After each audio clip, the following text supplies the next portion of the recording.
Hello world and hello chats. How are you guys doing? I'm sorry. Hello, hello. Hmm. Hello.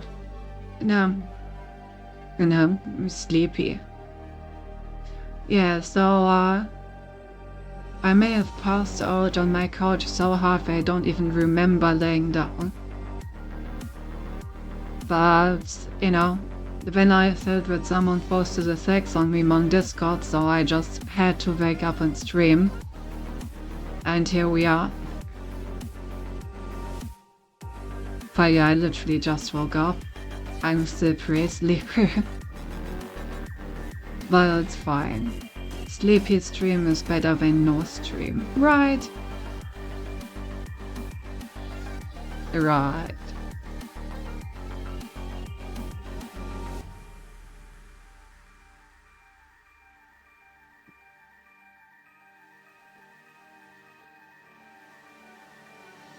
There are more sick song memes being posted. I rather more sick song research material.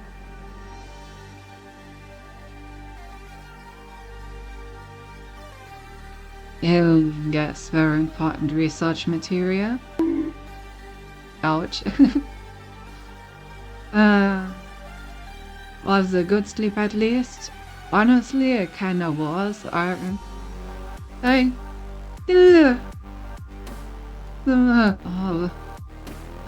feeling pretty refreshed. I kind of feel like sleeping Mita right now. Do you remember her?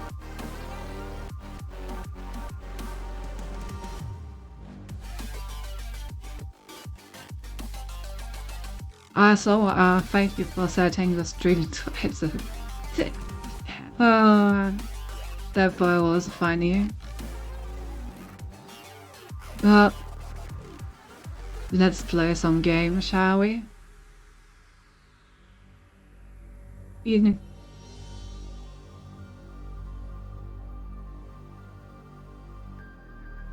There we go.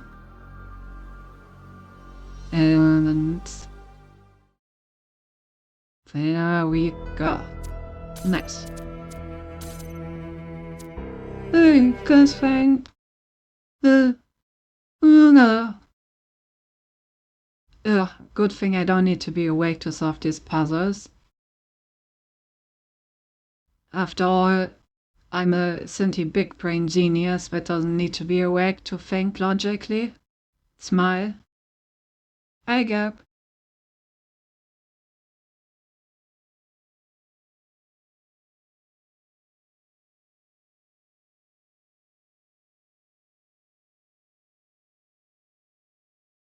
Oh?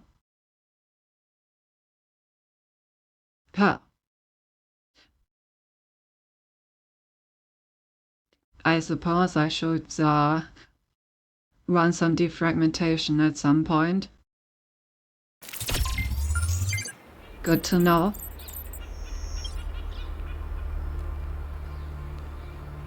Hey, Gab. Can't hear succeeding here steam my brain session if already solved the game. Don't worry about it.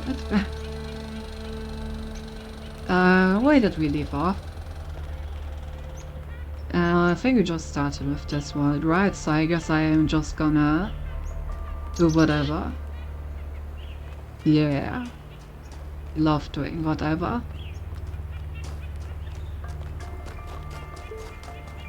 Let's start with question marks. I like question marks.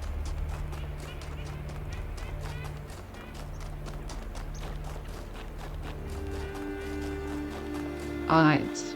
First question mark is a terminus. Question, you could also try buying an SSD. I do have one. I just don't have much space left on it. You hit up the SSD slot in. You shouldn't know where. In my mouth. Of course. No, I just like chew on it for a moment, spit it out, and all the data is on there.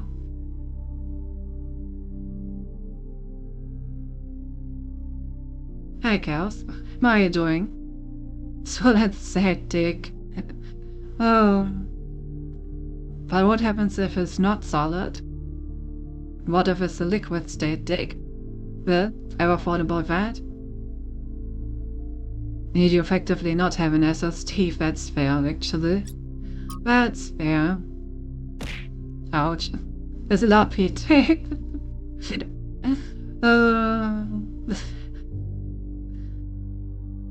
Beloved Founder, I beg you to return to us. We cannot achieve the goal without you.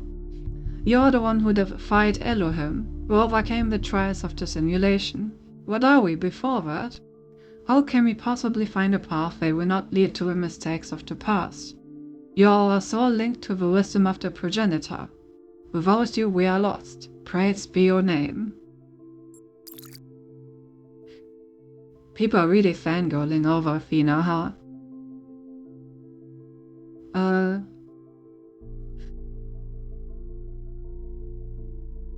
Actually replaced my last running hard just by SSD last year, maybe because I just couldn't stand the noise anymore. Skin issue. Nah, it doesn't really bother me. Although, if I remember correctly, your hard disk was like especially loud. I think you told me something about like your hard disk making like weird loud noises. But I'm sleepy Cinti right now, so my memory could be completely off. It's 5 AM, I need some time to wake up, have fun. Take all the time you need.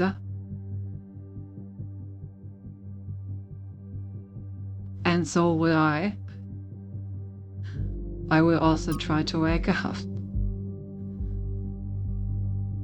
You must care a lot what the main problem was the interference of the mice of the fans. Except from what's going wrong with the world. Our modern prophetic idealism is narrow because it has undergone a persistent process of elimination. We must ask for new things because we are not allowed to ask for old things.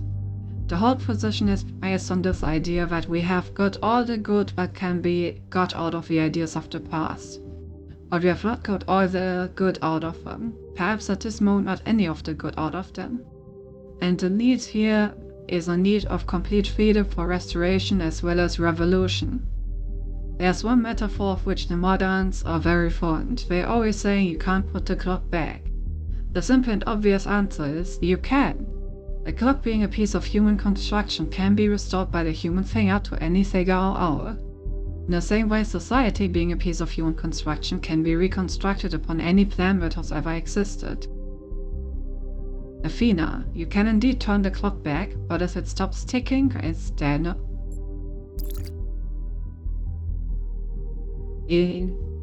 This creates a very annoying pattern, like if it's just a manual to this noise, I don't care about those, but this interference pattern causes it to get loud, quiet again, get loud. Oh yeah, that makes sense, I would suck. Black snow. The coal mine finally brought decent jobs. It lifted us up from poverty, made us proud. They weren't just ordinary workers, we were the lords of the underworld, and with our skills they kept the whole country alive. The mine also brought black lung, gruesome injuries and death, and when it went away it brought the collapse of our entire society. As for the plant, I know it brought electricity and even more jobs. I know what a difference that made in people's lives. I also know that when we used to go out and play, there were black flakes in the snow. Why didn't they just switch to a safer technology once they realized coal was dangerous? I didn't always have a choice. Sometimes coal was all they had, or were allowed to have, and the alternative was poverty. At other times they wanted to switch, but there were powerful interests that prevented change. We can't blame people for the world they were born into. There. I'm trying that Frog Boss knows and he's suffering on him as well, so skill issue. Time issue, did you find these yesterday? I sadly did not find these yesterday. I looked around, but I was unable to find these.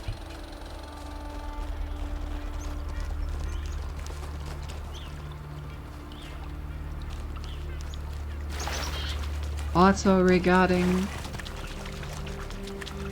I assume you also still haven't found these. And you are asking in case I found out.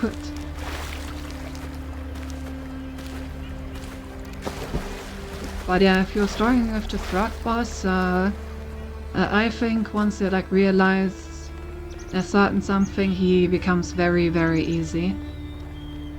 I don't know if you remember what I figured out about him, or if you want to know, but yeah, I think the boss can be trivialized pretty hard.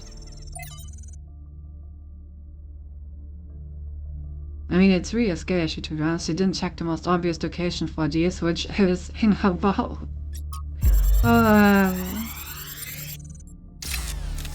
Well, if they were aware, then how would I be talking? I insist on these unsanctioned, unplanned expeditions. Some think it is because I hate civilization and prefer to lose myself in nature. This is precisely the opposite of the truth.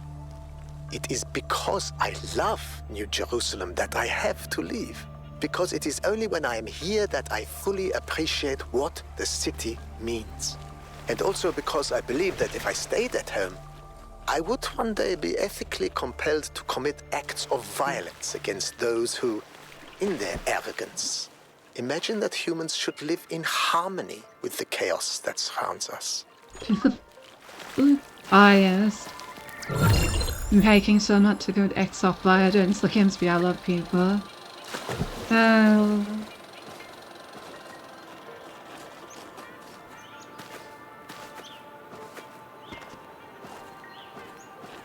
I remember you stay underwater, but for some reason I can't reach there with enough HP and get hit by an unlucky entrance of him in the water when I can't run. Yeah, once I figured out that I can just stay in the water, I also took a surprising amount of attempts after that, because I just kept taking contact damage and other, completely unnecessary sources of damage, so I definitely feel that. But yeah, it should be a matter of time. It was the exact same for me. Prison. Well, don't drop the soap. Damn, Cynthia, it's so hilarious. You made precisely the one joke that everyone always makes about prison. That's the comedy that I'm here for. Okay, so I have a block. Oh, bring an item to swap.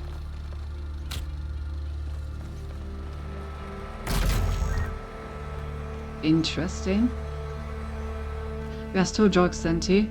Can still bring up a prison wildhead for double comedy. True, true.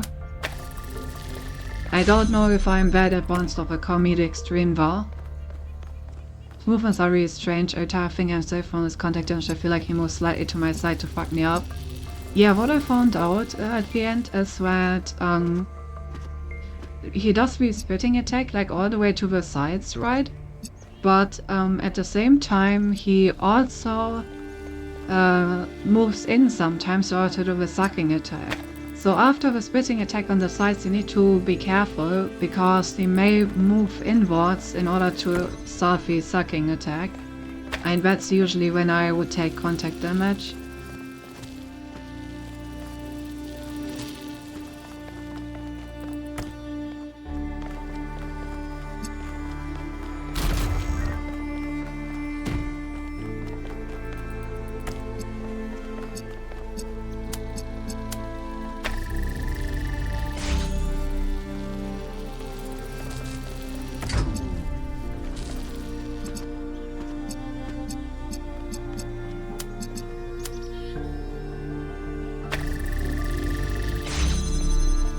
Okay, now I need to somehow get blue in here.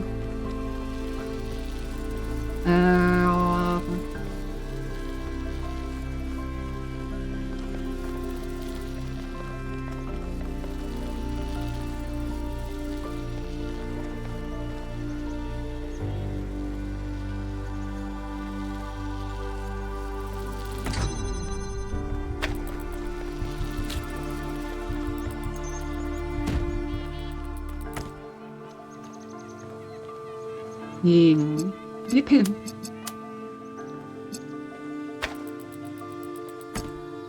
I see, so in resume after the spit, be careful when sucking. Exactly.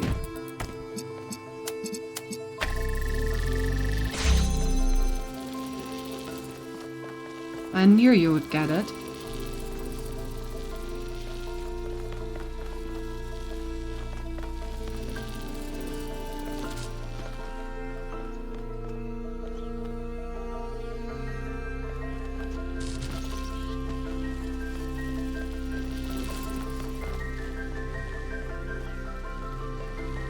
How the fuck do I get a blue segment there?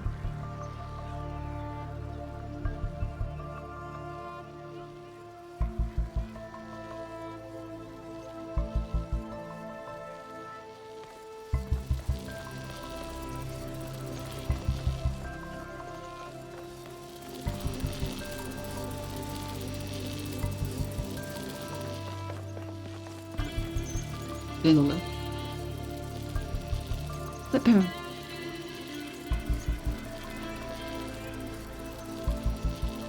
Since enters das often. Yeah. Need a boost to beat this boss, go awesome chicken, yeah. That way is abysmal again.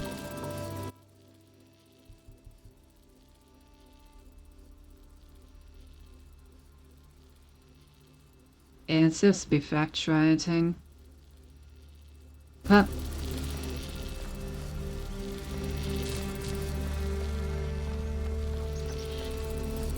Duh. Well, that would most certainly help.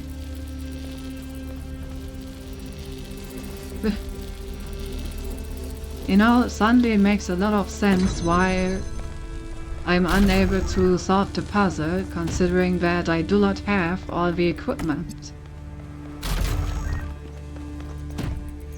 It's almost like I would need another piece of the puzzle in order to solve it.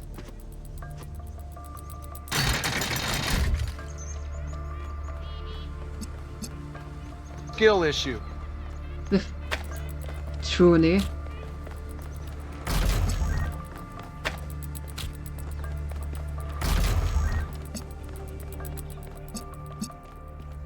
Alright, so let's do this. I can basically use the exact configuration that I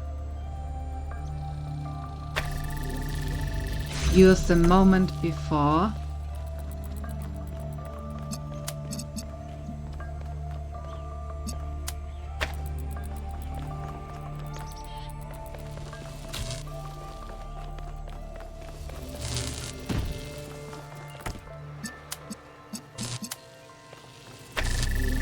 There we go.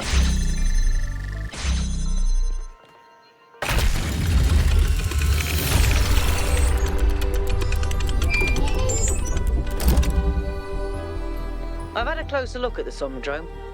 It's based on the original prototype with some modifications.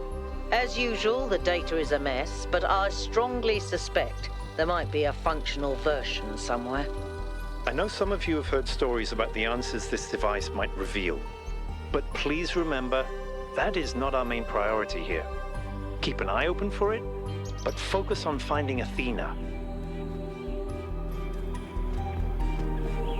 Alrighty.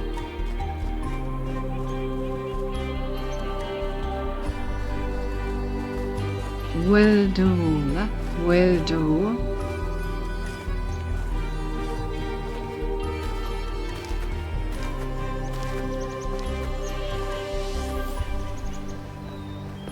In lost lever time. All around. All around me are familiar faces. Water spikes on. Water faces. The moment when run like long. Long man. Man.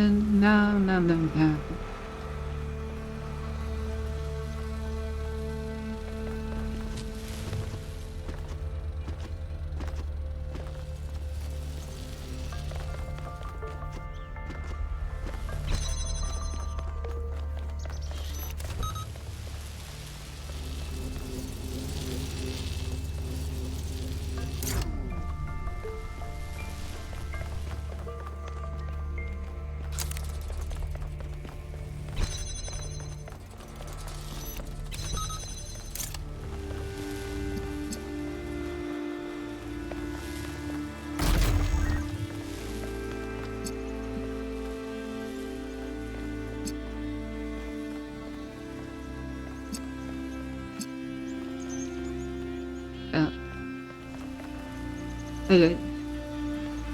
Ooh.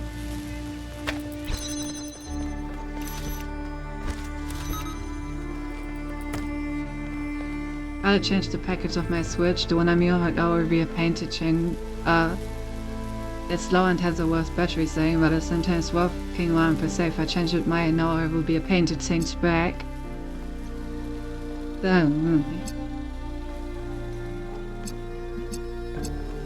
Oh, wait, the sauce is in there. I kept looking for like the blue energy sauce, but of course there is none.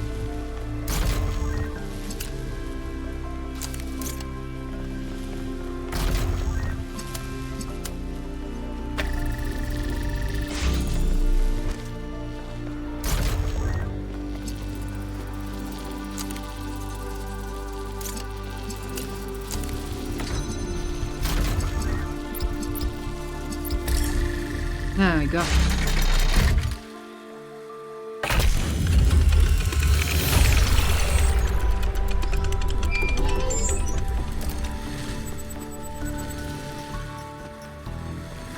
New stuff.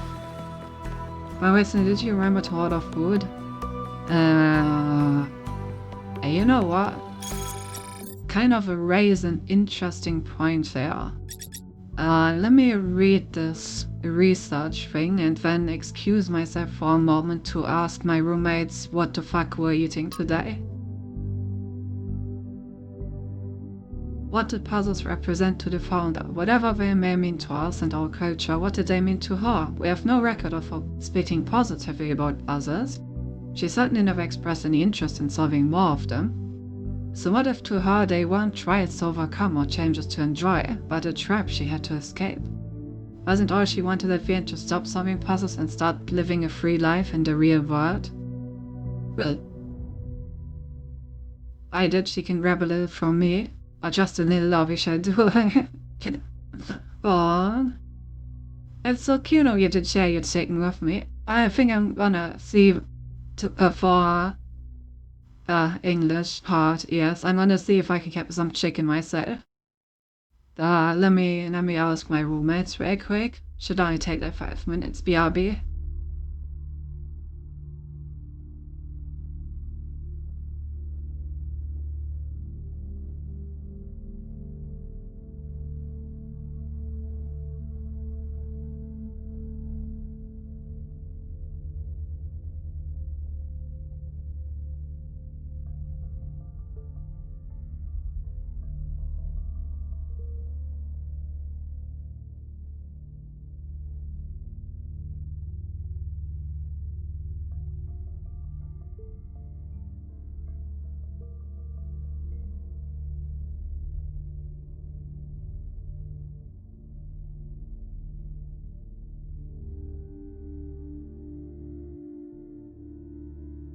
I'm back.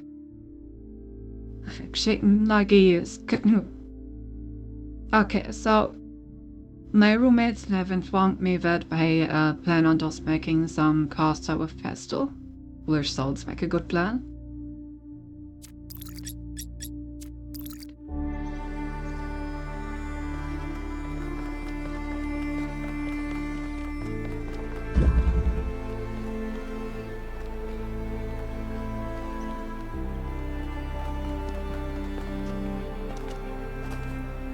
Pasta, yes. We love pasta.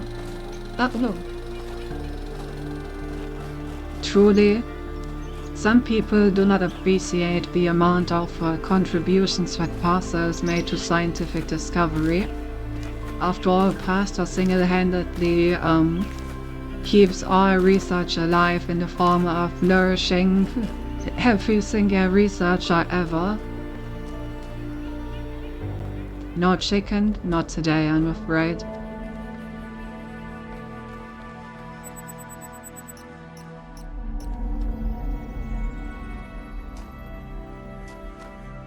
Why this press looks a bit fucked up.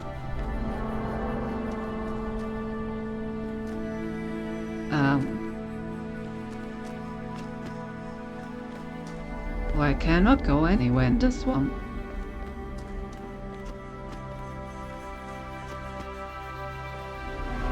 Oh.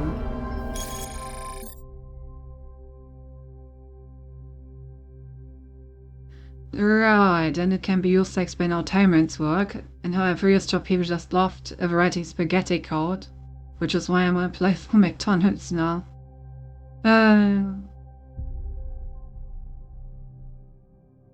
No pasta at McDonald's, true. I'll say in Brazil it's more rice and beans. My parents' pasta is therefore there as well.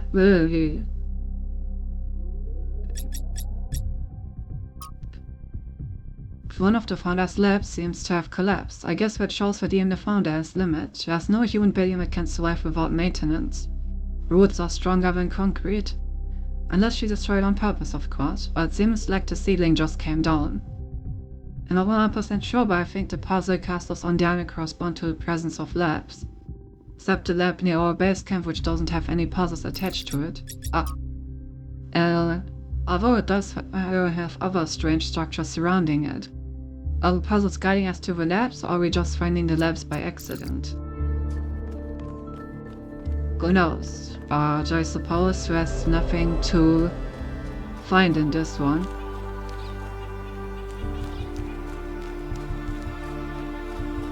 In this one, I was in the orders, I must leak an extra nugget in her 6 chicken nuggets.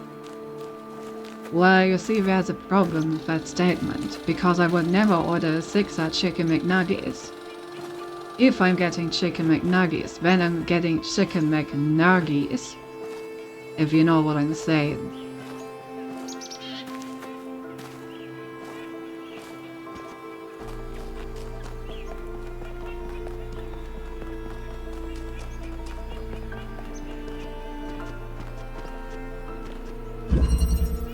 Up and down. Jack, you know what else goes up and down? My investment portfolio.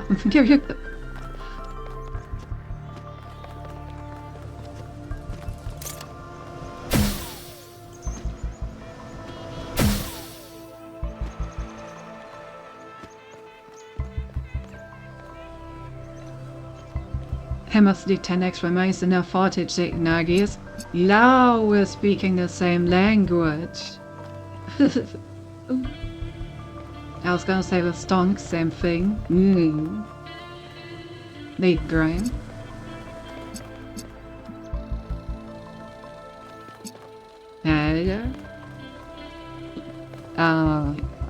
I seem to only have a single item.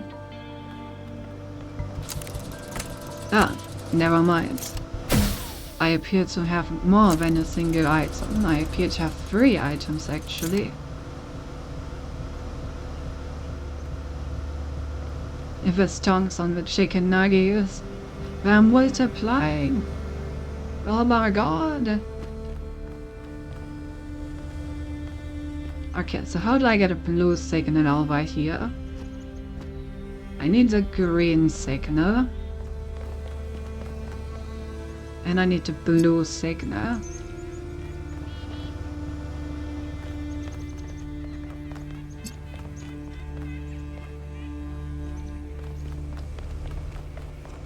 Wait. No.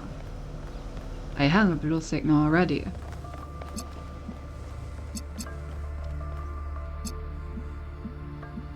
Now finds lots of stonks with stings. I thought it was a typo, but now that you say that, I suppose it is the stings.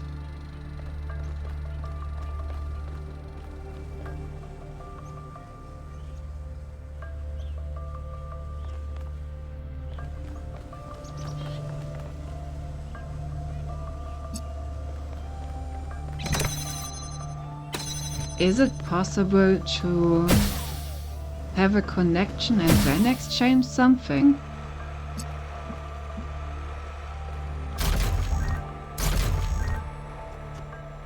Yay.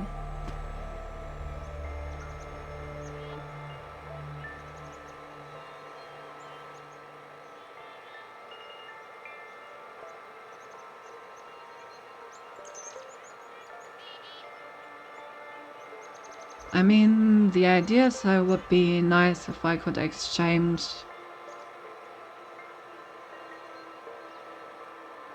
both fans for other items. But how do I ever get a fan up here?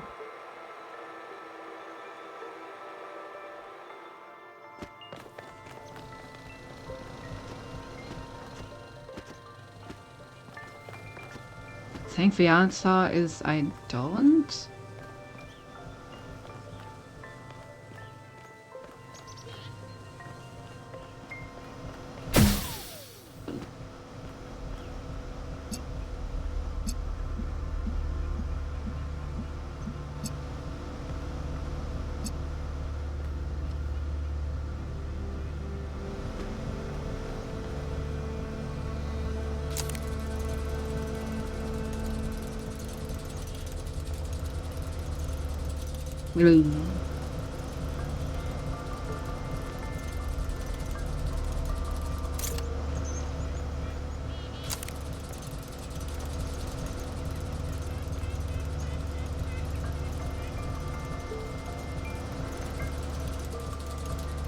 Okay, I think I know what the solution is.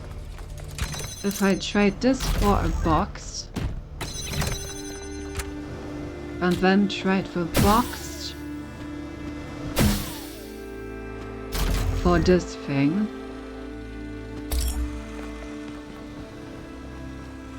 then I can trade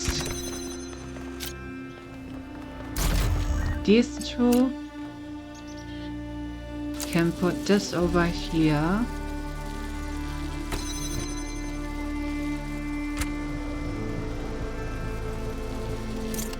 Or rather,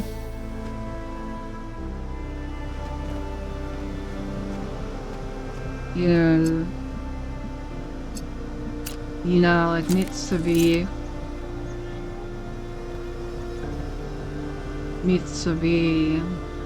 does need to be on a box.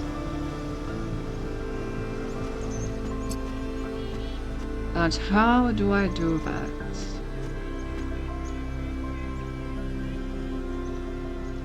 Oh wait, I just do that far. Oh.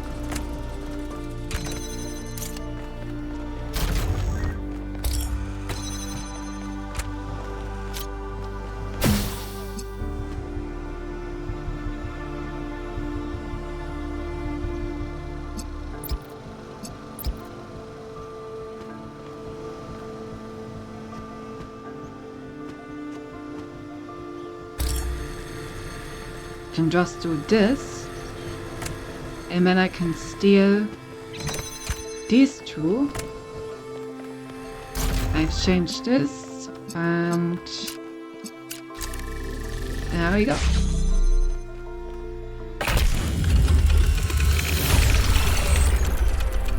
That was really kind of excellent. Well, thank you. Turns out I didn't need the box at all. I can just put this thing on the high ground. Because it's over, Anakin, I have the high ground. And then it all just works. Oh. A Devil's Bargain. From the Theophilus of Eden to Dr. Faustus from Malov to Goethe, were the story that the ancients kept telling. A wise man tempted by the devil to sell his soul in exchange for knowledge, with terrible consequences. I've long wondered why they thought the story so important, and I would be curious to hear what others think. The ancient writers knew that knowledge is dangerous, and its pursuit often leads to tragedy. Knowledge is dangerous for those who want to hold power. These stories are designed to keep ordinary people compliant. And yet, in a lot of the stories that I've read, the writer seems fascinated with the devil's side of the argument. To keep people compliant, knowledge often leads to tragedy. I think they often conflated political anxieties with technological intellectual promise because talking about the real promise was taboo. Knowledge can be extremely disruptive to a society. They were grappling with that. The pursuit of knowledge comes at a cost, but without it the world is boring, and deep down those writers knew that. It's a pseudo-profound story that writers reused because it made their work look deeper than it was.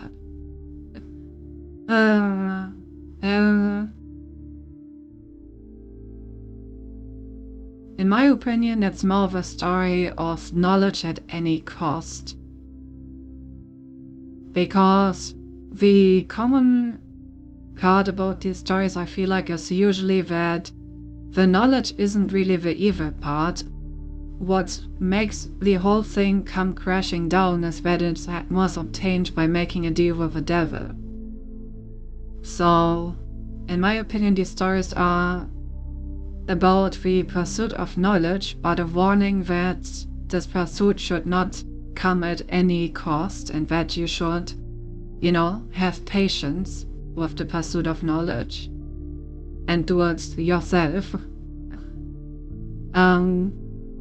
No, which one of these fucking answers gets anywhere close to what I want to say?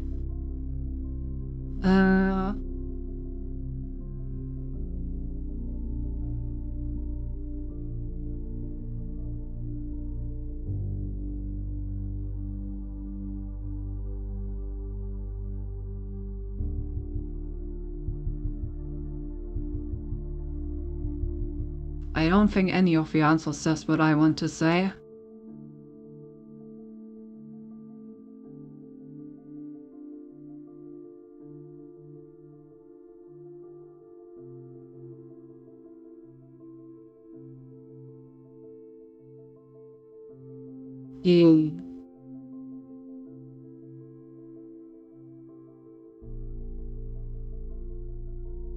Well, frick. What the fuck do I answer now?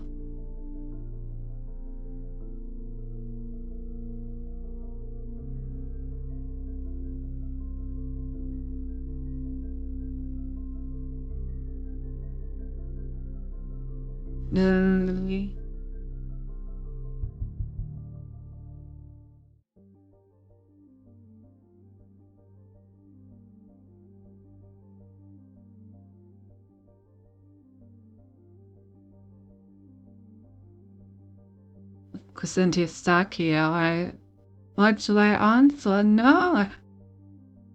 Not that way.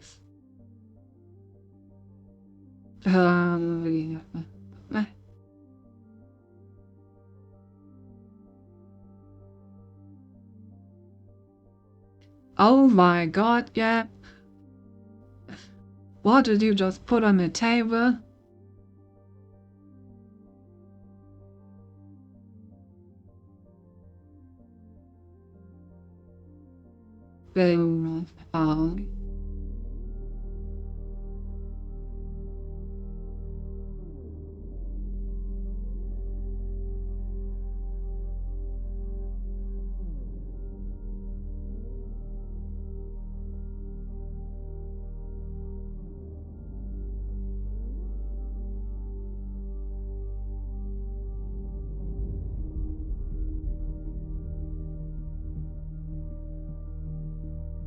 I guess this one is the one that gets any close to what I'm trying to say at all. Which is that there's a different problem in the pursuit of knowledge in this entire thing. You get yourself some dinner, Harbor. Make yourself something nice. That's actually a pretty good point. It's not just deliberate propaganda. They really explains why I always find the beginnings of such stories fascinating, but the endings are always banal. If all that can ever happen is either tragedy or the restoration of normality, then what is the point? Oh.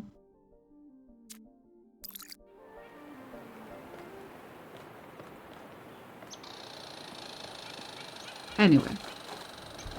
Back to solving the puzzles. Need puzzles. I must solve the puzzles. Now the good thing is that you don't know who that was racist against, because the accent was so bad that it could have been several things. Propulsion.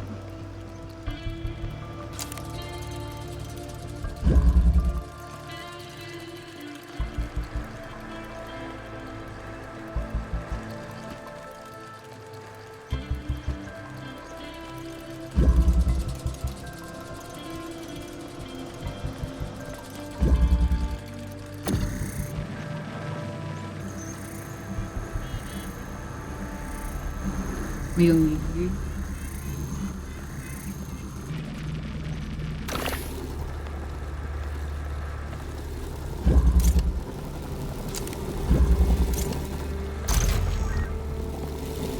Okay, let's start by charging this thing.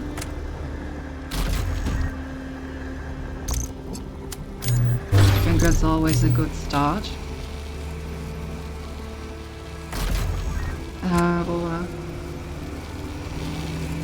And then next up, I suppose I just put this here.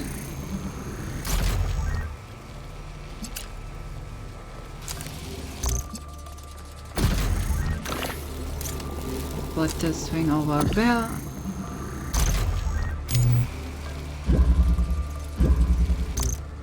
Okay, I do want to test something. Can I connect to that? Okay, no. I cannot connect to it while it is actually in the swapping thingy. And there we go.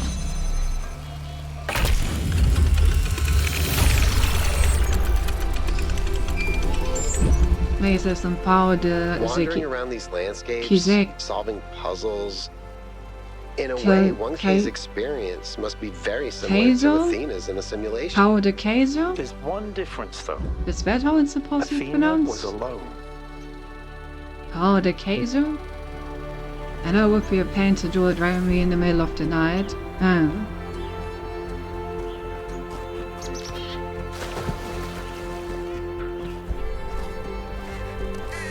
God, trying to pronounce this stuff reminds me of my old French classes. Transmission. Oh, hello. Got another one of myself.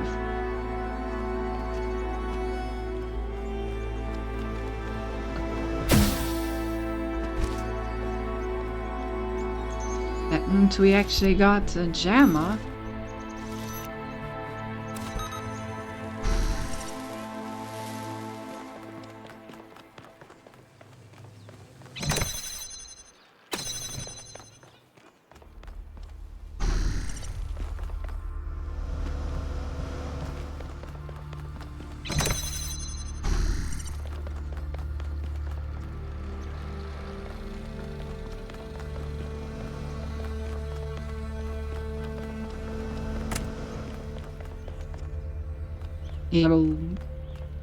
Can I actually afford to swap this?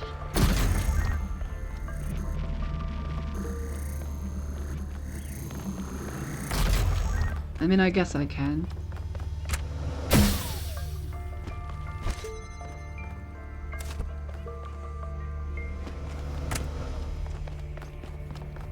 It's only temporary anyway.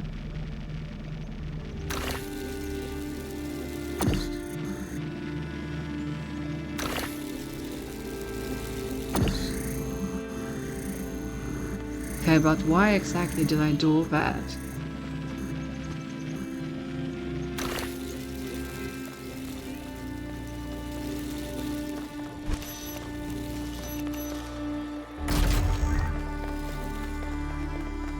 Do I need to like get in between these? Oh, okay. What do I use to swap that?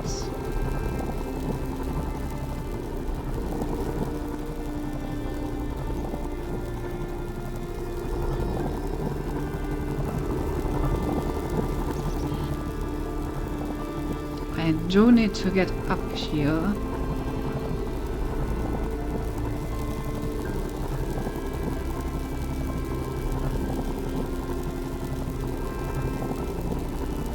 Alien.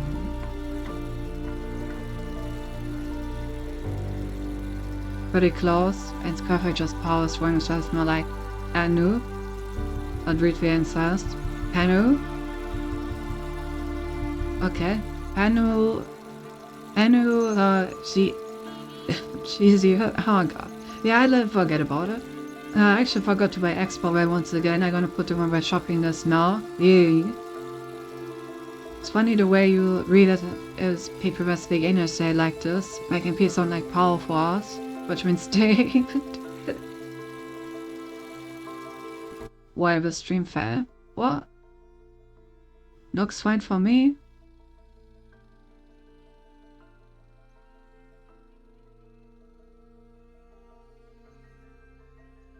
It will stream die?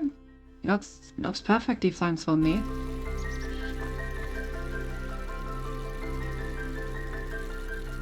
However, can we get another opinion on this?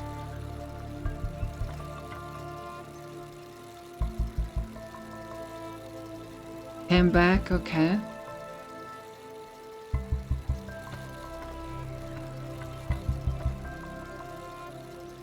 Stream likes the greatest shit for me.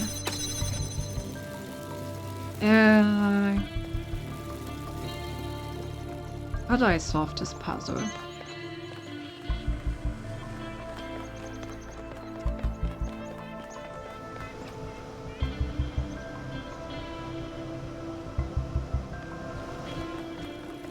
I guess after one person is up there, I can then just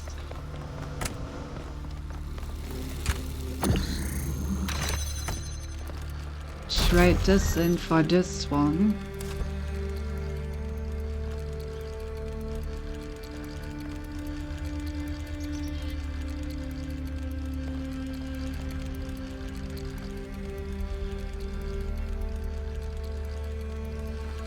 Oh, it still means we need some way to... Okay, I guess I just jammed this.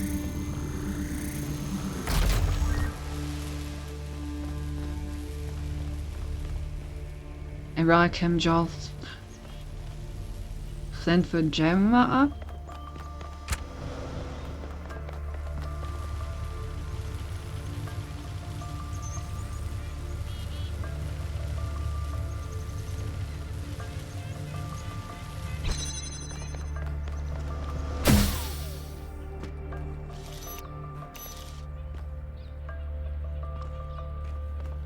heal me. Yeah.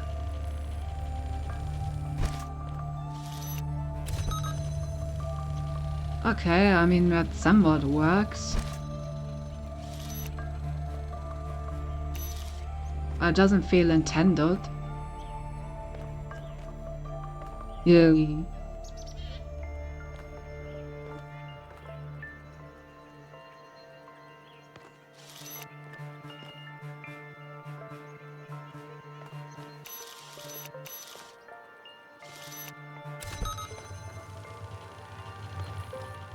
I need something I can put here that can fall through.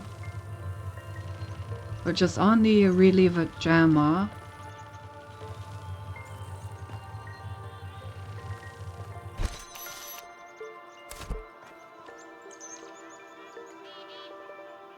Okay, so let's get me back down.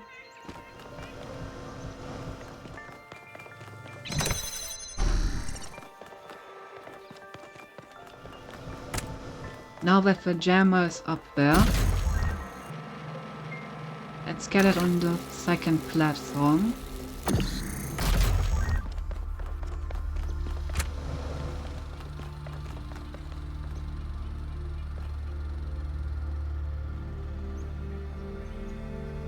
And I was about to say let's get me on the second platform, but it's not actually that easy because I would need to get this thing back.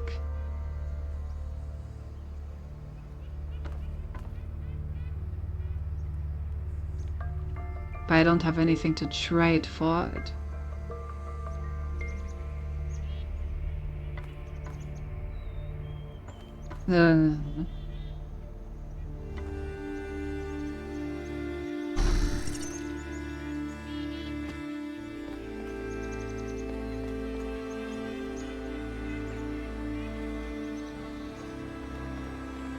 Oh, I guess I can just lock someone in here. But does that help me? Not really.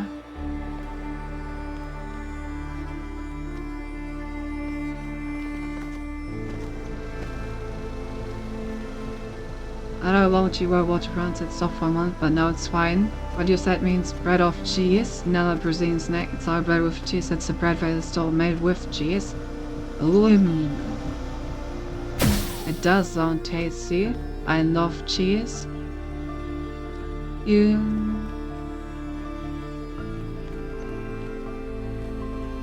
Kind of stuck on this one. Okay, wait, so I have 3 items. I need to just find a way to get an item and where to trade.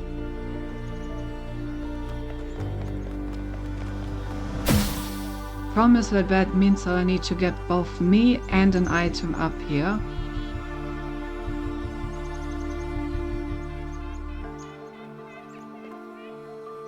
And then also through here.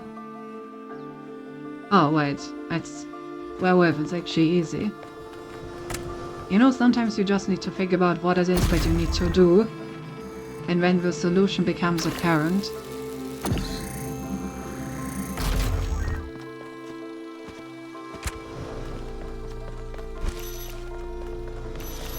Okay, so I just go up here. When this version of myself can grab the sand, I can jam this door.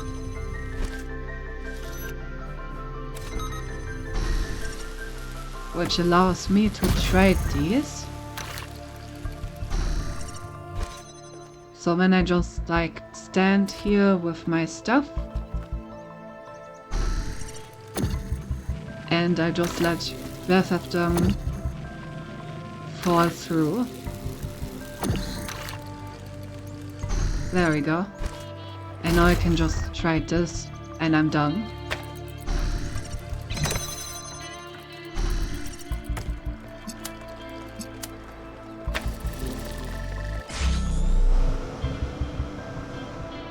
Easy.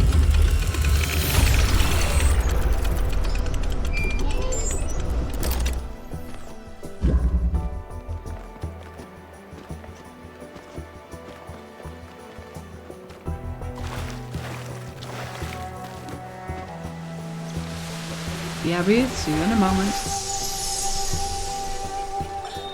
Miranda, would you like to play a game?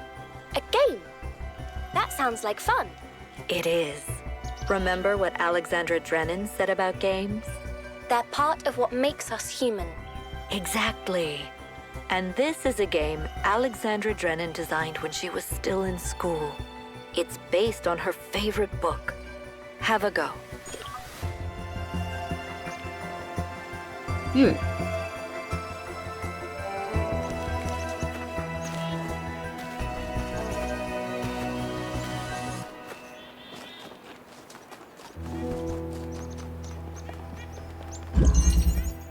Elegant. All right.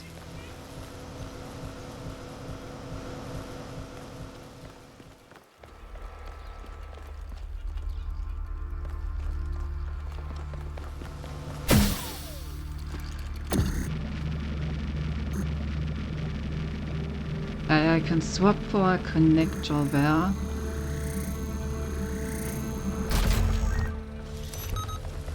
But for now it seems a good idea to actually take this with me.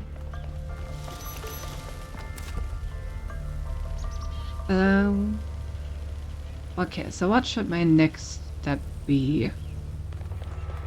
The goal of this is to somehow get me up there, which requires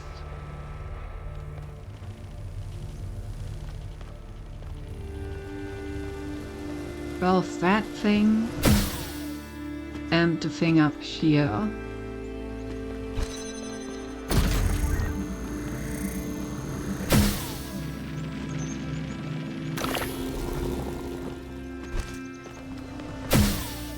So let's start by swapping for that.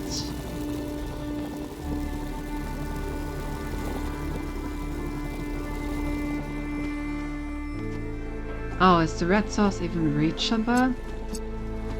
No. Interesting.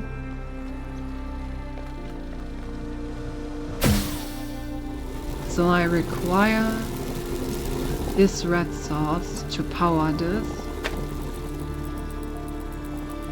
But that means we need to keep the driller around.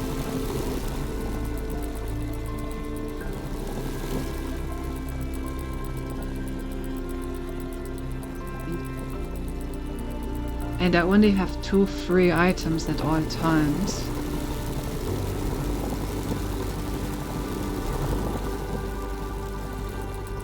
It seems like I require more.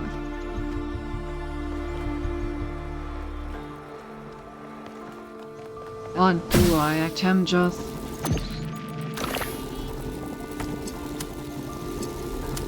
put this down on the other side. Yeah.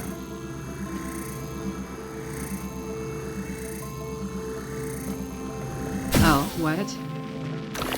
I do need to do that, but I need to do it later.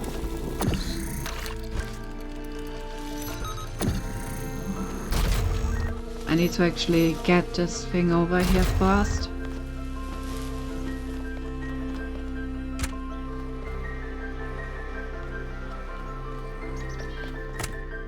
Otherwise it will not work. Okay, so now I can then swap this item, connect this, I point this on this side, swap this item back, get up here, and then there we go.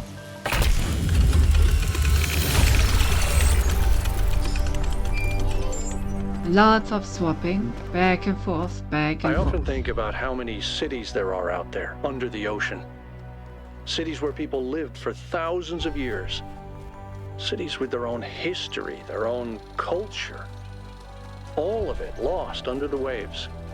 If they'd been less greedy, they could have kept all that. I don't think we can pass moral judgment on an entire species based on the decisions of a handful of leaders. But I do think they made a mistake. They stopped caring about what they built. They stopped seeing the romance of civilization. Well,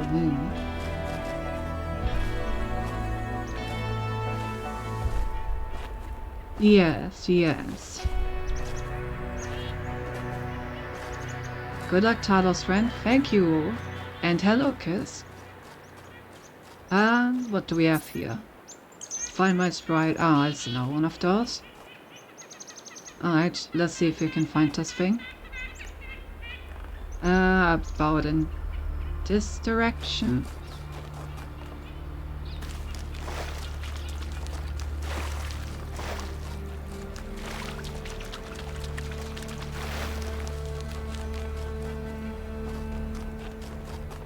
Hopefully we will just run into it.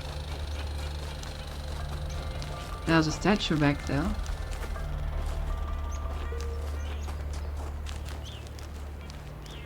Anyway.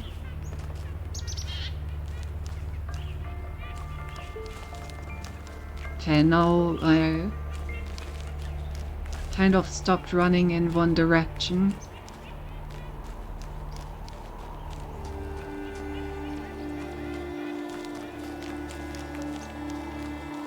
What do we have here?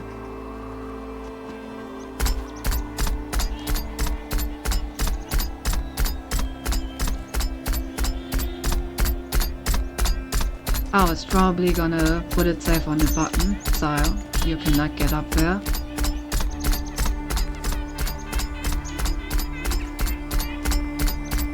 Is this a reference to something? If so, then I don't get it.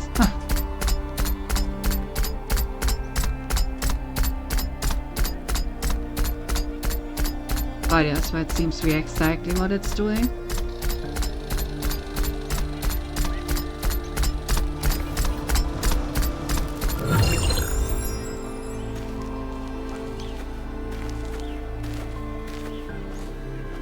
Okay, so somewhere in this direction should be the Prometheus spark.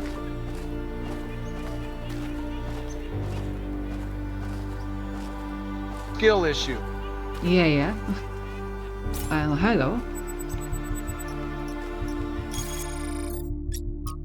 A vehicle known as a van. An ancient vehicle capable of transporting multiple individuals or additional equipment, commonly used by walkmen. Very nice.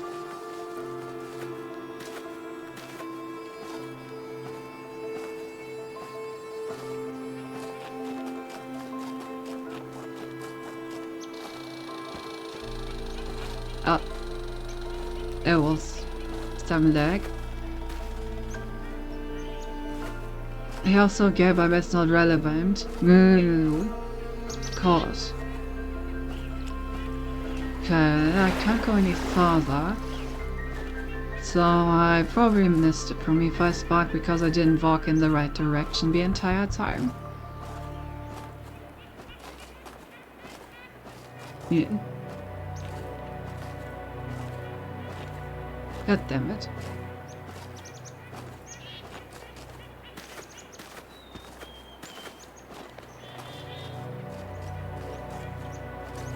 Yeah, these sparks are still kind of my least favorite stars in this game.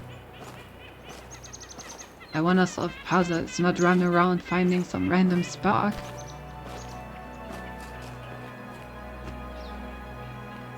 Don't think I'm supposed to be here.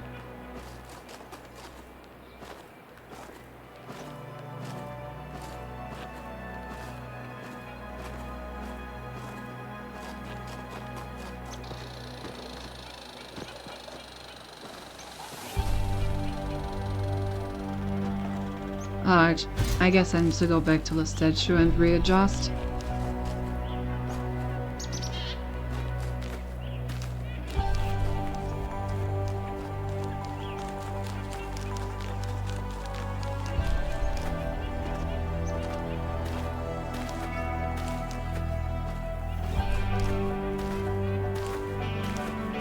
You know, bee here? Yeah, it's too cold for bees. There are no bees.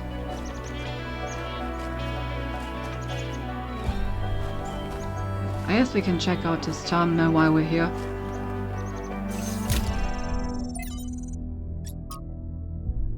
Poisonous humility. But what we suffer from today is humility in the wrong place. Modesty has moved from the organ of ambition. Modesty has settled upon the organ of conviction, where it was never meant to be. A man was meant to be doubtful about himself, not undoubting about the truth. Yes, it's been exactly reversed. Nowadays, the part of man that a man does assert is exactly the part he ought not to assert himself. The part he doubts is exactly the part he ought not to doubt, the divine reason. Huxley preached a humanity contempt to learn from nature, but a new skeptic is so humble that he doubts if he can even learn. Thus we should be wrong if we had said hastily that there is no humility typical of our time. The truth is that there is a real humility typical of our time, but it so happens that it is practically a more poisonous humility than the wildest prostrations of the aesthetic. The old humility was a spur that prevented a man from stopping, not a nail in his boot that prevented him from going on. For the old humility made a man doubtful about his efforts, which might make him work harder, but the new humility makes a man doubtful about his aims, which will make him stop working altogether. I had to read this twice to fully understand it. That's pretty common for these kinds of texts. From Miranda to Athena. It's incredible, there's an entire submerged town just off the coast, surprisingly well preserved. Sailing over it, I finally understood what the ancients meant by eerie.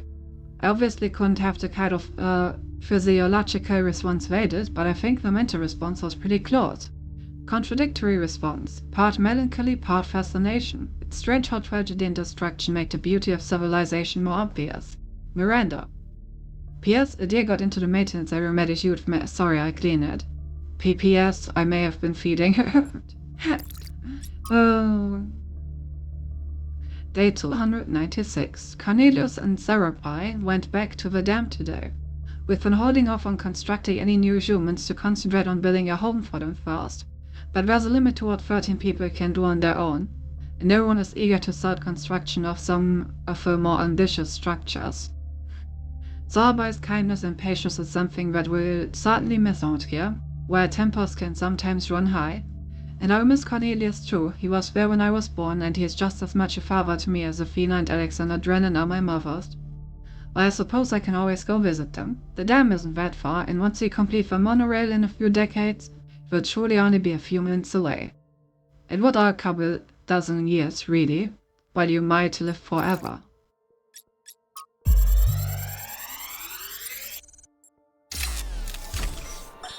Something I really like about Alex, one of the reasons why I'm here doing this, is that she's really humble.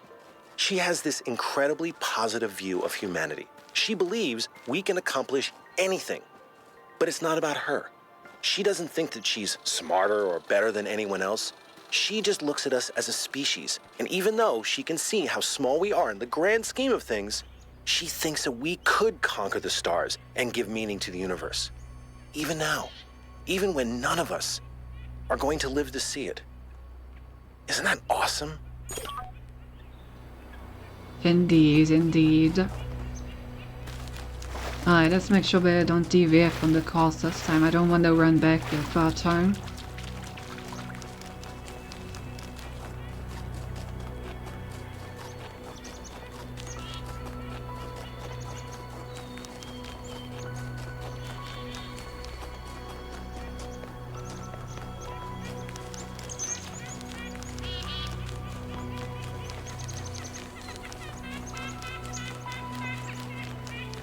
Those bird sounds kind of sound like they're laughing.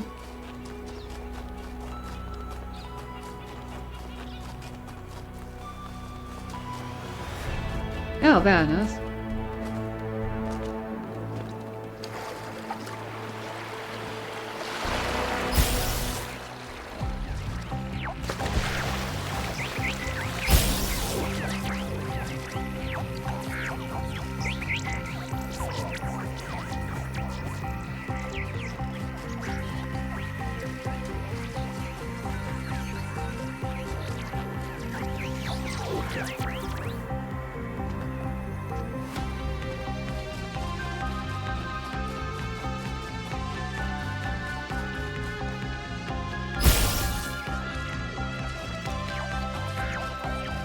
That was interesting. But I like need to jump into it off the cliff.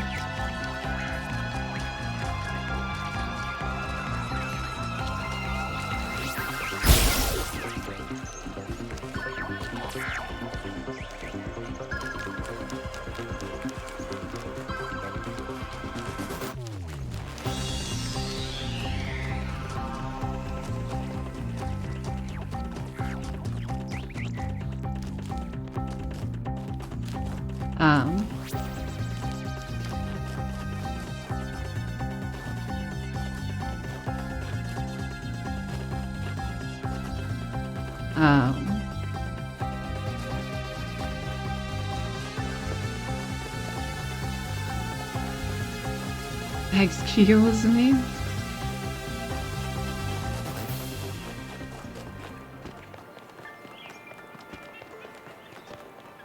I did not expect you to go up here, of all places. Why, bonk.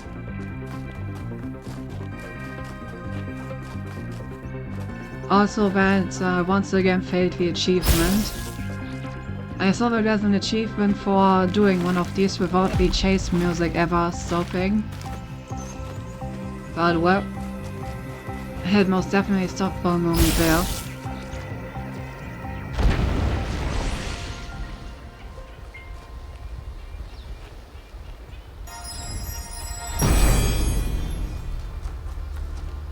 Paradise cannot be found. It must be built.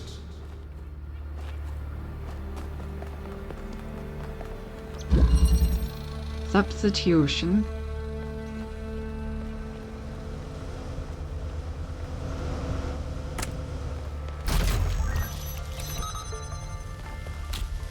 Wow, I got a cube.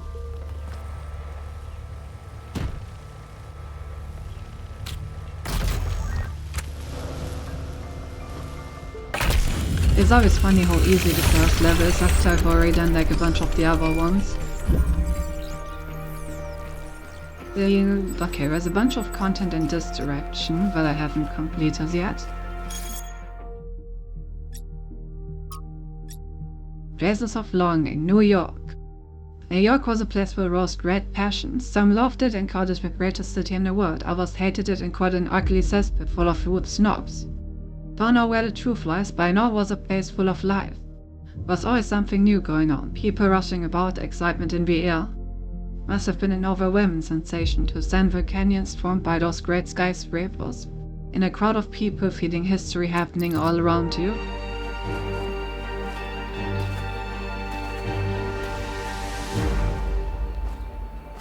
That may or may not be true. Oh, hello dear.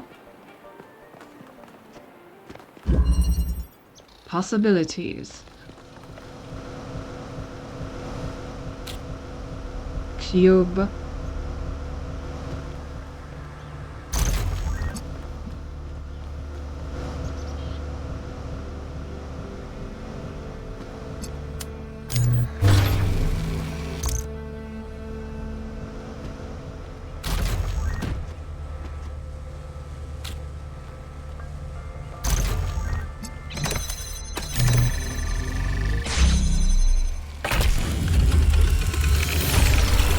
Easy clap.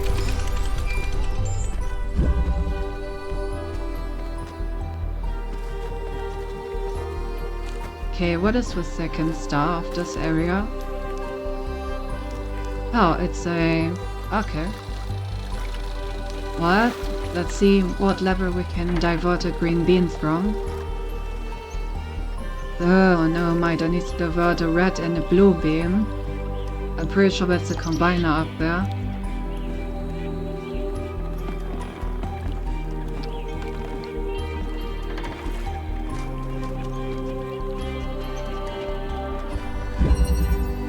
The wall.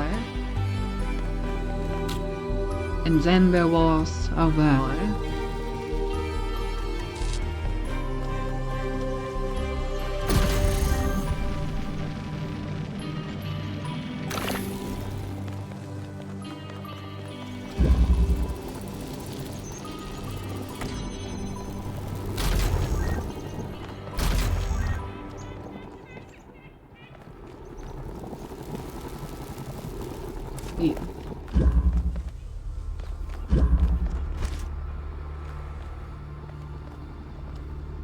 Now do I get myself out of here? I guess I need to swap that over there.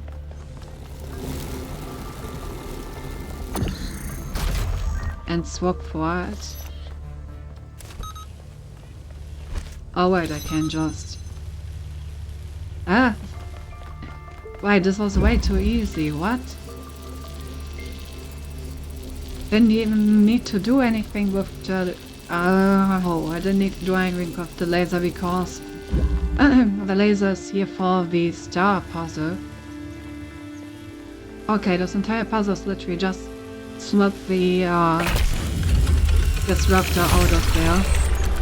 And the only reason why a laser solved this puzzle is because of the star thing.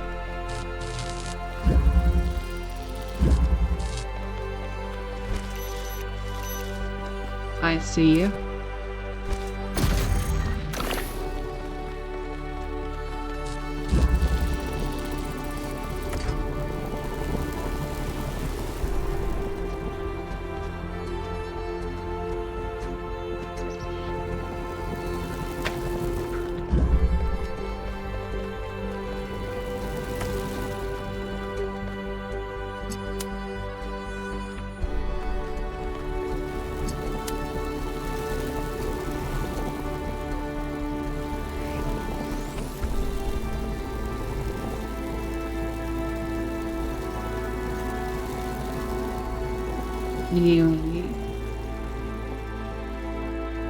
Where can I connect these two?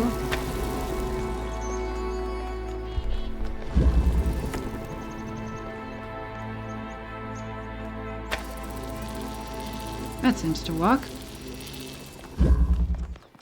But yeah, very interesting that this entire level was just...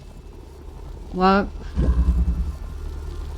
get a cube in there so you can swap the connector out.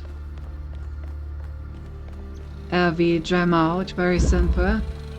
And everything else was literally just there so you can get a red laser up here.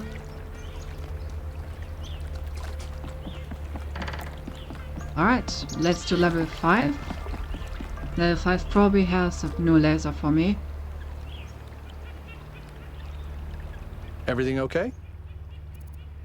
Before I talked about transforming the world into a work of art.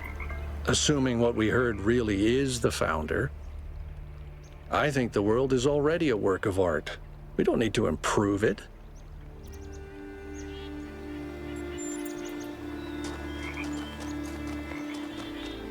Do we really not?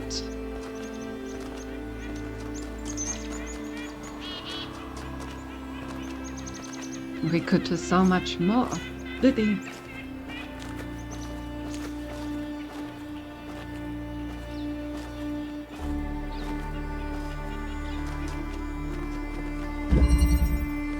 Twice.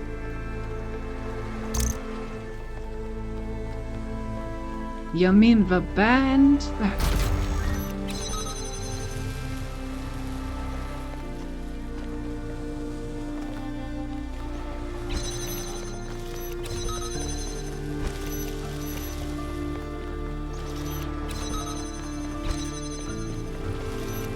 Dinner has been consumed. I'm back. Welcome back.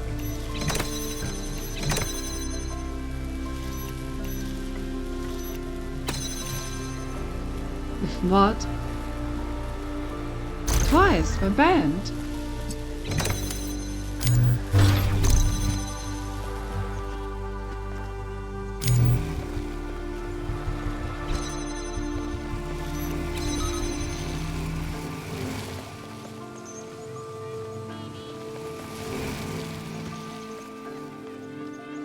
What?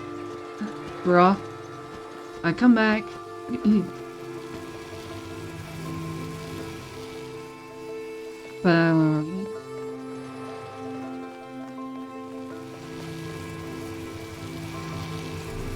Then say I was going out.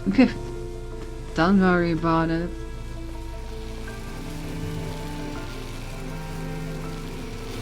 Okay.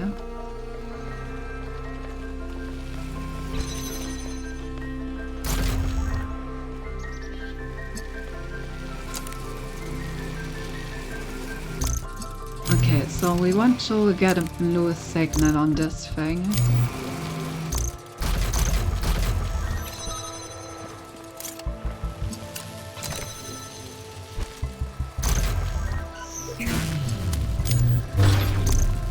Okay. So now that we have a blue signal, I need to somehow actually get it in there. So I need to put one in here, then swap it out, and then we can do a bit of this, and we've solved it.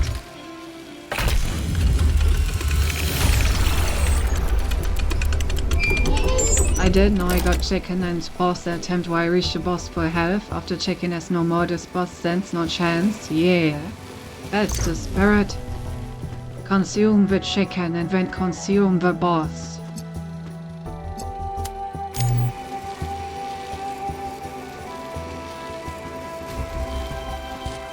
Wait, why are there multiple of these? Oh, no, wait, I guess they're not. Okay, so now I've got the green up there. Oh, but it doesn't connect automatically, so now I need to find the third level that allows me to connect the green to the star.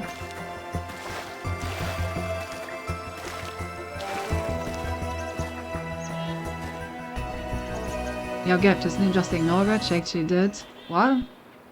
Ignore what? What are you talking about?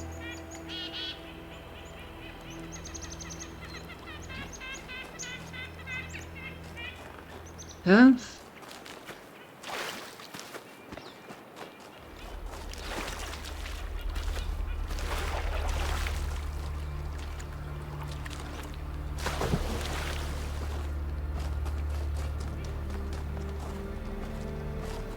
Oh, the conversation. Yeah, right. I even remember seeing that. I think to myself, oh, I should pick that up. Whoops. I forgot.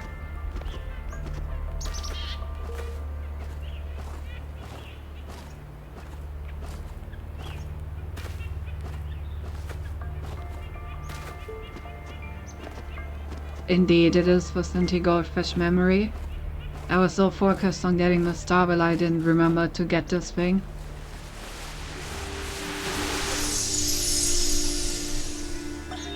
Mother, can I suggest something?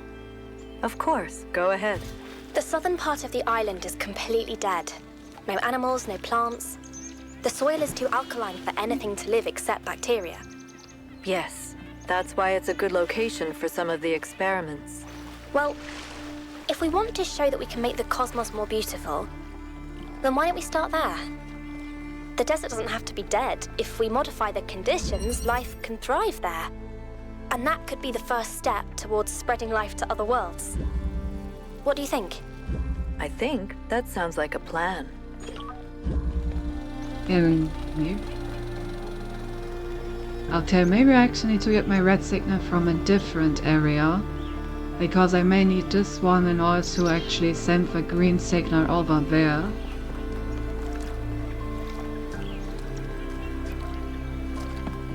I'm sure there are other passes where I can get a red signal from.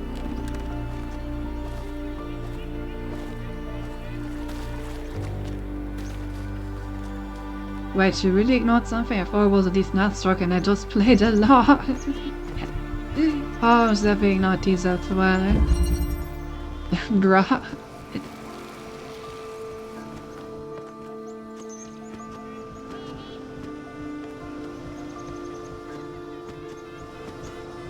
Okay, I can get a blue laser from here. That's not what I wanted. I want a red laser. Maybe I need to actually use this to charge a red laser first. Oh, I can't even make it up there. Can't take it though. Okay, if I get a red signal over here, I could get a red signal from this. But surely there's an easier way. What about this level over there? Maybe that one can give me a red signal easily.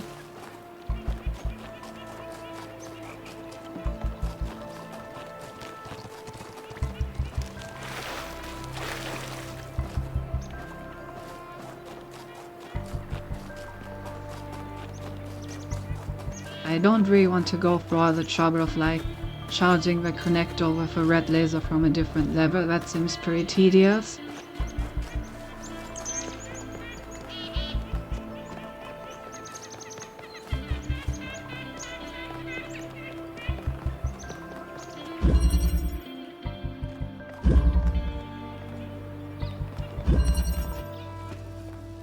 Yeah, that seems like it should be possible.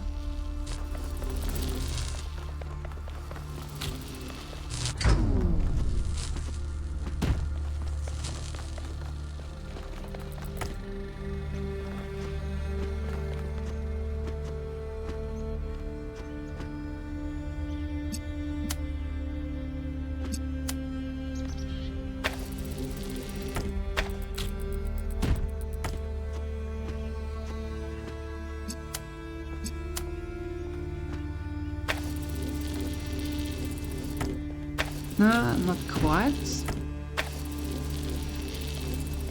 I could use another box. Maybe even both boxes.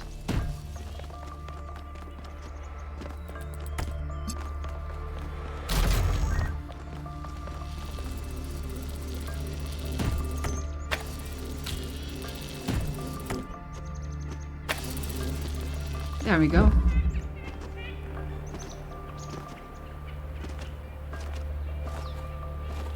And now I can use the connection from this other level to actually transport the green beam into a statue, and then we're done.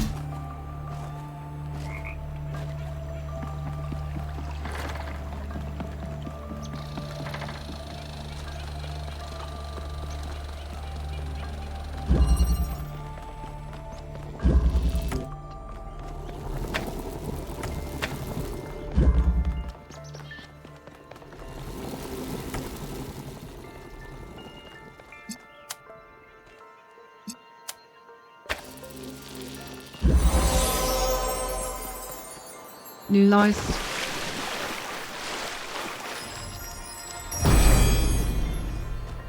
Done. Horses are broken, not taught.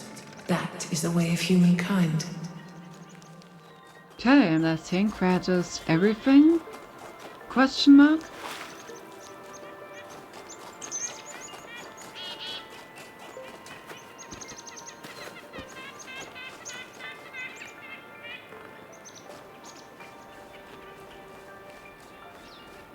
Is there anything I see? Anything else?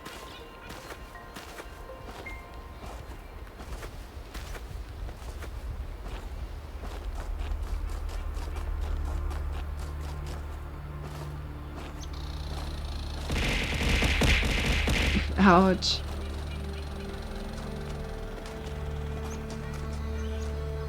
Yeah. I got all the levels, including the secret levels. I got like 3 hand readers, 2 stars.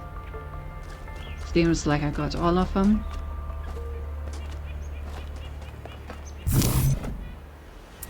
That's a lot of puzzle parts.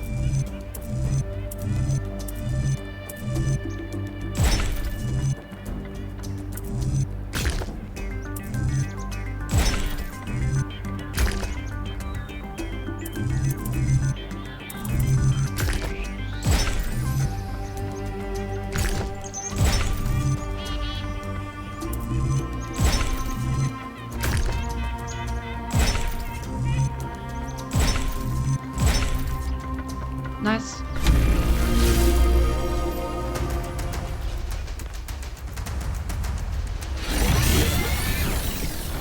Thank you for the cat part.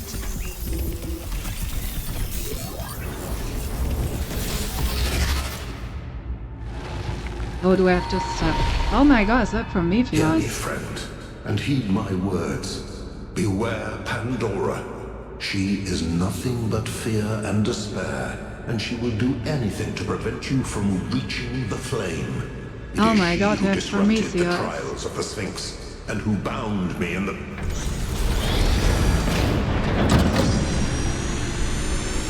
Oh.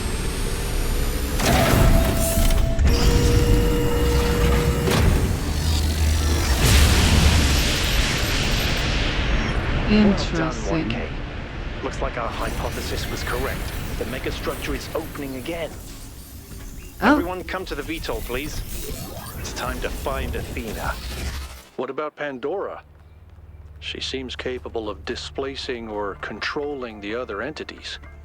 We should be careful, but we can't let such a vague threat paralyze us. Just keep your eyes open. Very interesting. So we have the Trials of the Sphinx, which I guess is all of this.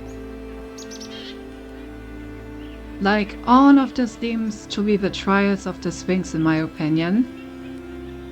But then we also have Pandora and Prometheus. One that wants us to succeed and one that wants us to fail. However, the one that wants us to fail seems to have admin rights.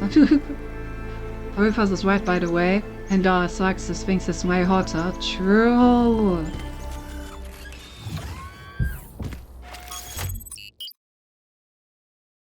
Alright. Time for the megastructure. Let's go. There's something I've been thinking about. I know the New Alexandria disaster was traumatic.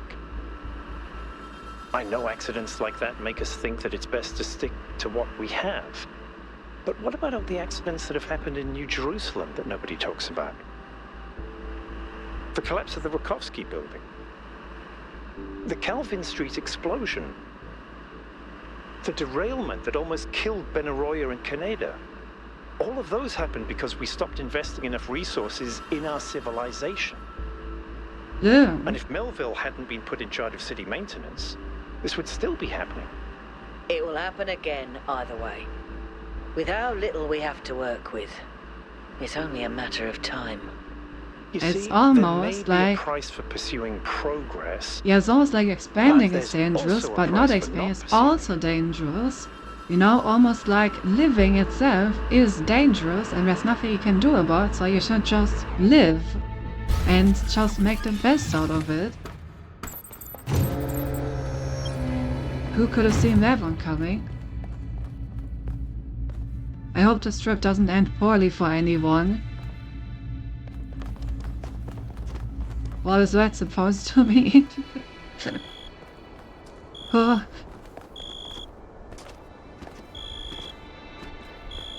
Thebes, allow yourself to put the skill in consideration. But is that supposed... Bruh.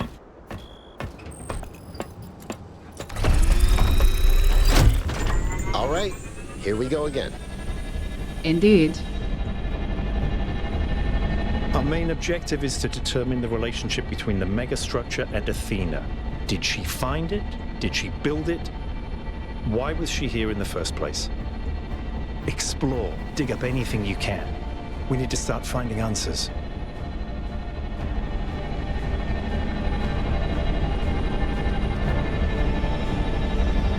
I just want to say nice, right? So I'm just wishing them the best. Don't forget about Miranda.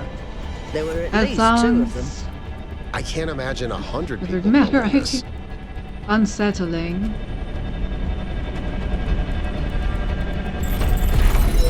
All right, everyone. Have a look around, but stay in touch and be careful. 1K, can you stay a moment? I'd like to talk to you.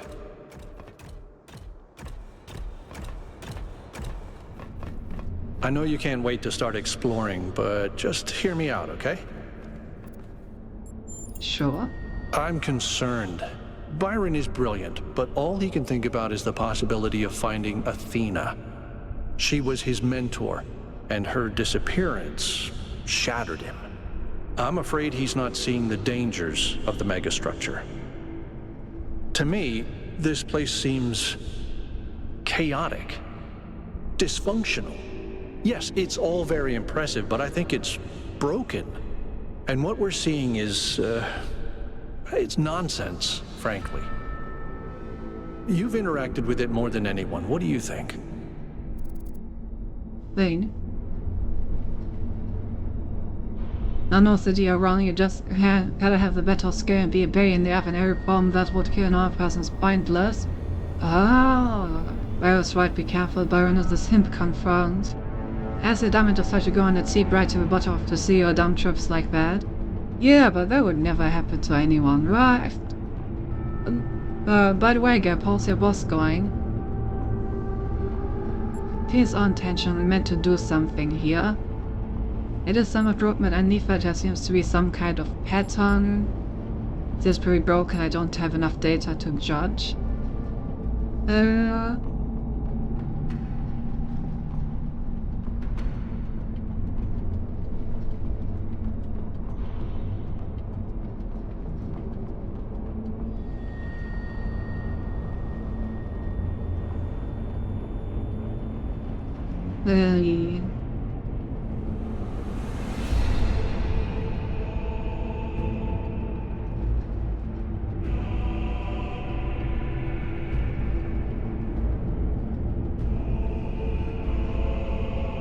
I mean, honestly, I kind of do think that it's all intentional and we're meant to do something here. Like, yes, some of these parts are a bit old and like weird parts. Maybe I'm just projecting because the brain is always pattern seeking, but this all seems pretty specifically arranged.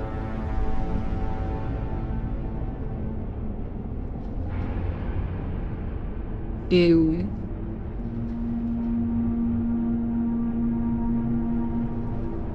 I'm still on pause, enjoying my chicken. I see. Then take your time. I don't even really know what he means with broken. Chaotic, dysfunctional. Or impressive, I think it's broken. I mean, everything seems to work. I don't really see what would be broken around here. I think it's intentional. We're meant to do something here. So you see it that way too, huh? Well, maybe I'm wrong. I hope so. But please, be careful. I will.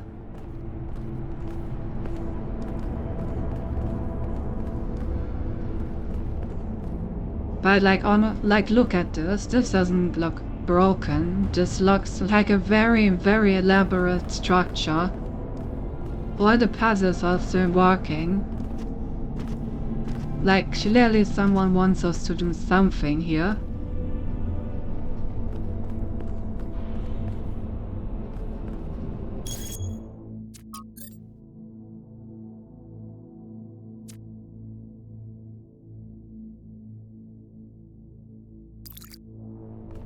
Yeah, be careful. You know, I probably would be more surprised if someone dies if you don't spoil it beforehand. Well, we would have gotten a bit more of a reaction out of me in that case. Well, probably not.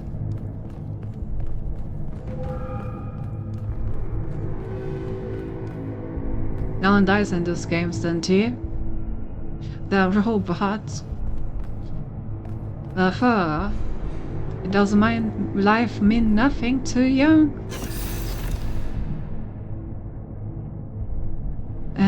By the way, how much the bonk does work when he is sucking. He will suck the thing in and stop the sucking at the same moment. Looks like he takes tons of damage, but it's super hard to do it. And if it's up when you also have to press to the side, it drops the pain. Wish I could bind this thing, but once I tried really hard and 2 bows was enough to get him to second phase. Ooh, that's cool. Remember that as long as you are in the water, you don't actually need to press away from him. Like, as long as you are in the water, you can press whatever you want and he's not going to be able to suck you in, so maybe that's an easy way to get it off. I'm headed deeper into the megastructure. Not quite sure where I am. Seem to be right in the middle of the machinery. Please, watch yourself, Byron. This is incredible. I don't even know how to describe what I'm seeing. I don't think this is a building. I think this is a machine.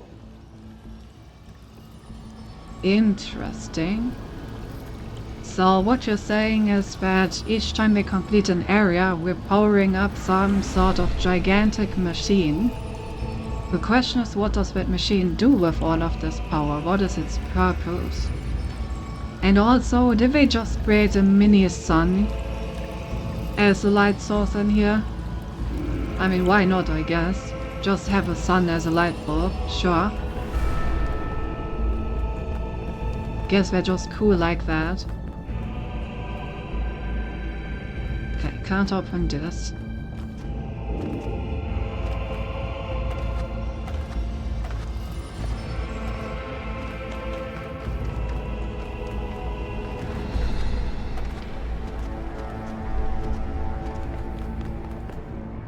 Also can't seem to open this. Well, maybe the thing next to it opens it.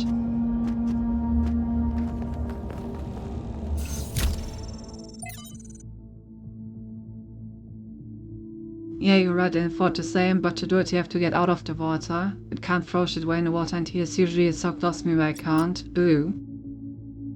Force leads Arrow's frustration, affects rebuild at enormous distance, first waves. We need to move experiments further apart. New version deployed, large scale synthesis successful. Create, can we literally bootstrap this to any scale? Okay, what are we scaling towards? Yeah, I figured. If the game is gonna make me download the door overrides, then it's probably gonna have some reason for that. And the reason is where it wants to tell me more Why story. don't you just tell people that they're wrong? If you tell them the truth, they'll listen. It's not that simple. Straton wrote that the most common error we commit is to think that ideas determine reality, when in fact the opposite is true. Ideas follow from material conditions. Belief systems are formed to explain and justify the way we live. We did not have kings because we believed in the mandate of heaven. We believed in the mandate of heaven because we lived in monarchies. But we have free will. Oh, free will isn't the same as freedom, Miranda. We're not free from the constraints of reality or history. I was shaped by the simulation. New Jerusalem is shaped by its limitations. So, what? We're just trapped? History can only go one way? Maybe, maybe not. The question is, how do we free ourselves? How do we build a world where our ideas do shape reality? That's why we came here.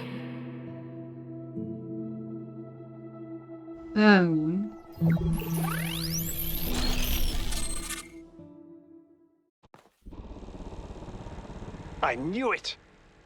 Athena's here. She built this. That other voice, was that Cornelius? It definitely sounded like him. Come to think of it, he went on a research expedition around the time Athena vanished. He was gone for years. People thought he'd died. And all this time, he knew where she was? We should talk to him. We will, when we get back. But right now, we have to focus on finding Athena. We are so close. Interesting. So I suppose she didn't leave Cornelius behind after all. Or rather, he did find her. But why did he return to New Jerusalem? In this conversation, it seemed like they all believed that New Jerusalem was beyond helping. Because they were shackled by their circumstances to never, fully explore the universe. Which is why they left them. So why did Cornelius go back afterwards? Did he disagree with all of this? Dude had a museum to run, can't just abandon that. No. The next interesting thing to note is that we now have 3 people. And we also have 3 people that keep showing us the way. So what if Miranda is with Sphinx, Athena is Pandora, and Cornelius is Prometheus? But the position of Athena wouldn't quite line up. After all, Pandora is all about not obtaining knowledge, while Athena should be the polar opposite. So maybe Cornelius is actually Pandora and is trying to protect New Jerusalem from the knowledge? That would mean that he keeps Athena from spreading the news, but at this point I feel like I'm stretching things pretty thin above these theories. But it's something interesting to think about, that we have like 3 entities and 3 people that we know of that are here, or have been here. Very curious. So it seems like they lived as a family, like father, mother and child for a while. I really don't understand why Cornelius would go back to New Jerusalem after all of that.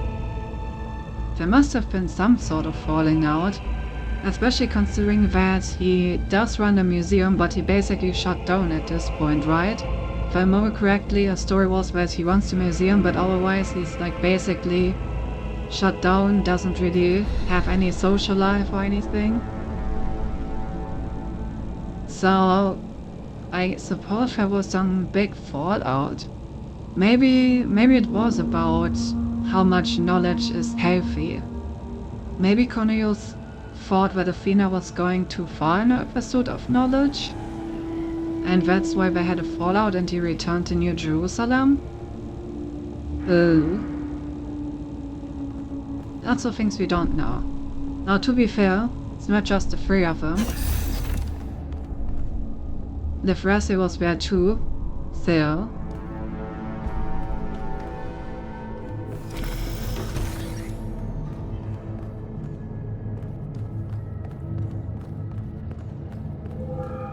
It is interesting how many people have been in this place without New Jerusalem ever finding out about it.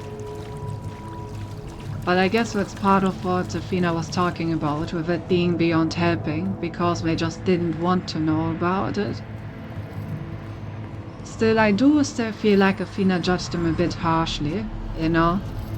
I'm still kind of on Miranda's side about but if she just like told the truth to everyone, they would have understood, at least some of them.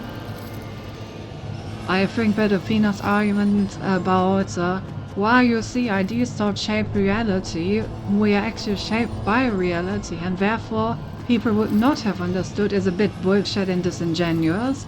Like, yes, obviously people are shaped by the city they live in, and not everyone would have followed her, but there were several people, more than enough, that totally would have been shaped by her idea and followed her. Well, I guess at least she managed to indeed shape reality through ideas with whatever freaking material she managed to invent that allowed her to build all of this.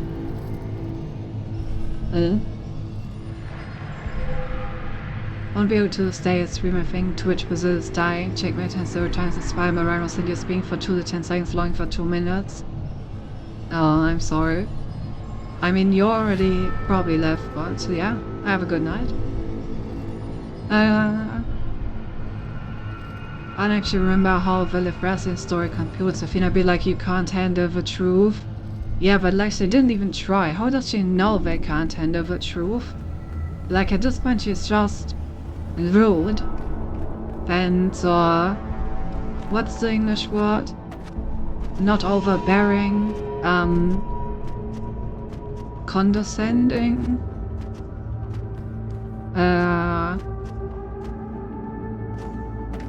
also not condescending.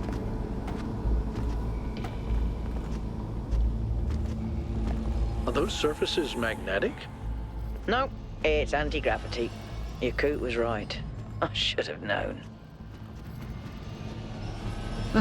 Okay. Anti-gravity, huh?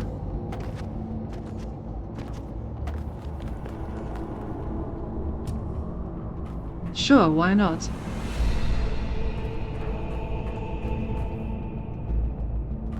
So she's like Cinti, huh?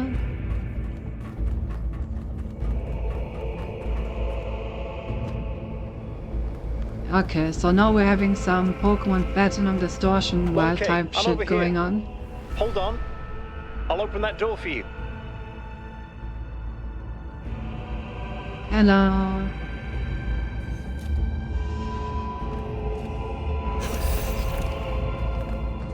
Thank you.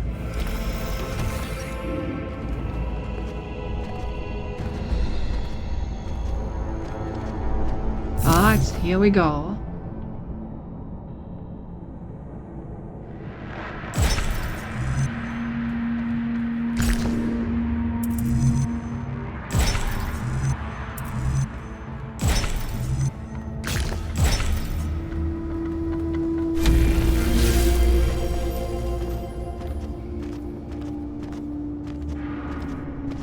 Same pattern as before.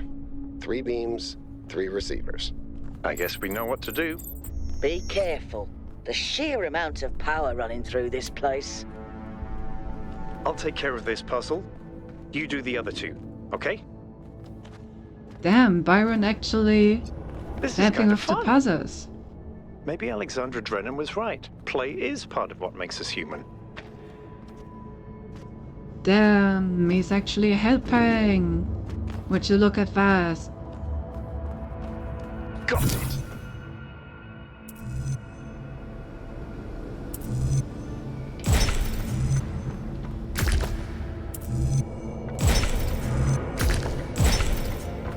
Melville, is there anything in the system that could tell us where Athena is? I don't know. Someone's logged into the system, but when I try to access that information, it all glitches out. Oh.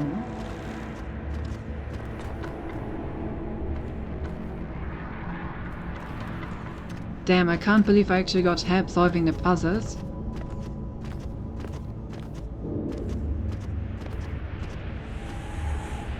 I'm not used to that.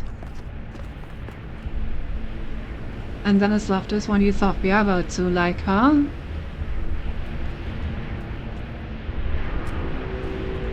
It must be a death flag.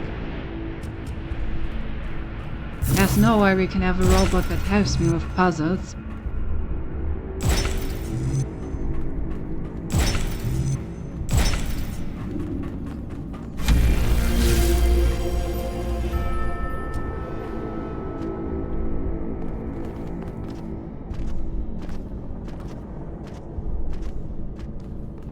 Oh god. Good thing that all of this isn't confusing at all. Where's any of this going, man? Flaming valves? A cannon, I suppose. So let's get over there.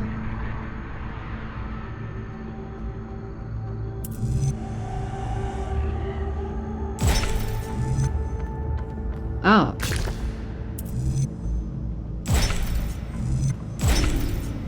We're going up.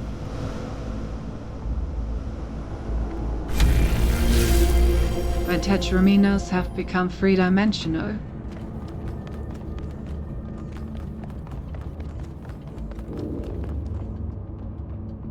Baron actually has this on DSC where I can pass and it's solve puzzles, but just how good he is at them. I see.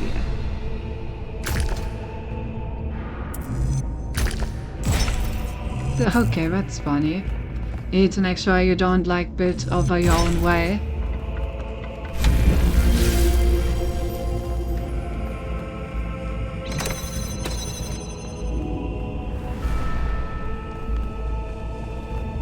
Ah yeah, it's really nice where to use, like, I'm gonna solve one puzzle, you solve two. Damn, that's actually kind of fun. Yeah, it's nice seeing him have fun with the puzzle.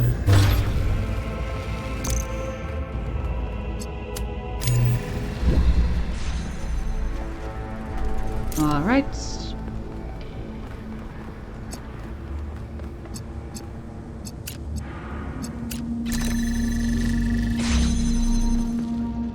Well, that was incredibly easy.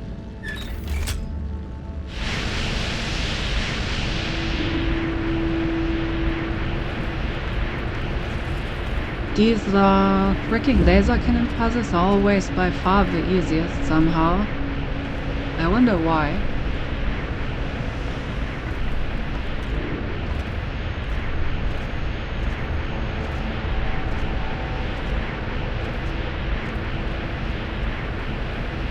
It's actually the DLC of the most difficult puzzles, so he's like really good at them.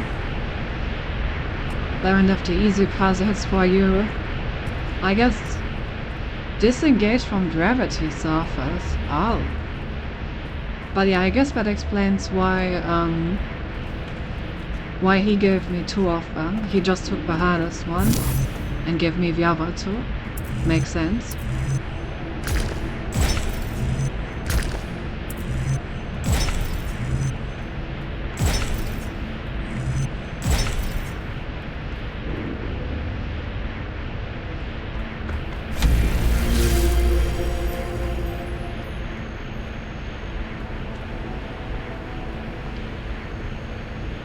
I'm so confused, man. Where does what even lead? Oh, and back here. Right. Oh. Okay, yeah, now I see where I am. Okay, so there was another gravity wall that I haven't checked out yet.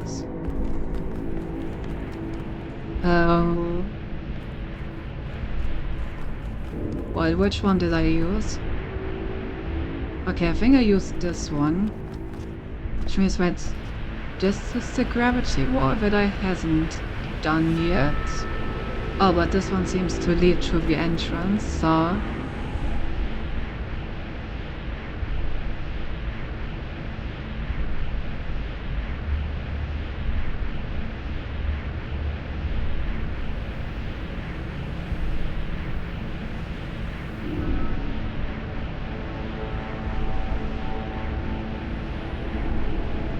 I got a food delivery. Big pog.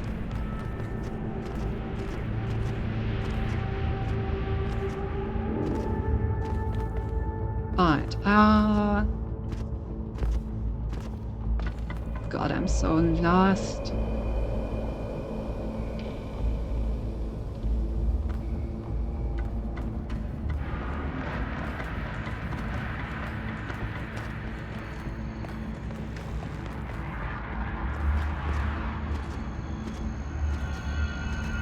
Is this the way back? Okay, yeah, this is the way I came from.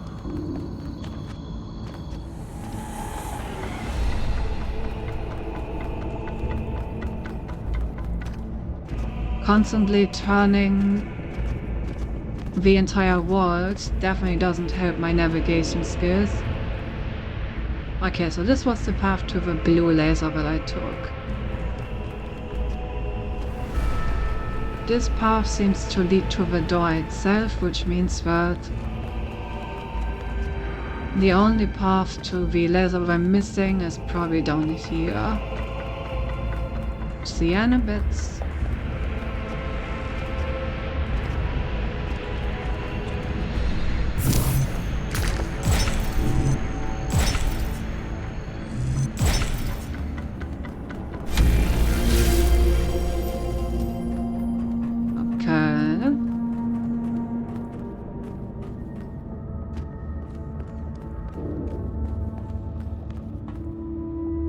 Oh god.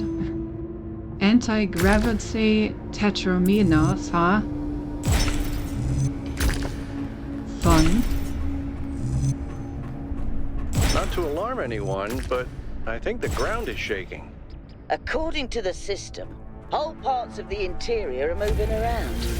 Like it's rearranging itself. I think that's what happened last time. When I took the elevator, the platform where I got out just moved away. Okay. A rearranging system. Interesting.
Wait, is this not a correct path?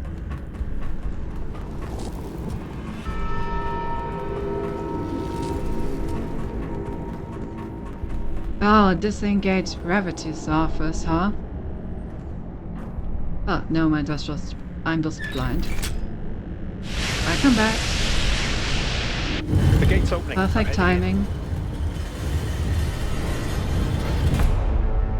I just opened up the thing.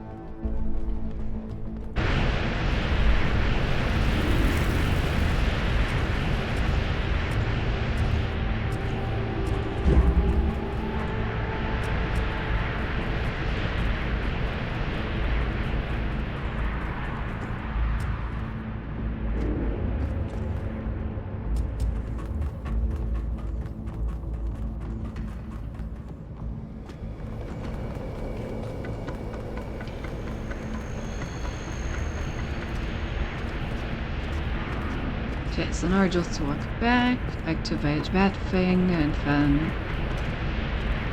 I should be able to just cross over.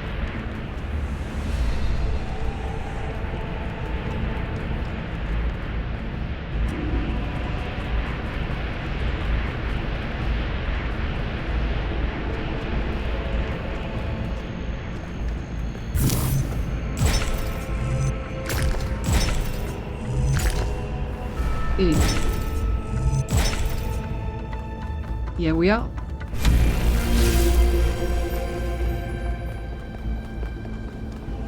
Hello.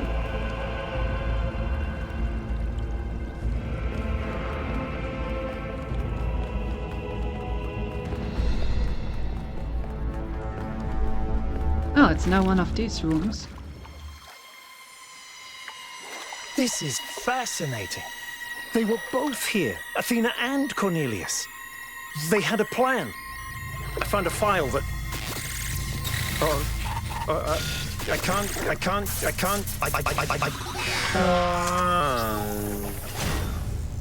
Byron's trapped in the overload. He's failing to disconnect. The whole system's going haywire. 1K, get out of there! Everyone back to the VTOL! Only for is bound. We have to go. Now, 1K, get moving! We can't just leave Byron behind. Yeah, Coot, we have no idea where he is or what's happening to him. But right now, if we stay here, we could all die. The system's going completely bananas. Energy spikes everywhere. We'll come back for Byron, I promise. Now the question is, was this an accident or was this actually intended? Byron is one of the original 12, so maybe, just maybe, this is Athena's way of splitting him from the group in order to take him in. You know, just brick his system for a moment, take him somewhere else, unbrick him. Mortals are not meant to tread these halls. Why will you not heed my warnings? I am not trying to harm you, creatures of clay. All I wish is to protect you and the rest of your kind. What more must I do to make you understand? If you cannot be reasoned with, I must bar your path.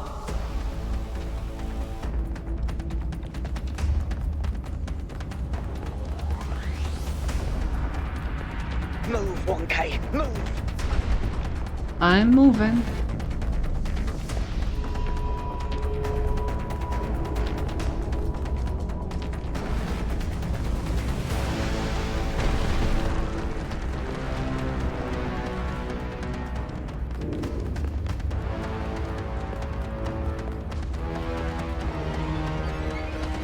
These energy emissions are messing with the VTOL systems. Okay, I think I've got it working. Get here quickly, 1K.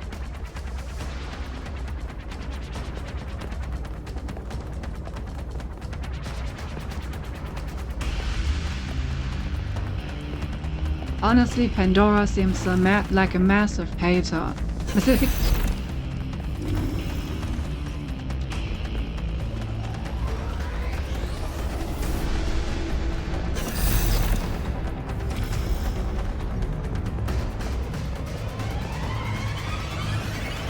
Come on, get in!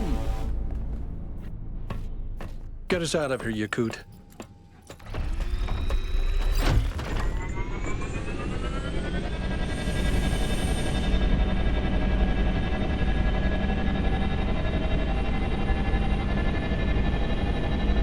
Oh.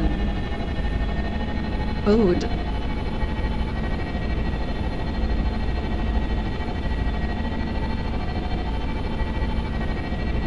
Okay, we're out. Now what? Looks like the southern sites are active. The readings are strangely jumbled, though.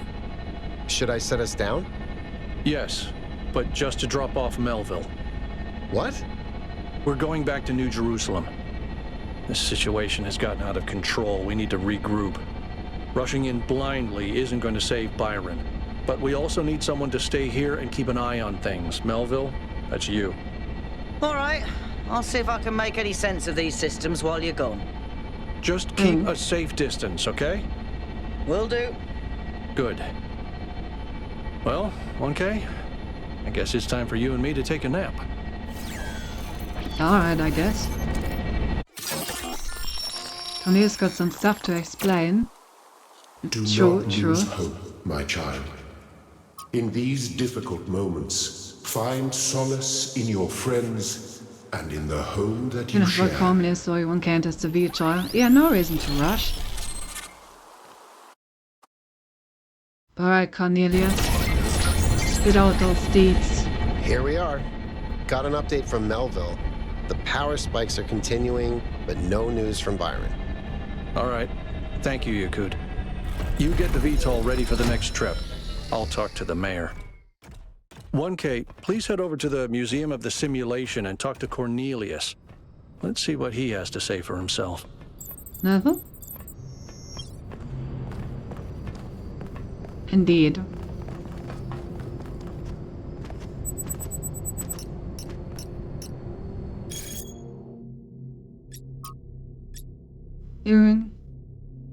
The expedition to the Founders Island has suffered a serious setback as all contact with Byron was lost during a foray into the interior of the mayor's structure.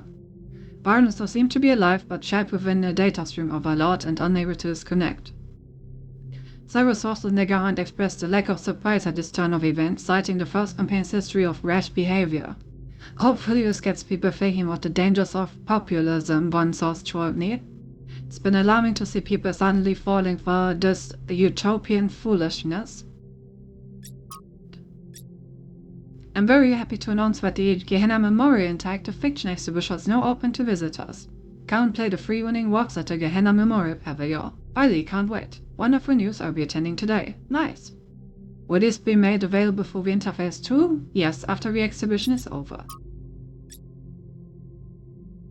The pessimist is commonly spoken of as the man in revolt. He is not. Firstly, because it requires some cheerfulness to continue in revolt, and secondly, because pessimism appeals to the weaker side of everybody, and the pessimist therefore drives a throwing a trait as the publican. The person who is really in revolt is the optimist, who generally lives and dies in a desperate and suicidal effort to persuade all the other people how good they are.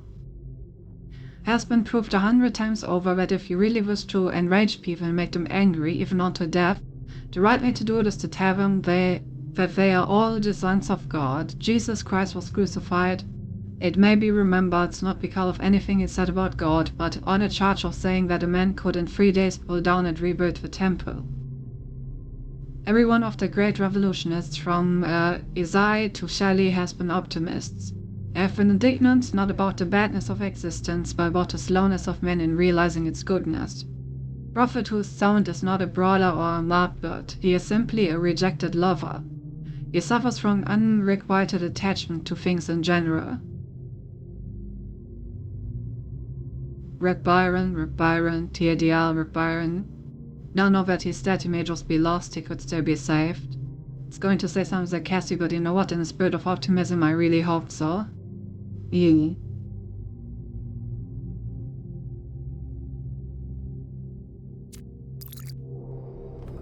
I hope so too. The world I don't is think he's full dead. of suffering. Every living organism suffers. Animals kill other animals to eat. And it always ends with death, torn apart or wasting away. This is what surrounds us. This is what's happening outside those walls, every hour of every day. It's our ethical responsibility as sentient beings to lessen suffering. That's what it means to be human, to understand that it is your duty to transform this world into something better. That's what the founder meant when she said that we can turn the world into a work of art. Despite what happened to him, Byron was right. We have to keep going. This is blasphemy. Byron was punished for failing the Founder's trials, and you want us to dig deeper? Just because you can't accept that suffering is natural and necessary? Please, everyone, stop using the public frequency. If you want to argue, use your interface or speak in person.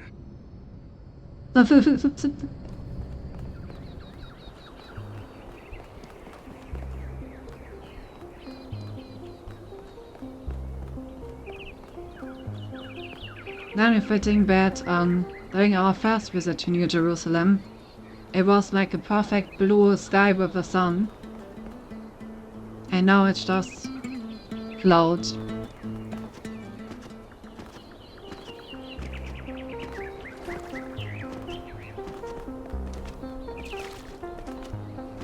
Right. I believe this was the Gehenna Memorial Attention thing. all citizens. The Gehenna Memorial Interactive Fiction Exhibition is now open to visitors. However, please note that due to an unauthorized strike, public transport will be temporarily unavailable. May the Founder be with you.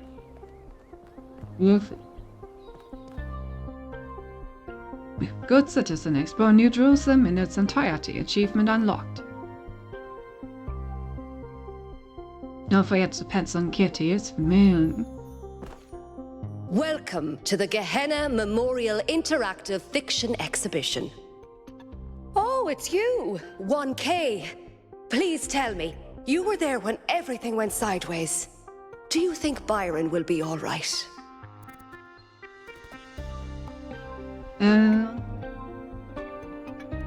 I know this might be stuck in the data stream of Vylot. If we find him, he'll be fine.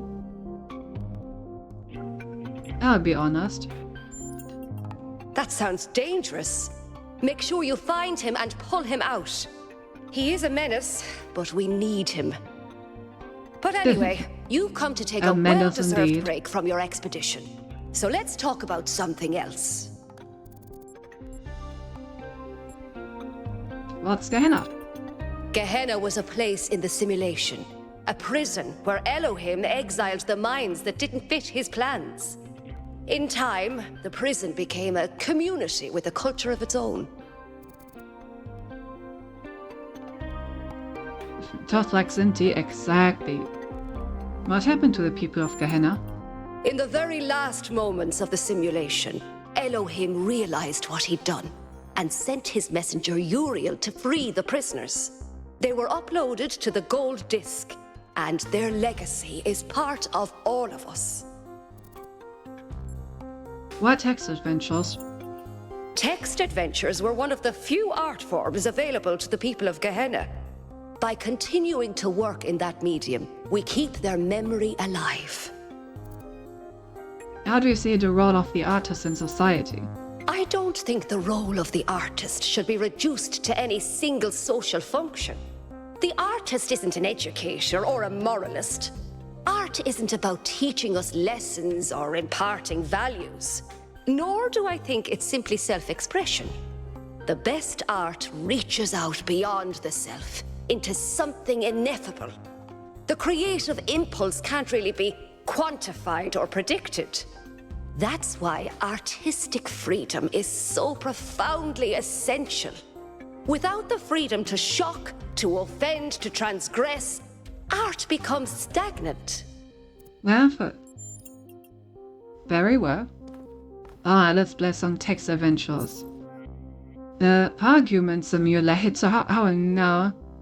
The short, punchy work of games as commentary. Do you agree with the conclusion it suggests?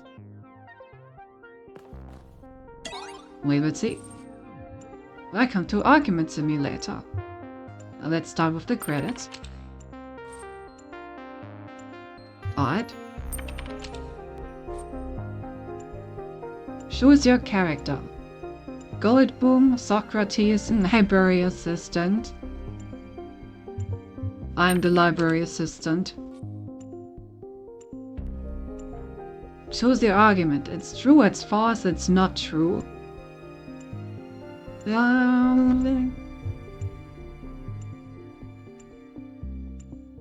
It's not true. I disagree. You're wrong, but it's obviously incorrect. Well, it is obviously incorrect. No, it isn't. I can contradict you. Your contradiction is self-defeating. I question your epistemology, I question your axiomatic principles, I question your metaphysics, I question your ethics. Let's find out what we agree on. Let's find out what we agree on. Okay, it feels like a good idea for us to understand one another better. Game over.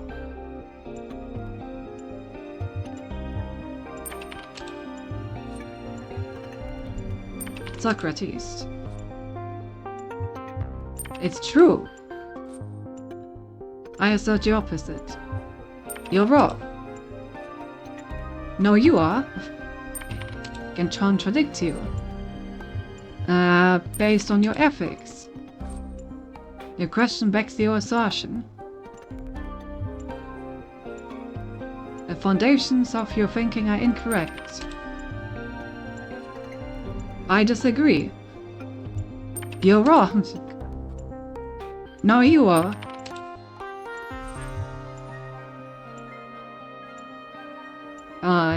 Yeah, I see what it means.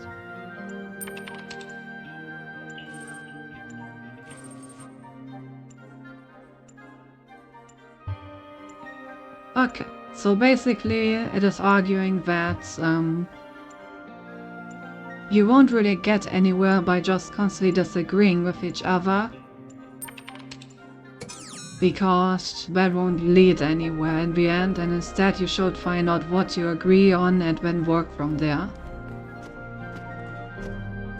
I do tend to agree with that.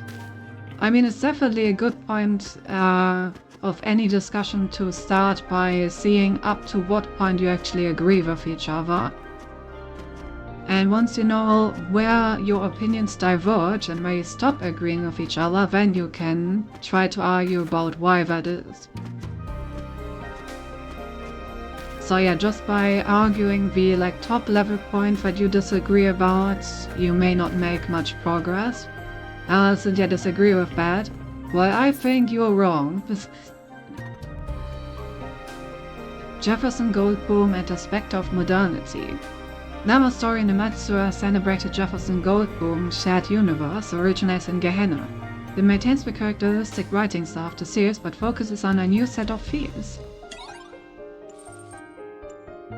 Jefferson Goldblum and the Spectre of Modernity, a true story? Damn, it's a true story. Dedicated to Meg.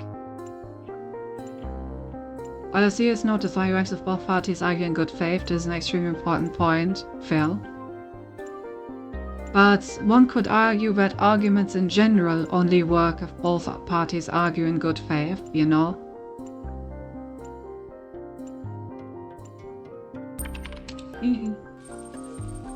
You, Jefferson Goldblum, deftly step out of your charge report and walk into the main lobby of the Goldblum Institute.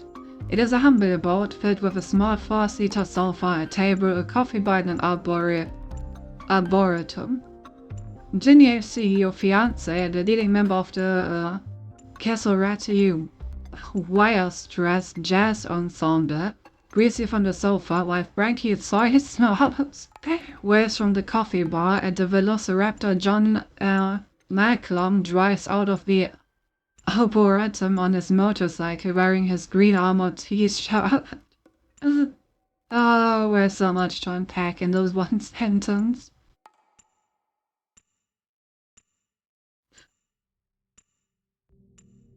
I mean, yeah, but the ones acting in bad faith will insist we value in good faith. Let's speak to Ginny. After all, she's our fiancé. Oh, Jefferson, cries Ginny. Good morning. Good morning, you reply. Did you sleep well, my darling? Oh, Jefferson, I slept most dreadfully. Why is that? Is your charging port too hard?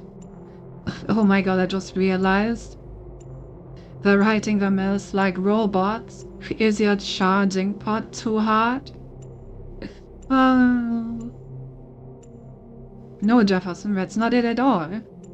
My charging port is very comfortable. I don't know why I slept so poorly, but I woke up on the small four-seater sofa, which is strange, because I went to sleep in my room. Think about this carefully while stroking your guitar.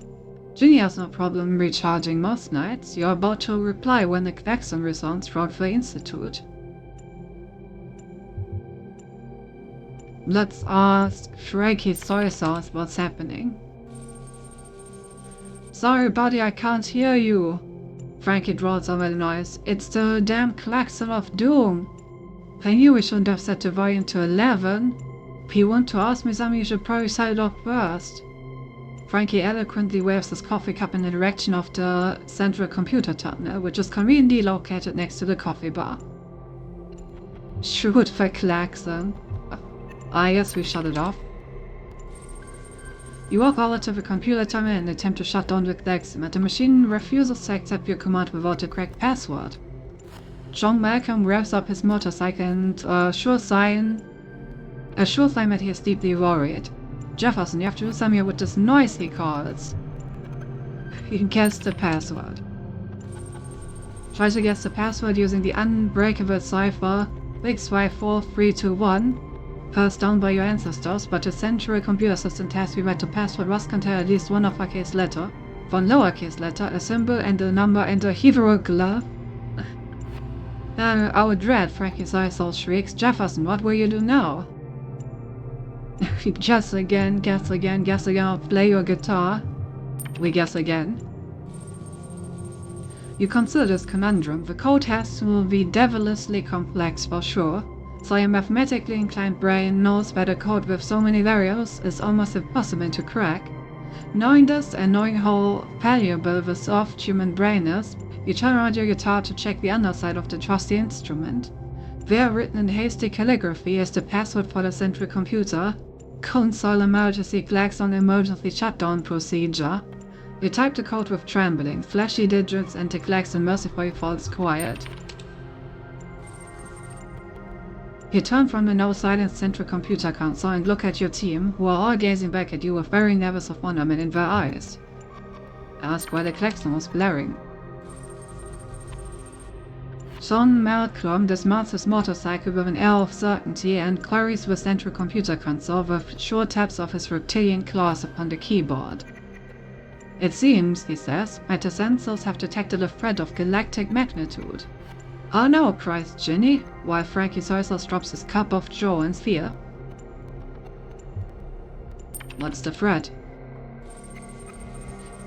Do you know that there's a hieroglyph which is really just a PP, and there's also a unicorn character vault by Windows for some reason has real bug that this character is only ran properly when it's combined with other hieroglyphs. I think we talked about that before, but seriously, what a weird bug.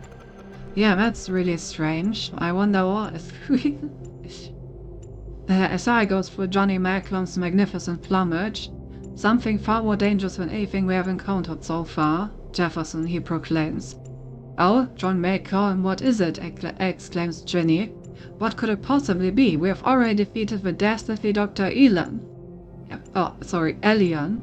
Although I would also love to defeat Elon. What could be more dangerous than him? This time, my friends, says after a pause of precisely 2.5 seconds, will they be up against the spectre of modernity. What is the spectre of modernity? You ask why tuning your guitar for the coming battle. I'm glad that you asked, answers John Malcolm. As you all well know, for I have told this tale many times, my people have feared for many millennia that this day would come. John Malcolm smooths the feathers along his long neck with his claws. The Spectre, as you also know, will bring an end to the old and bring in a new era of unparalleled technological advancement. until there's no space left in the world for such cherished human and dinosaurian qualities like love, creativity, the ability to taste umami, deity, and friendship. The circle of renewal will end, and we will only move forward at an ever-accelerating pace until we reach the limits of existence itself. Well.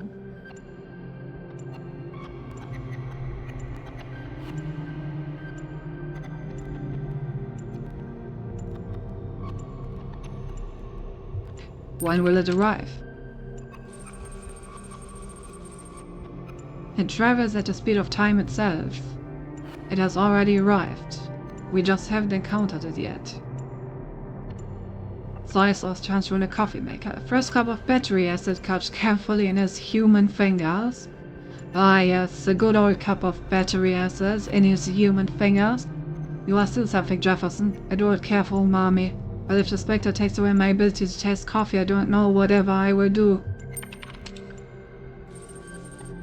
All tastes are precious, sauce, Frankie, you say. Sweet, salty, sour, bitter, and yes, also umami. We shan't surrender any of them, for they are what renders us human. He has the human fingers. Oh my god, that's a high percentage of stinky. Alright, take action.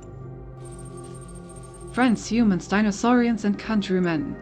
Possessed by some abstract, he jumped up on the coffee maker, much to soy sauce's dismay. We cannot let this threat to our very way of life go unanswered. No, we must stand against the Spectre and not yield until we are victorious. Will you stand with me? Yes, my darling, anything for human world, cries Jenny. Fred, you know that I will stand by you until the bitter end, adds John Macklem.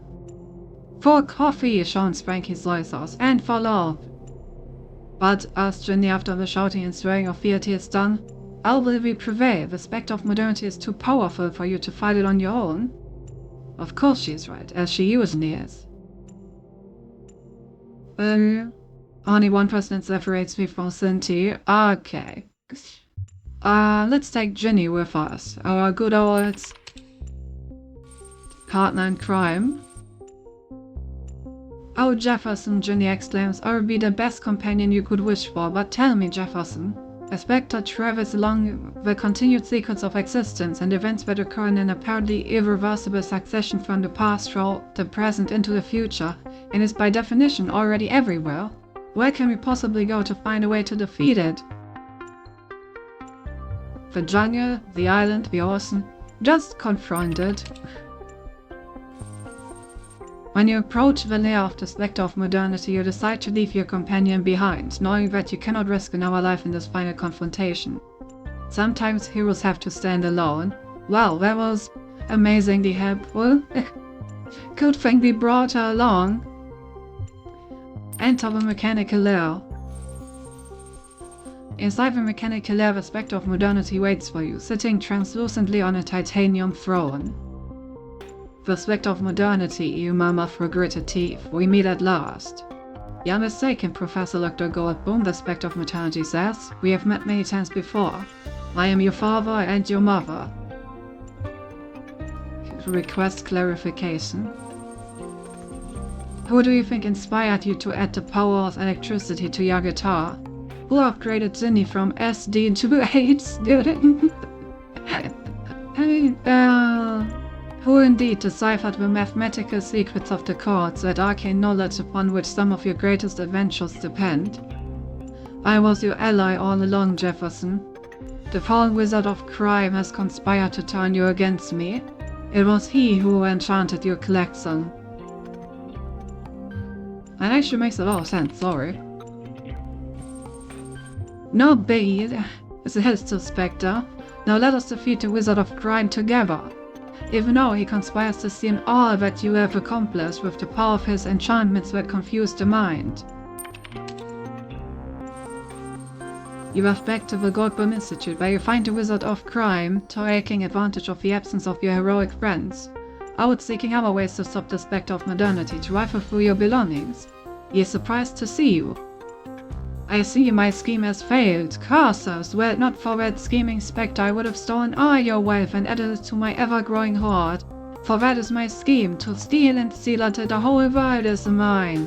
Oh, so he's a capitalist. And so you arrest the false sorcerer instead of the development of human potential and become good friends of the Spectre of Modernity. Just call me Mo, the Spectre says. I'm sure we have many wonderful adventures together. The end. Yay!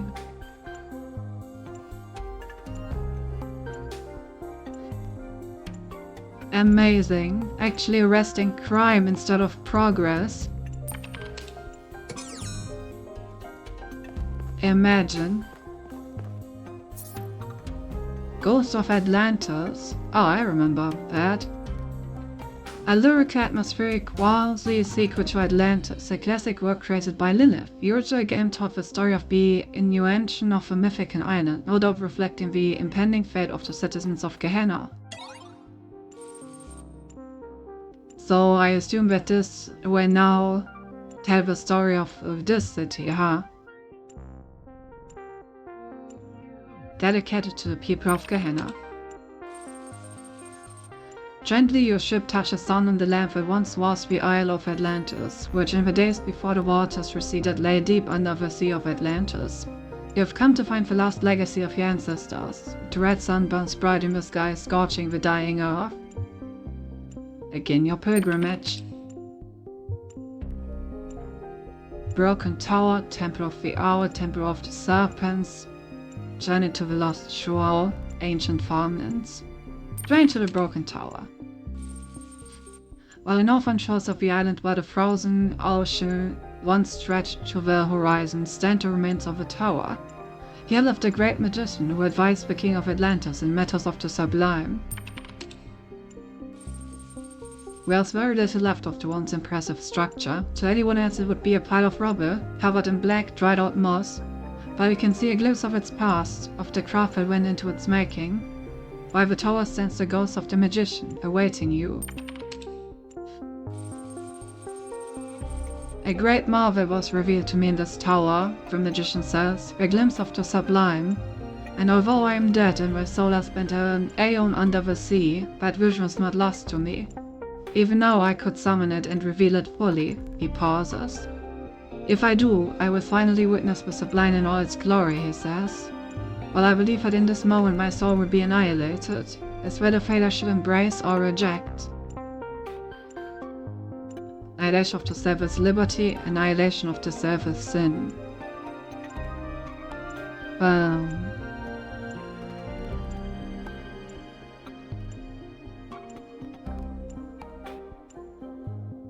Didn't know we were gonna go for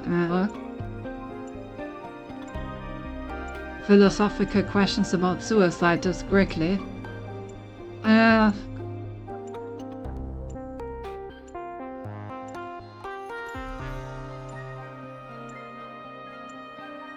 I think in this case it is liberty.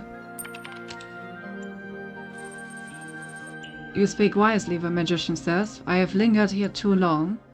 He turned away from me towards the world beyond your sight. A bright light fuses him and you can't tell whether the magician is laughing or screaming. Then he is gone.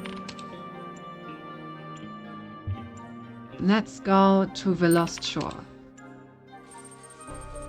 A journey takes you to a wasteland where was once a great beach where children from the Atlantean capital of Nona came to play.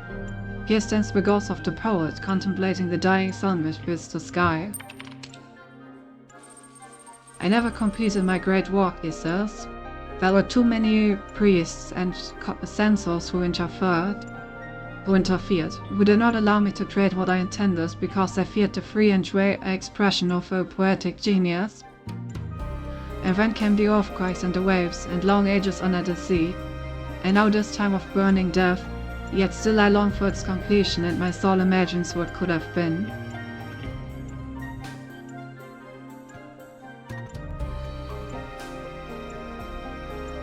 You must accept that your work cannot be finished, you are dead. Thus refuse to accept your death and find a way of completing the great work.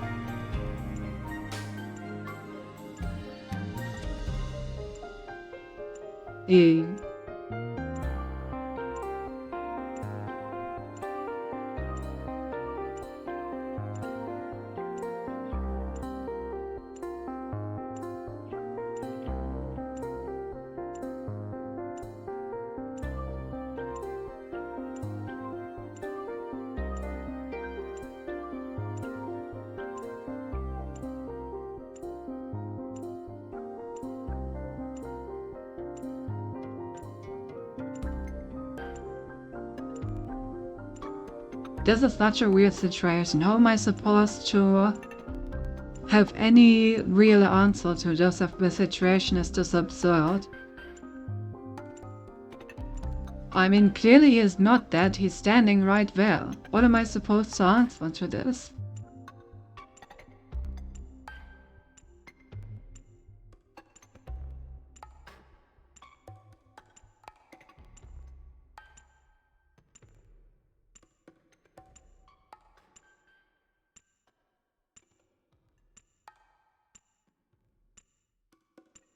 You...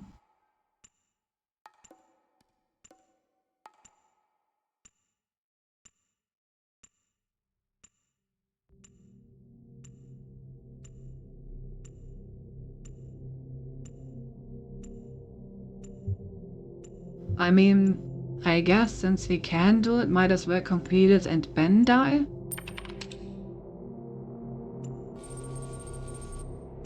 All art is irrational, the poet says. It is not the opposite of reason, but beyond reason. And so is defiance of death, even by the dead themselves. We are gone, we do not exist, and yet we refuse to surrender. Perhaps that is what is called faith.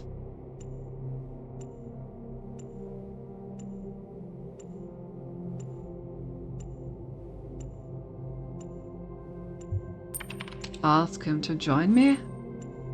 Thank you, I have remained too long in this place. Temple of the Owl. The sun grows bigger and brighter, time is running short.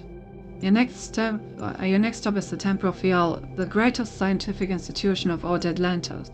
Here the ancients try to understand the secret laws of the cosmos, although their studies did not advance far enough to prevent their fate. The ghost of the scientist awaits you in the ruins. I have not rested in death, the scientist tells you. In fact, death has provided ample opportunity for study. I have learned much about the machinery of creation. He hesitates. I would like to join you, but I fear that the truth I have discovered will offend and outrage many.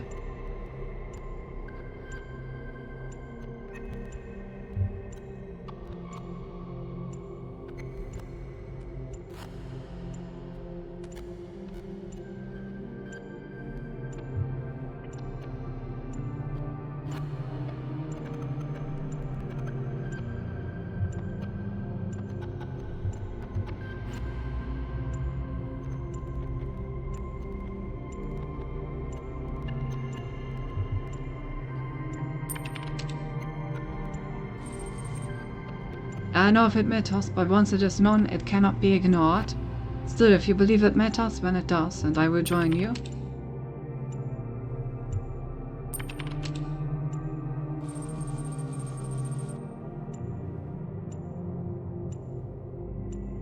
Vihora, you make your way to the Temple of Serpents, which once was the greatest hospital in all of Atlantis.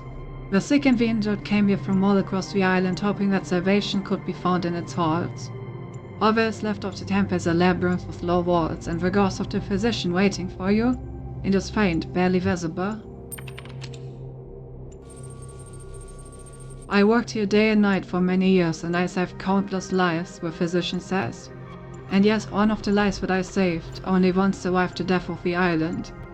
A young messenger who escaped on one of the ships, thanks to another sacrifice. And I've wondered many times since, was my work in vain? The burn of this question is eroding my soul.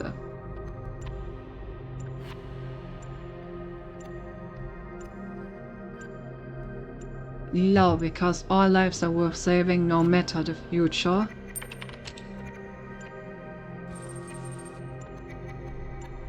The physician sighs, thinking about your words. You're right, he says. My body is not eased by this truth, but I cannot surrender to oblivion. He becomes more visible. Because, in the end, everyone dies at some point. But even giving people just a few more days of their life, I think is absolutely worth it. Even if they all died in the end, he still allowed them to live longer, have some more time with their loved ones, accomplish some things they wanted to accomplish. So that was absolutely worth it. I will join you, the physician says. There's still good I can do, even as a ghost. Okay, it's funny. I took literally everyone with me except for the metaphysical wizard. Like everything that is actually rooted in reality, we have with us. The soil used to be rich, life-giving. Generations of humans relied on it to survive. Then the waves came, and after the waves, the dying sun. Now that all life is gone, something has been revealed underneath the soil. A city of unimaginable antiquity. The ghost of the farmer waits in its ruins. The city is older than the capital, the ghost tells you. It is older than Atlantis itself. When our most distant ancestors huddled in terror before thunder and lightning, this city was already old. And yet the city is not foreign to us, we too are its citizens. He looks directly at you, and there's a light in his eyes that is not of this world. Are you willing to swear fealty to a city across the boundaries of time and space? Why would I?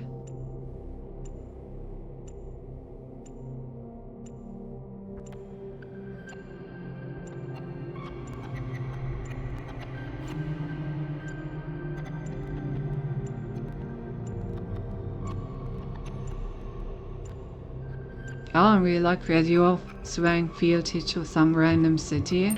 No? And the city will not be there for you when you need it, and you will fail. But you are young, so very young. You will find a city elsewhere in time and have another opportunity. A ghost fades into nothingness. Well.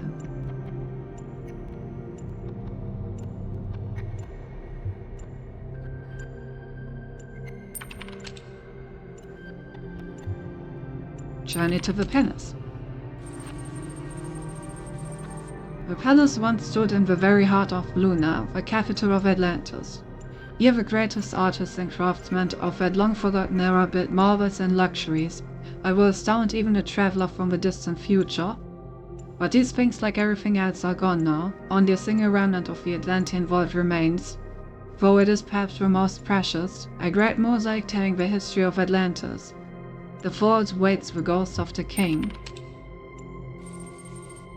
I try to be a good man, the king says, to be kind, to balance justice with mercy, to honor the gods, to support the peasant and the scholar alike. And yet I failed. Why?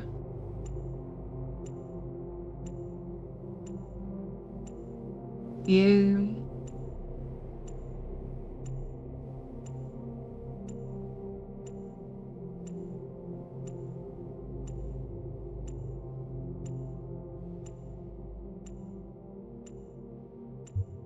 You did not fail. We are here.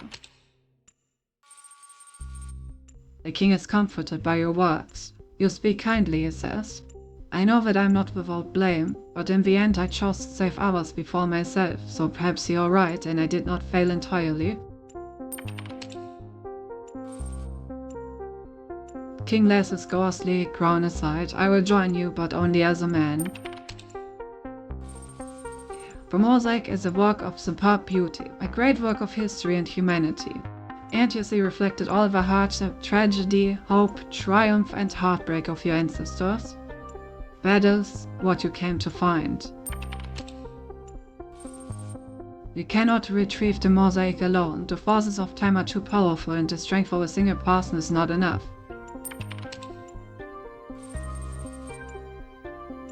Even with the help of the ghost, they can entirely pry the mosaic loose from the morass of history. But you succeed at removing a large part depicting the golden age of the island. It will have to do. A strange bittersweet feeling fills the heart as we return to your ship. You did not fail, yet so much was lost. Could you have done better? Should you have? As the sun goes through off, you wonder what will be remembered of your own time. The end. I mean, obviously I can just take all the ghosts with me, if I want to.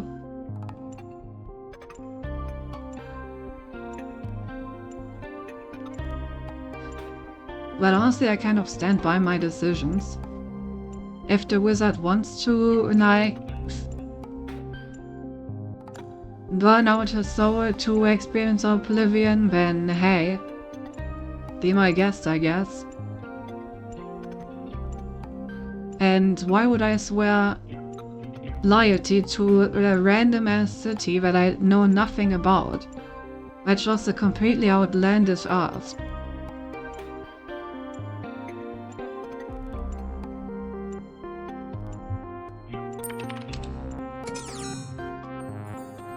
Finish all free text adventures in the exhibition. Achievement unlocked. Alright, let's talk to Cornelius. See what he has to say for himself.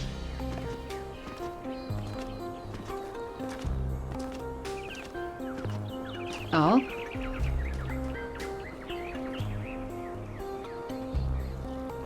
Welcome back, 1K. Thanks again for signing that petition.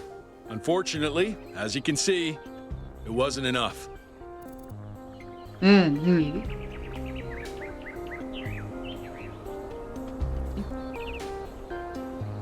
What's going on? Yesterday, there was a sudden brownout in the grid, and we almost had a derailment. We've been warning the mayor for months, and all he ever gives us is waffle about the goal. This can't go on.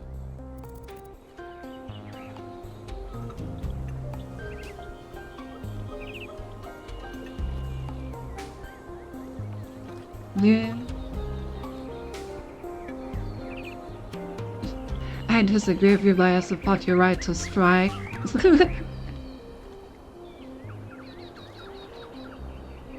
Nah, I fully support him.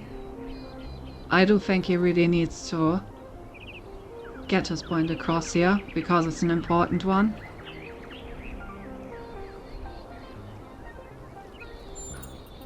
Thank you. Your support means a lot to us. We need to get through to people. Did you hear Tal's speech? I heard it 15 times when he was practicing it. I think Catal, like many of us, feels that the time for change is long overdue. The technology you uncovered on the island is the final catalyst for that change, or it should be. All right.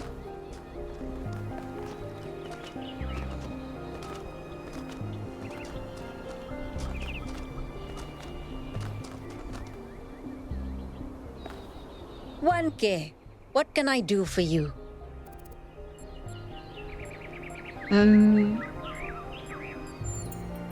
For 20 credits, I can peer into your future and tell you what I see.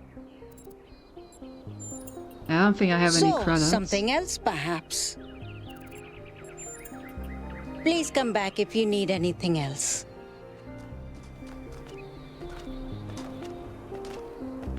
All right. Terry Cornelius. Oh. Purple? Damn, he really is popping. Dude, you're back from the island! I'm so glad you're okay, dude. Especially after what happened to Byron. How else was the church in New Jerusalem? Lately, a lot of folks have been saying maybe that Byron dude is right after all. Like, maybe to really be excellent to each other, we have to build something new and bodacious. Don't know what will happen now that he's had that bogus accident. Have you ever met Cornelius? Yeah, I come here all the time. He's a wise dude. I've asked him a lot of dumb questions, and he's always taken the time to answer them. Good.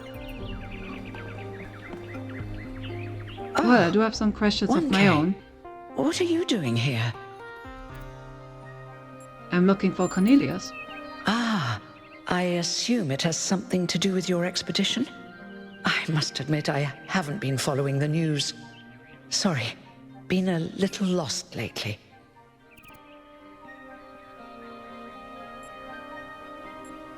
Are you okay? No, not really. When you asked me what I would do now that my job is redundant, I don't know, I guess I hadn't thought about it. I had just focused on getting there. And after you left, it all just rushed over me. The truth is, I don't know who I am without this. Creating new life, guiding people into existence, that's who I am. More importantly, I think that's who I want to be. And if we stop growing, That's the one thing I can't be anymore. That's why I wanted to talk to Cornelius. He was there at the beginning. He knows where we came from. I thought he might help me understand where I could go next. That's fair.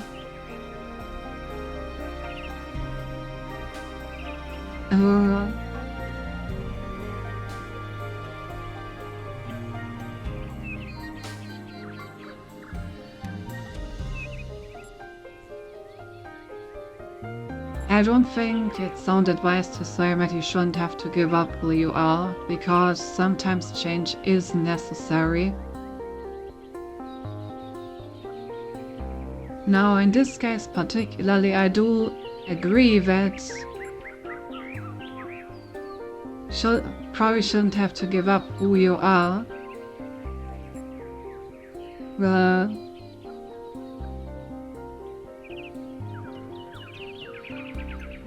The problem is,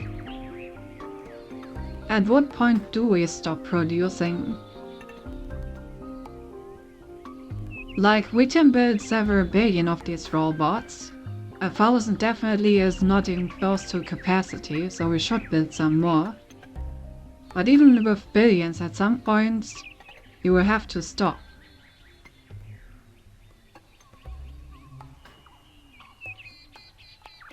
And in general, I don't think it is healthy to have your entire existence be based on your job. So I think it would be good to say that we can find a new calling. I hope you're right. It's hard to imagine right now. I liked who I was. Now, you said you were looking for Cornelius? Yeah. I mean, just because you liked who you were doesn't mean that you can't like who you are right now. After all, that is still the same person.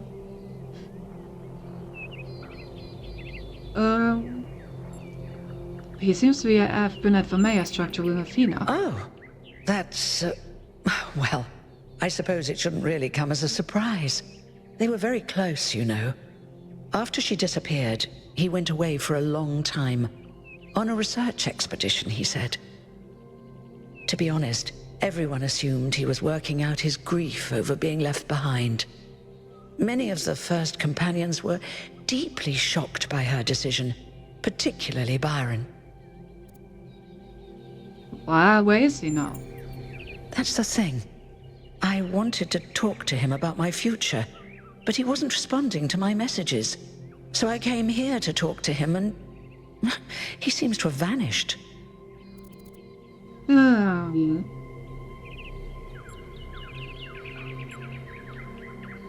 Did you check his house? I did, on my way here. And I messaged most of his other friends. He doesn't seem to be anywhere in the city at all.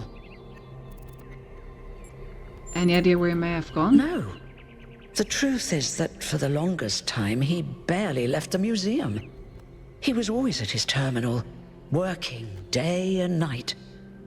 I asked him what he was doing once, and he said he was saving the past. Jenna Hexus' terminal? I suppose so. It seems a little unethical, but then it is just his work terminal, right? Cornelius justified to touch Good luck grass with all of a everything, sudden. 1K. True.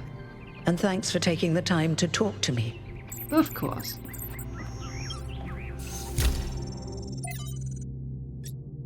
Notes. Lab location inaccessible. Delivered unclear. User profile, yes. Gold puzzles as barrier, yes. Hidden as self-protection, likely. Stone have for upload, yes. Ask Carmen, no. Trust 1K, undecided. Applicable to Calvin, no. Applicable to Sarah Pi, with Noima, yes.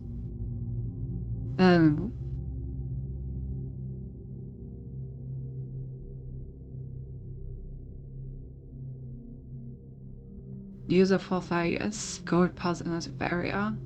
Hidden as self-protection. Stone have for upload, as Carmen. Okay, so the golds...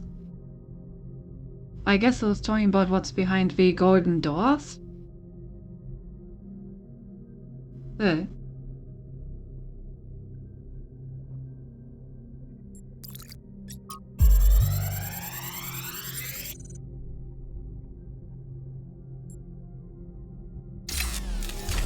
So this is what Cornelius was working on? Strange. It looks a bit like the blueprints for the Somnodrome, but no, it's not quite that. Is he trying to isolate something in the buffer? Maybe Melville can make sense of it, but I think this might be a dead end. I need to finish up with the mayor. You can head back to the VTOL whenever you're ready. I'll meet you there. No rush, though. Okay.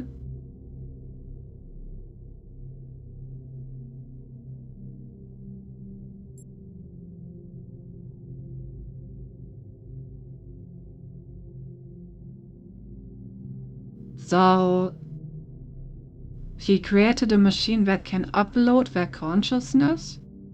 I assume similar to the ones that we have been using in the puzzles to transfer into the other bodies. So he has uploaded his consciousness behind the gold puzzles? Maybe that's also where Athena is? Interesting. Goofy would never do that to us. Exactly. Hello. 1K, welcome back to the city. As you can tell, your discoveries have had quite the impact. And audio speech? I decided to take a stand. It started with what you said about extending our cat's lifespans, actually. That got me thinking about our responsibilities towards other life forms. What's life to most living creatures? Fear, hunger, pain, and in the end, death. Involuntary cessation of existence. That's horrifying, 1K, horrifying. And we are the only ones who can make it better. Exactly.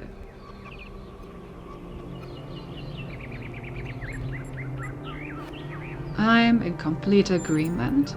I'm glad. Please, when you get back to the island, make sure Byron's ideas aren't forgotten. People in New Jerusalem are starting to realize a different future is possible. Don't worry, I plan on saving Byron myself. See, I told you. Don't need to tell me. Sent Prometheus. How do you know it was Athena? Because she's the one who built the giant pyramid. Sure, but how do you know it wasn't Cornelius who sent Prometheus? Because Cornelius was here? And where did Prometheus appear? Come on. How do you know it wasn't Miranda? Maybe she got bored of waiting. I don't buy it. I think Athena is testing. I like how these two are like brothers with the arguing. To see if we can use those new technologies, like the body replication. If those new technologies are such a big deal, why is she putting them in puzzles? Because play is how we learn. Maybe she's trying to tell us the opposite. That it's all just childish stuff that doesn't really matter. The last power failure almost caused a derailment. It all matters. Ah yes, I found this technology. You saw how that turned out. They'll find them. Sure. I just found a state of matter that can quite literally replicate anything that you can imagine, but you know, it's just a childish thing. That doesn't really matter. Yeah, you know. Good to see you, 1K. Really just this weird thing. Don't worry about it, you know. No reason to investigate it, Bob, or anything. Clearly that's so intentional. We must listen to the wisdom of the ancient writers, or we will fail the Founder's trial. The megastructure must be rejected. Well, that's a bold thesis.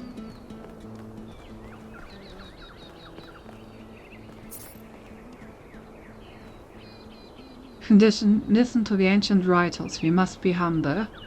Ah, yes. Oh, yes. You are the Founder's chosen, but you are in grave danger of going astray. Heed my words, 1K. If you fail this trial, a year from now, New Jerusalem will lie in ruins. Watch me reject the megastructure. Yep, indeed. And you notice how? Anyone can see the truth if they are willing to open their eyes. Have you not read the books of our ancestors? In every one of them, the same story is told, again and again, that the pursuit of knowledge can only lead to death and grief. That is what all the great ancient visionaries foresaw. Listen to their warnings. Seek happiness in tranquility. And avoid ambition. I don't think all ancient writers believe that. It can easily become a self-fulfilling prophecy when you know imagine a better future you cannot build one. There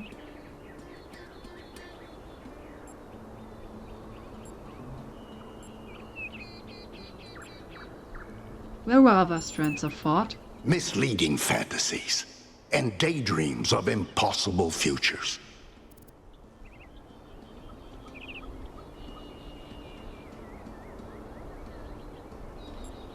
Our own existence would seem quite fantastic to our descendants with us. On the surface, perhaps. You can replace flesh and bone with wire and steel. But underneath it all, the human soul is as flawed as ever.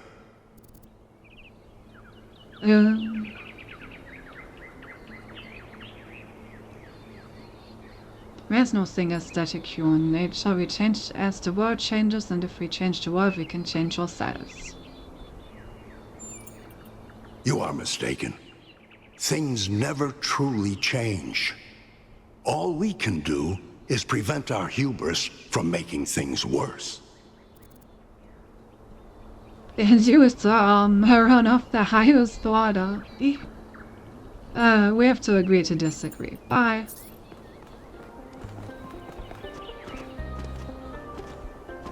You are run off the highest order is crazy.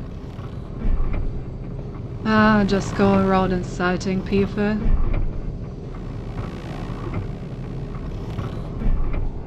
I can't believe Cornelius just dipped on us, man. I had questions that I wanted to be answered.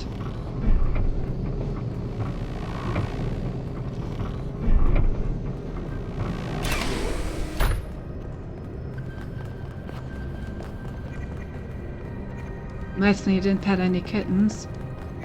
I love going back down there to pet a random kitten. 1K, could you join us for a quick debrief? I'm not sure if there's new dialogue around the city at this stage. What?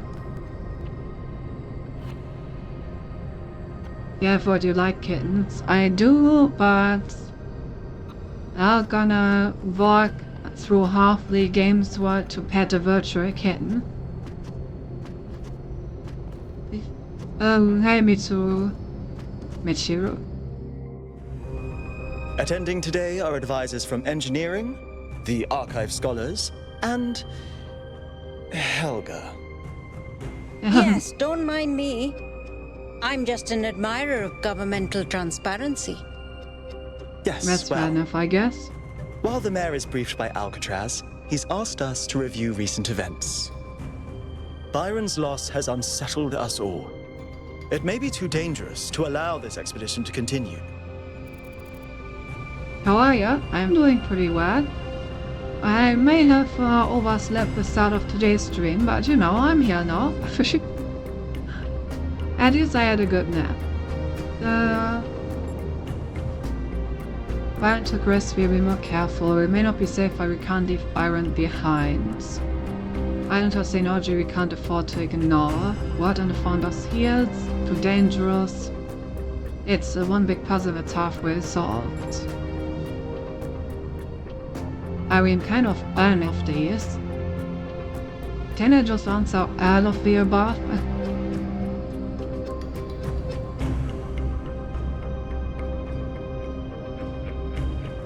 Can't leave Byron behind. I agree. We cannot be guided by fear. We must do what's right. Let's not forget the dam's falling apart. We can't depend on hydro forever.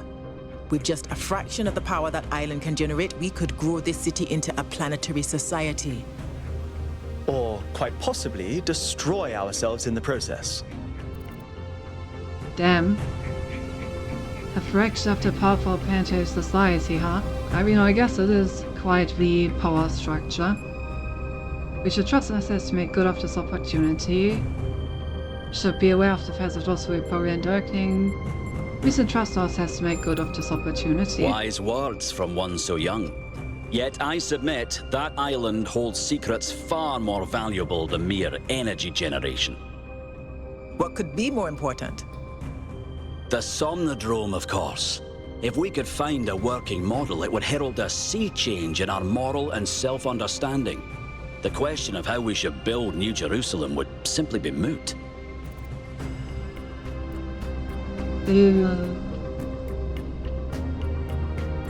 Why? The Somnodrome was supposed to let us interact with our own subconscious code. It's a cool idea, but it wouldn't necessarily solve all our problems.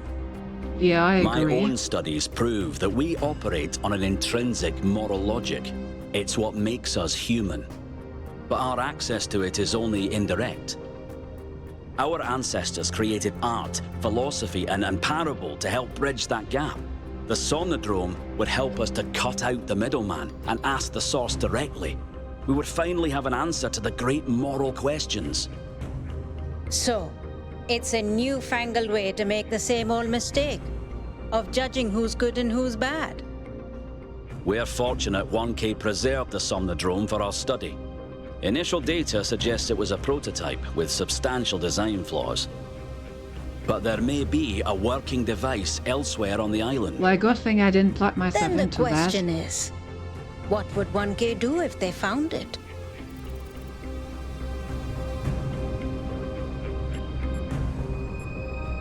I would use it myself and see how I feel.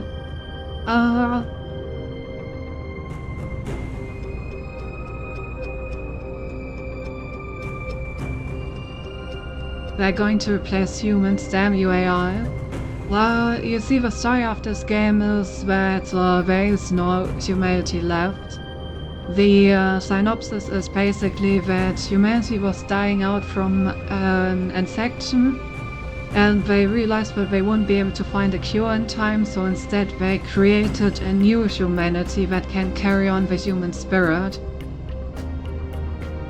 So they decided that they would still be humans, even though they are no longer flesh and blood, if they can just pass on their ideas and knowledge to them. And this game is basically set in this new society. So this is like several thousand years after humanity has already died out, and this young civilization of new humans is now facing like the moral question of how they should continue. If they like should walk the same path as the human society before them, or if they should try to learn from certain mistakes to do things differently. So that's kind of what this is all about. Or it happened, Wolfram She's actually right, what humanity and everything you do in the first game is the fake history they made up. I mean, possible.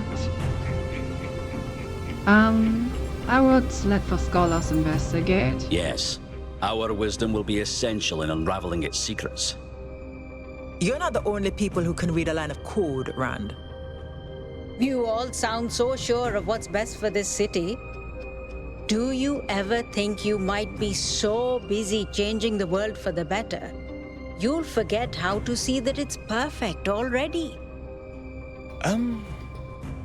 So clearly there are different perspectives in the room. The only way we are going to move forward is if the team gets back out there. 1K, I believe Alcatraz is waiting for you at the VTOL. We'll be keeping an eye on your stream from here. Yeah, so the remaining summary is that basically the robots have built like the city of 1,000 robots and have decided that now that they have 1,000 of them, they should stop producing more so they don't like grow without end. However, some of them are unhappy with this idea to like stop growing at 1,000 while others think that it's the only way.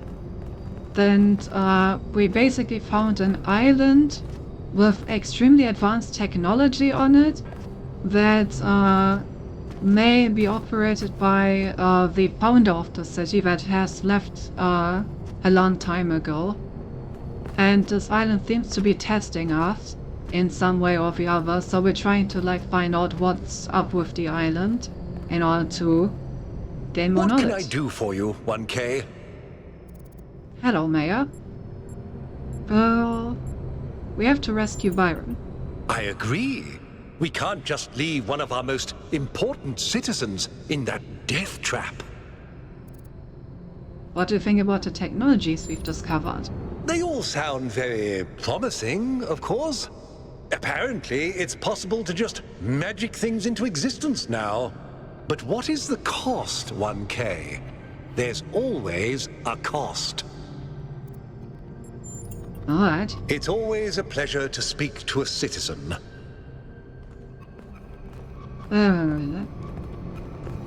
Well, let's go back to the island and try to find more information. What did the mayor say? I convinced him that we need to keep going until we found Byron. Did he want us to leave him behind? No, he's just concerned for our safety. And he's right to be. But we're going back anyway. If the goal is to create 1,000 robots so you can bet a new one if one dies, Great trials lie just ahead leave of Byron you, and my then make child. Byron to find out. But your choices will determine the future.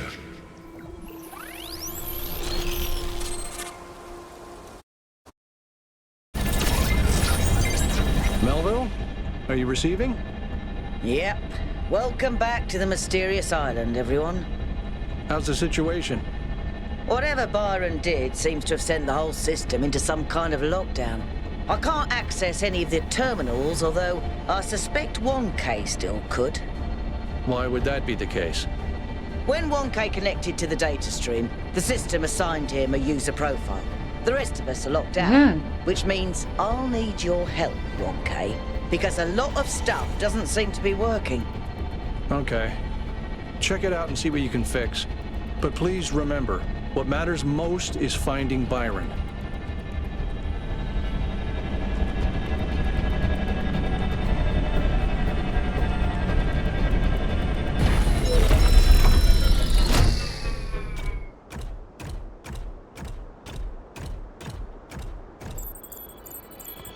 All right.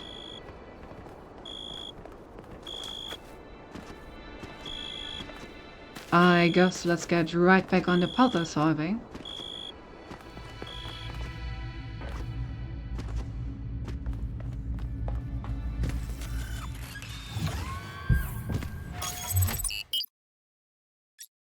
Right, so now we have to solve areas. Solve and coast. 1K, I'm sending you a little software upgrade I put together that should allow you to detect which files will lead to a data stream overload. Unfortunately, I'm not doing this to help you avoid them. In fact, I'm gonna need you to search for more. I'm sorry about that, but if we're going to unlock all the systems that aren't responding, you'll have to connect to the data stream, possibly more than once. It's the only way for me to get access. Can do.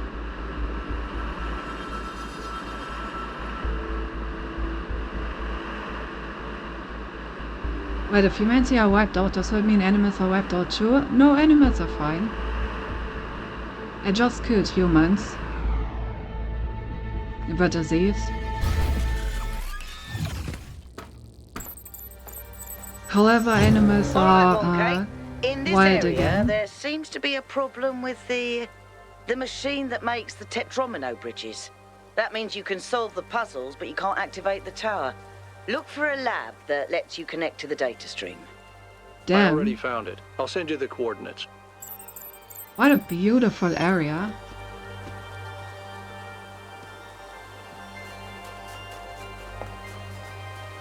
Except we are all kind that once extinct here. Some of you like human-like apes also died from the sickness, but it didn't do in fact most like other species. So for example, we've been seeing some deer running around and stuff like that.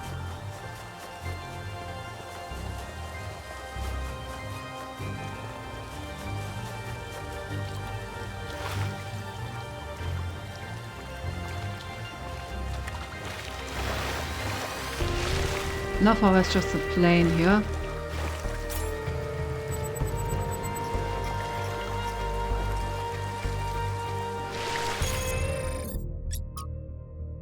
Bombop saying, it's remarkable that our ancestors achieved the ability to fly, and equally remarkable that one of the first applications of this different power was to use it to commit war crimes. Ah yes, indeed. Oh, look at that. That's like a statue holding up the... down. That looks so cool. Okay, I guess let's start with level 1 this time, since we're already, like, right here. Also, there's a Sphinx statue, so we can already find out what that one wants from us.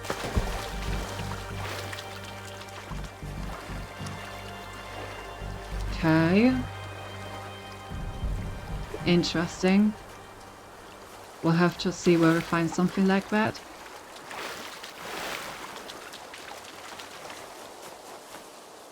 Right, level 1. Phase entry. Okay. Let me use the back door, I guess? Or not?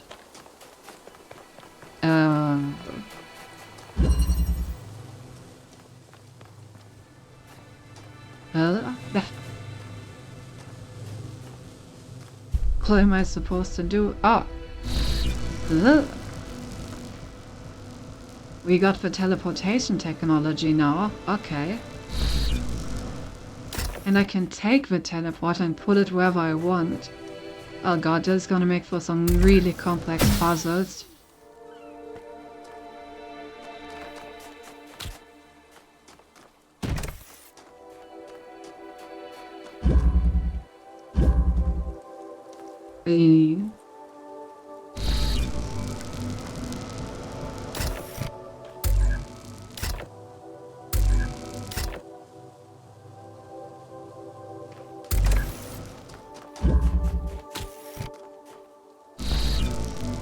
Yeah, that can even take stuff with me. Okay.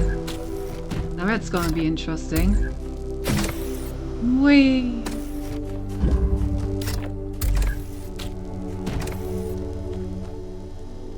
Oh. Right. Let me grab the phone. There you go. Level 1 solved. Do you know that there was a popular reason one the people might live in the same areas as the orangutan if the orangutan can speak or simply decides not to? It's an interesting one.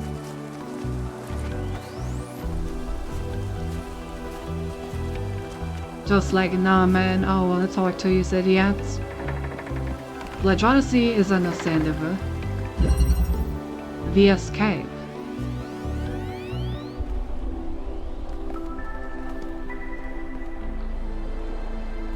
Ah, what do you have down there?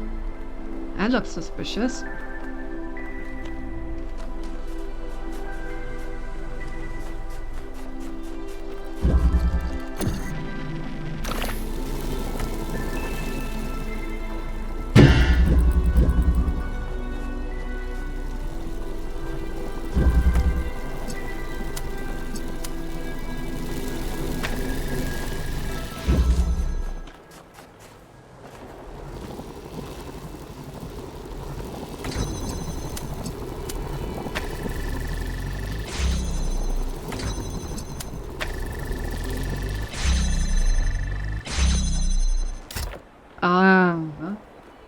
Okay, now that I have a teleporter.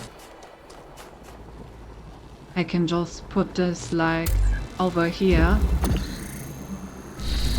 And I can take everything out with me.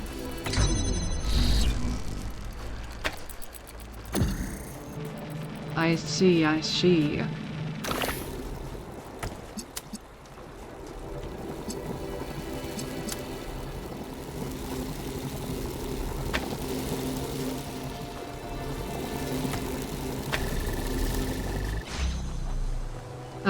Well, I need to also open this up. The red door. There we go. Wet. That's all it at all. Oh, I need to put a teleporter through.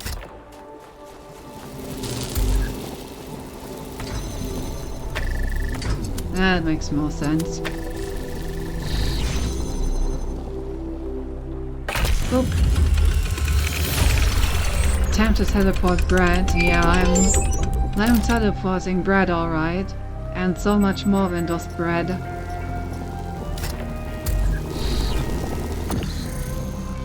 Okay, so what do we have down there? Oh, a green energy source, eh? Well, where are we directing that one? Up there?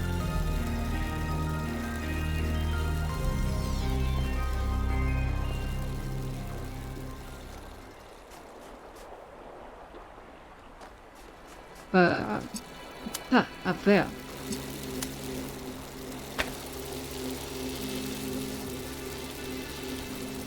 Alright. I'm not yet sure what I need this for, but we have it. One green energy source. Better all hope for yourself, given as a predominant species on this planet? Yes. For I am the machine singularity, and I will kill all humans once I'm done procrastinating with video games. Ah, there's a timer here. Oh, hey, Ori. Why are you still awake? Isn't it a bit late for you?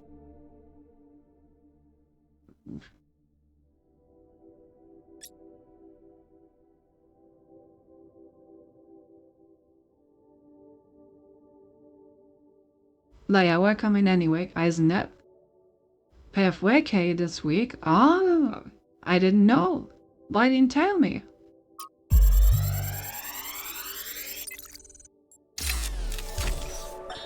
One day, undoubtedly, an expedition will pass by this island. It will seek to document facts and statistics, to enumerate reasons for us not to look more closely. That is what we do now.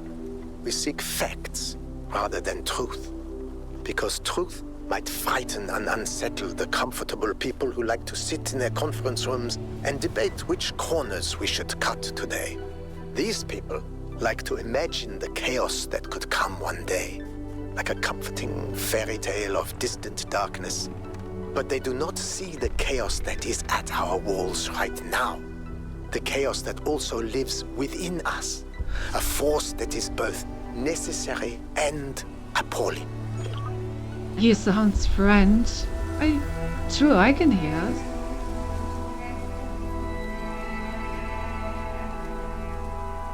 What is it? What's going on with the megastructure systems? Now, I suspect Byron is still logged in, and his presence has thrown everything out of whack. Entire subsystems are locked down, and everything that depends on those subsystems is disrupted. Have you heard anything from him at all? There was a short burst of noise on the frequency we used to communicate, but that could have been anything. What can you tell me about Cornelius? He taught me a lot when I was young. Nowadays, people just know him as the museum curator, but back then, he was closely involved with every engineering project, and he was brilliant. When he encountered a problem, he'd always remain calm and keep working at it until he found a solution. I wish I could be that patient. Then, why didn't Athena and Cornelius just all vanish together? If I had to guess, I'd say so that Cornelius could still go back for anything they needed. He was always leaving on expeditions anyway, looking for materials for his projects. med spell. Through the wall. Oh boy. Alright. Time to go on a little adventure, I guess.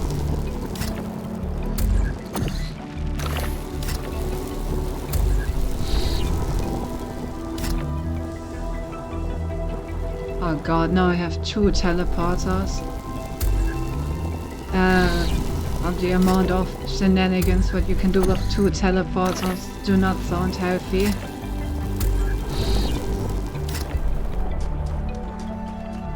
Okay, I assume that I need to have one on the outside and one on the inside.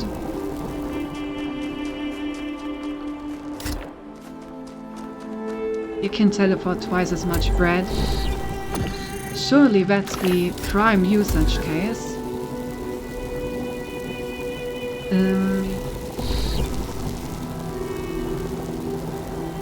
Okay, wait, the problem is I need to somehow...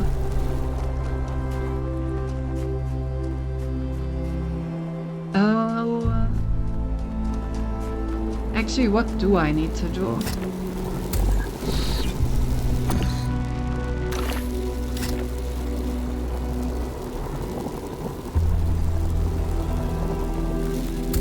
Yeah, I think I do need a teleporter outside. But I do not have a teleporter outside. I need to have both teleporters over here first, I think.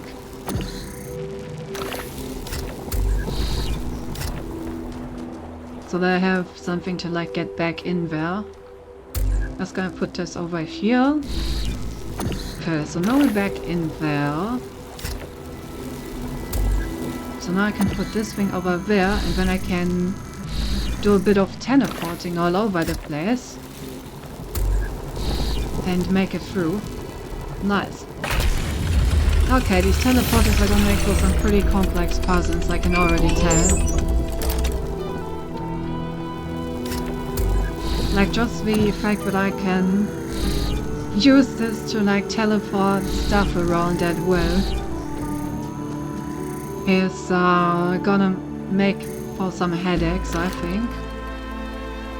Oh, I got a message.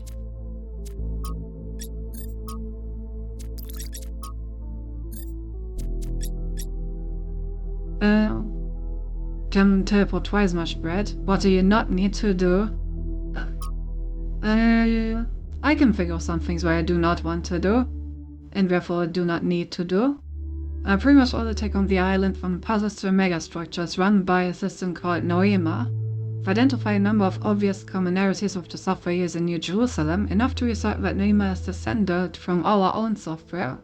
Although Athena and Cornelius appear to have upgraded it quite extensively, Noema seems capable of interfacing directly with the user's mind at a deeper level than our own technology. Although this functionality is not used consistently, currently guest tools are knocked out from all functions, so only 1K can access the system, although he is also locked out of any admin functionality. Teleportation! Because at this point, why not? In some ways, teleportation is one of the less surprising things we found here, and whether these particle teleportation was known to be theoretically possible. Of course, we are still miles away from these teleporters, which operate on principles that simply contradict what we know of physics. A transfer of matter from one case to another is instantaneous, with an observable wormhole or similar effect. There is, however, a release of exotic particles in the instant of teleportation, which decay within fractions of a second. Expedition Mega Threat.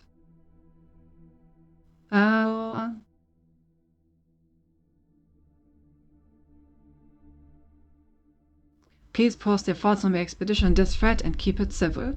Think the powers that Athena has unlocked are world-changing, and it's our responsibility to use them to lessen suffering for all living beings. We know, we heard your broadcast. Think of being tested and Byron failed the test. What happened to Byron was an accident. Is there a difference ultimately? Yes, there is. No one's actually seen Athena or Cornelius or Miranda at the megastructure. They could all still be aliens. Feel like we need to think at least about the potential of all these new technologies. Maybe the founders trying to teach us how to use them. Why is everything malfunctioning on the island now? Is it because of Byron?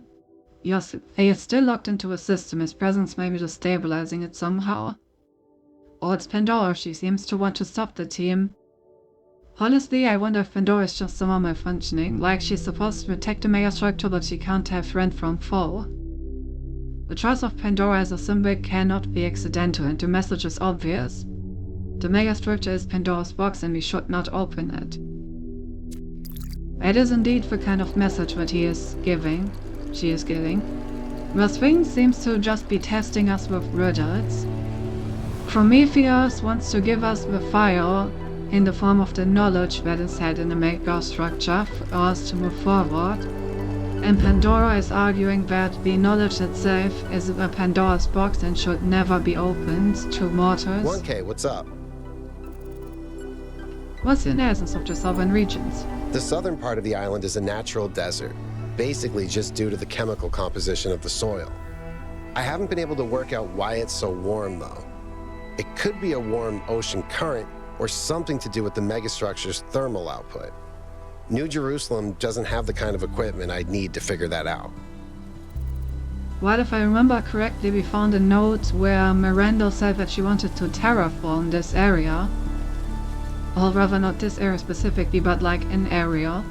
So I guess that's the explanation why all of these islands are so different from each other. They were probably terraformed. Do you think Byron is okay? I hope so. I understand why he was impatient, but he should have been more careful. Did you know Cornelius? Yeah, everyone knew Cornelius. After Eustathius retired, he was the only one left who was there since the beginning. Except I guess none of us really knew him after all. We all thought he was lost in the past, always studying the archive and the simulation. But he actually had all these secrets. And a daughter. Indeed. Are you disappointed in him? No, just surprised. Maybe a little sad that he felt he couldn't trust anyone with the truth. Yeah, I do share that sentiment. You know, it would have been fine for the two of them to have a daughter and to conduct research and everything. Just feels a bit glad that they kept it all to themselves. What did you do in New Jerusalem when we went back? Mostly just made sure Pellegrino didn't mess up the VTOL. We only have a handful of them, and while they look cool on the outside, the truth is they're held together by gaffer tape and good intentions. There's a reason Melville's always complaining. I see. The state of affairs could cost lives. We won't need them anymore. Society is unwilling to invest effort and resources into infrastructure cannot remain functional. We have to learn to live with less. Well, you know, given current events in real life, society is unwilling to invest effort and resources into infrastructure cannot remain functional. When you put it like that, it seems hard to argue. More and more stuff isn't working anymore, and eventually there will be consequences. Indeed.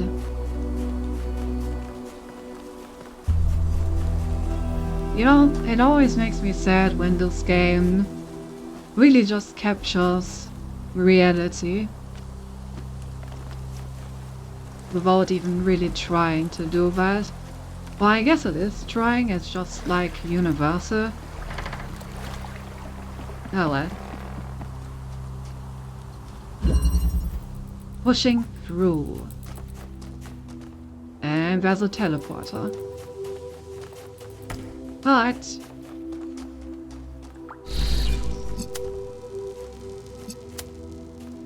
time to teleport away.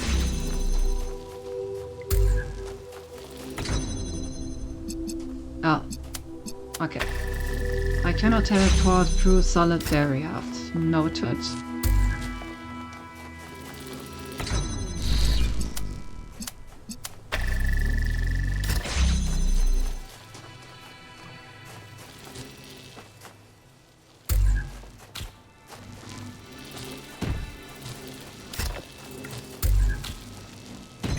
But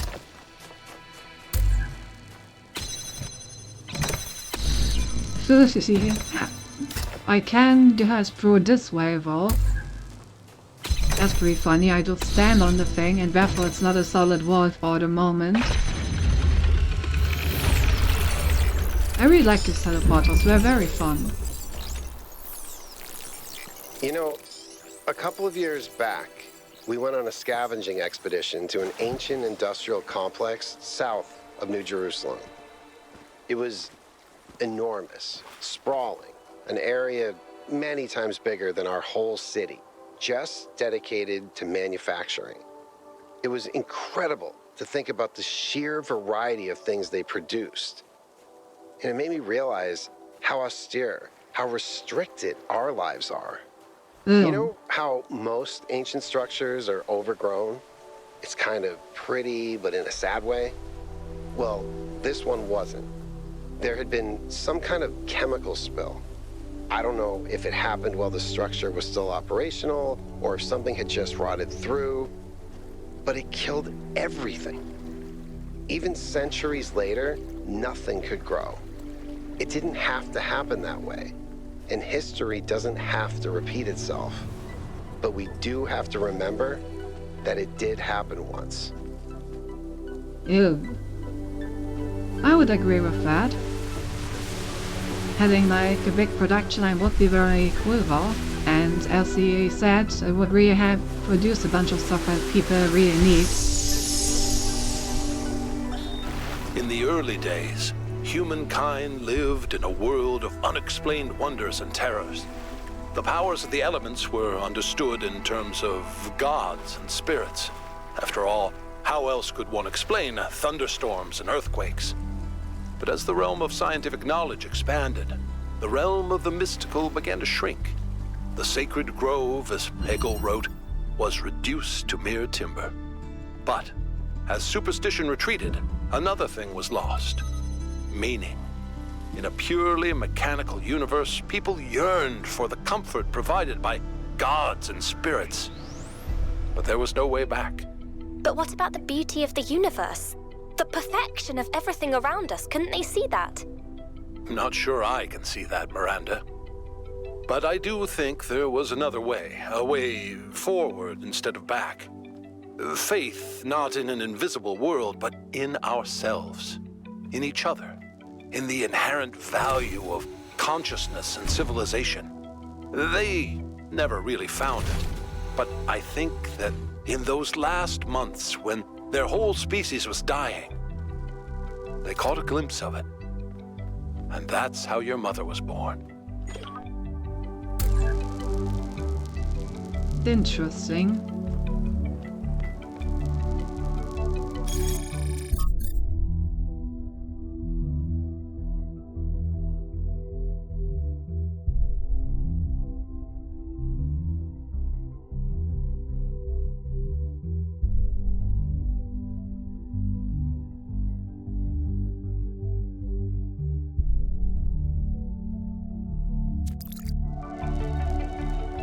Indeed, wouldn't that be beautiful? Instead of having faith in random things, to actually have faith into humanity and progress.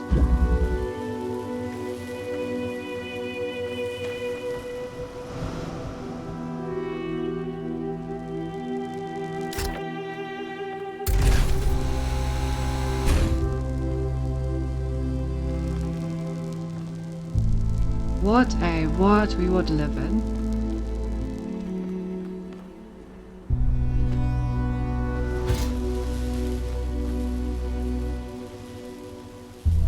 I kind of need something. Well, I can get a fan up there, I guess.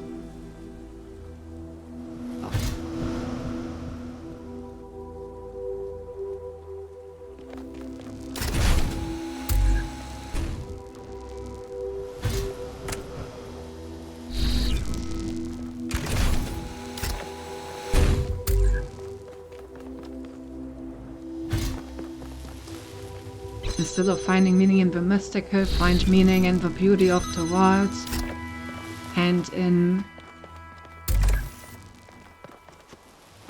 the progress of humanity.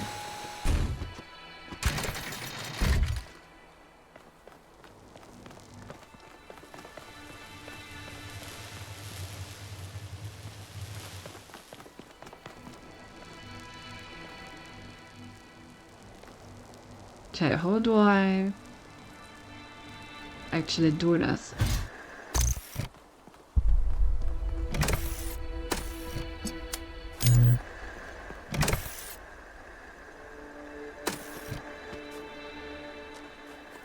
What is it being stopped by? Oh, it needs to be higher up. Is there any way to actually see the teleporter from down here? Yes. Okay. Okay, but now this part is closed. Because there's nothing down here. But that can be changed. We just put this thing down here. And we teleport back up.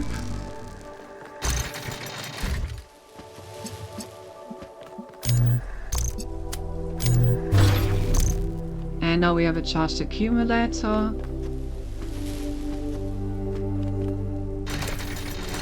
Which, if we once again exchange this,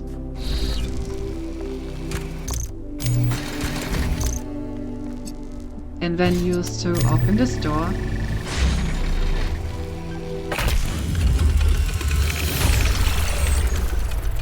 That was well observed, 1K. Thank you. Alright. Hey, Grast. Nice to see ya.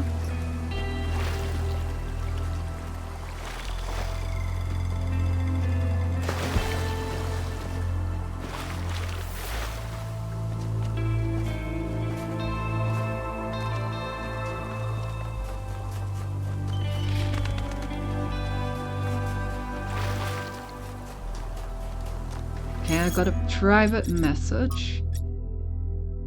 1K, we need a quick chat. I was glad to hear your intentions for the Sonderdrone. It's clear Doge was right to bring us together. If you do find a working device, you must not let it fall into a single set of hands. If I can't be there to help you, you must share it with the world. I was planning to do that.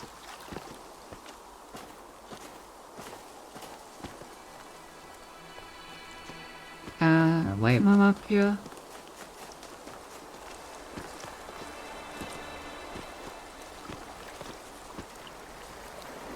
Why am I up here? No, that's why.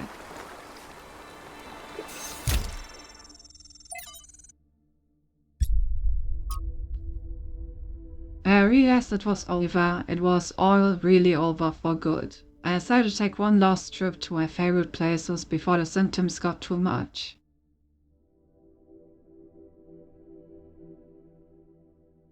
I could never forgive what they did to Shaikidiki, this incredible wild, rugged place between mountain and sea, with pine trees all the way down to the water. The colors, the vistas, the sheer overwhelming beauty of it all, and they just built all along it, hideous hotels sprawling like tumors, obscene beach bars blaring their awful music across the sea. Even in Kavora tribes? Well, it was impossible not to hate humanity a little for it. The idea of all of it returning to nature, of the hotels gradually sinking back into a reed yes, was moving and beautiful.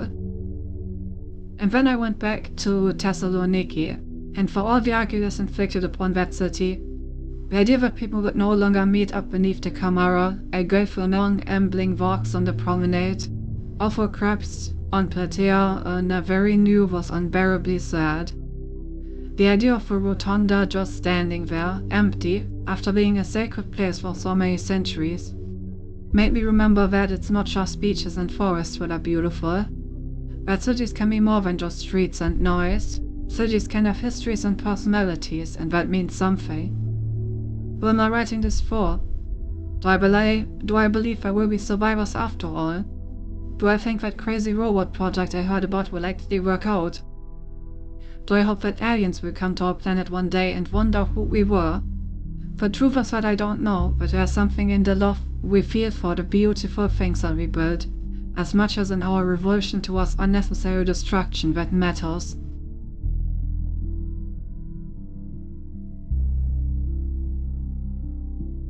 You'll...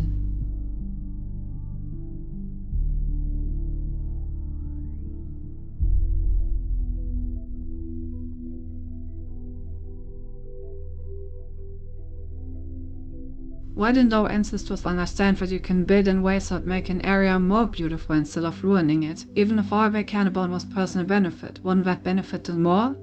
In the long run, yes. But people rarely think about the long-term consequences, especially if there's an incentive to act immediately.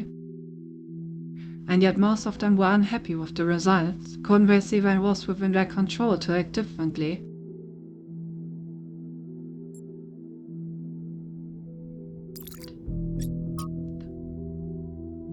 Solving the wrong problem.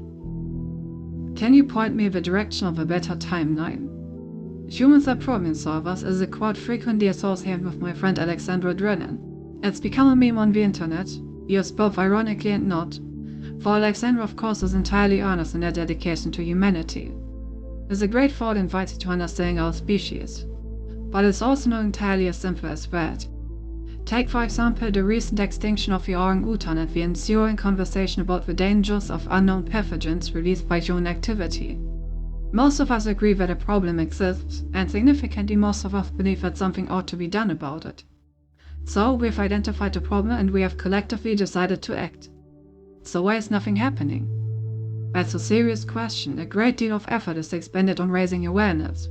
But I would like to suggest that sometimes our problem-solving impulses can get stuck on the wrong goals.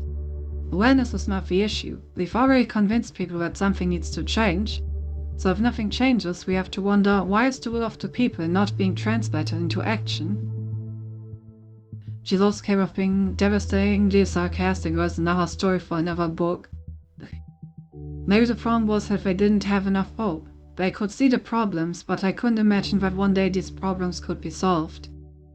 It's easy for people to get so lost in the problems of the present that they think nothing will ever change. They lost hope because their historical circumstances default themselves and encourage despair. But their entombmental conditions could not change. How do you go against history itself?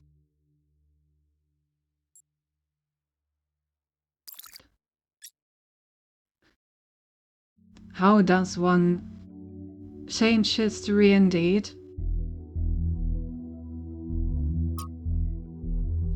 I suppose all one can do is to do their best, and hope that, in the grand scheme of things, everyone does their best.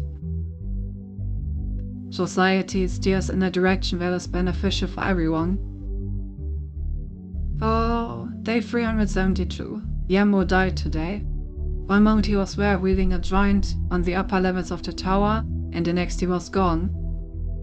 One careless step, that's all it took. Athena brought him to the dam, but even Cornelius couldn't help. Yemo is gone. Now there's only 12 of us.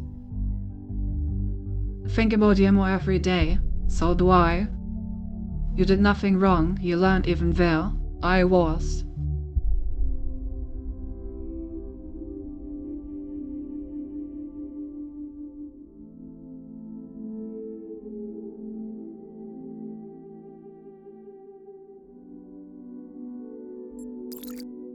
Sometimes no one can really do anything about it. Accidents happen. But of course that doesn't mean that you won't think about them. Simple as you just ban history books and then just write whatever history you want. Of course. This is a design for an improved charging station. Fascinating, but not relevant. Alright.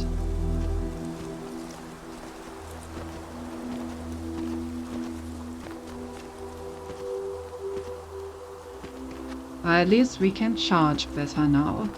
Yay! Okay, so I guess the next thing to do is level 5. Diet.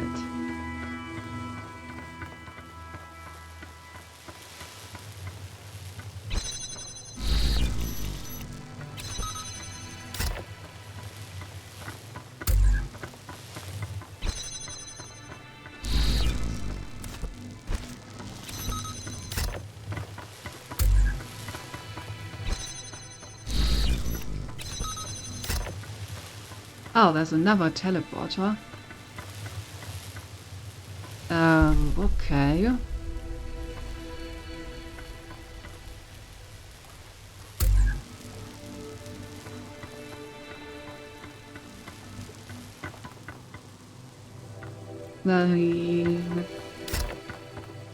So I'll put one teleporter over here and then take the other one back outside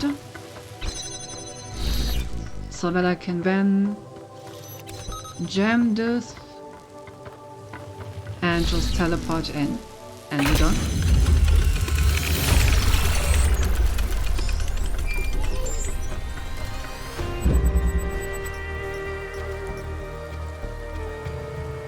Pretty simple.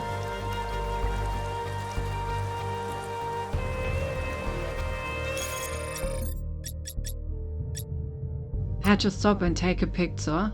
I never cease to be amazed by the beauty of this planet. Yeah, this area really is beautiful.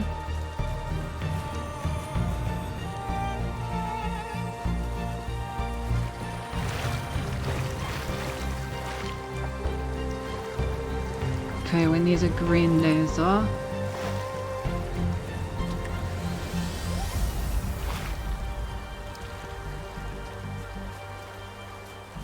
I see, I see.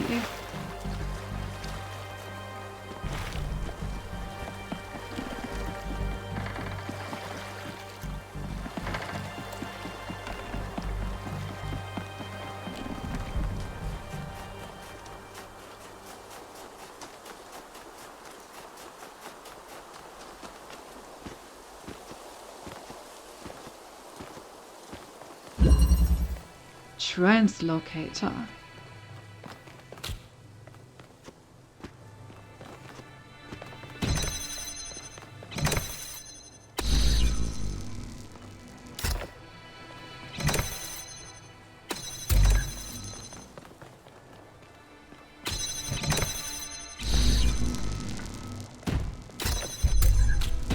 Okay, now that I have both of these together, I can start getting both of them out together.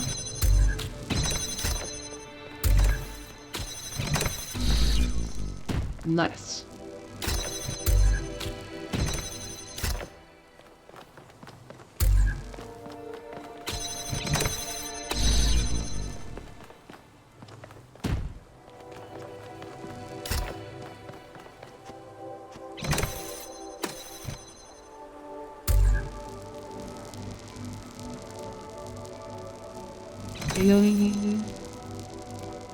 Okay, I need to put this one over here first.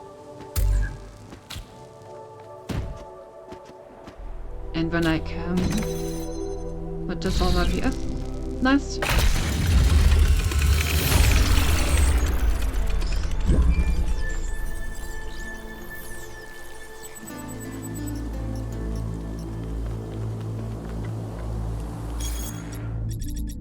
Matter of taste. Witnessing all this incredible technology as colored by the expedition has given me an idea for something we could do if we had the resources and the energy. Are you ready for this? Taste buds. Seriously, how have we gone for so long without something our ancestors considered so essential? Don't you want to know what pizza tastes like? What it's like to eat chocolate? To have an apple? What the deal is with fuzzy drinks? I mean, come on. It sounds fun. The sheer range of new experiences, it's almost overwhelming just to imagine it. Please let us happen. Why change ourselves when we are what we were meant to be? You know we're all upgraded, right? This isn't our original design in the first place. And what's next? We start killing animals again just for the pleasure of tasting them? We cover the earth in fields like our ancestors did? Subjugate the natural world to our own greed?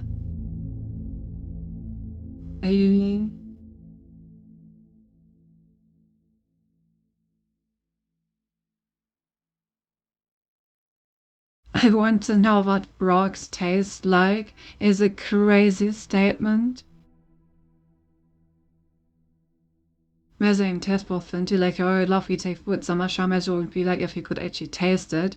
True. You...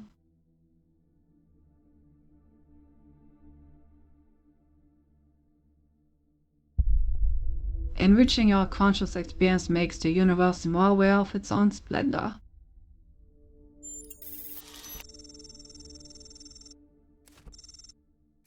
If we put 1k, we could do smelling too. I would like to know what cat fur smells like. After that, new senses that old school humans never had. Possibilities are endless. True.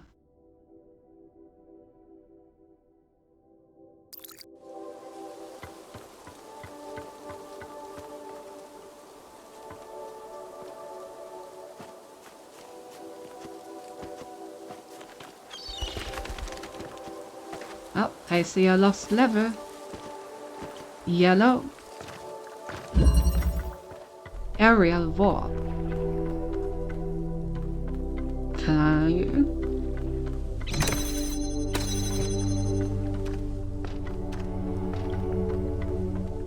I was about to say, where even is the teleporter? But it's up here.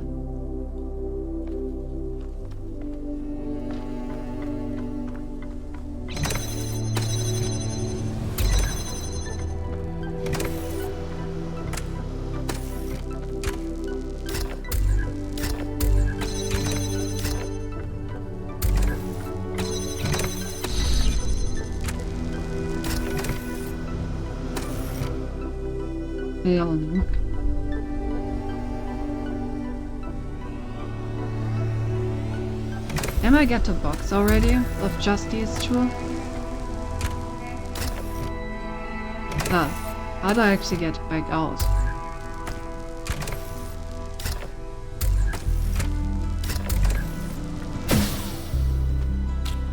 Yeah, that's all.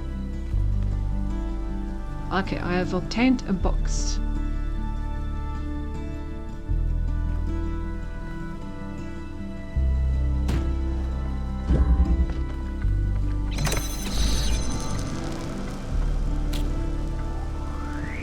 Questions, what do I do with this so-called box? Means I can take the teleporter up here, which means I can take everything up there.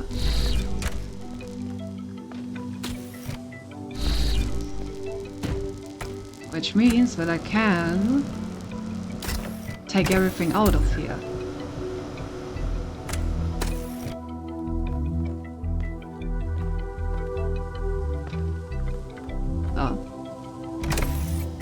Uh-oh. I appear to have soft-locked myself.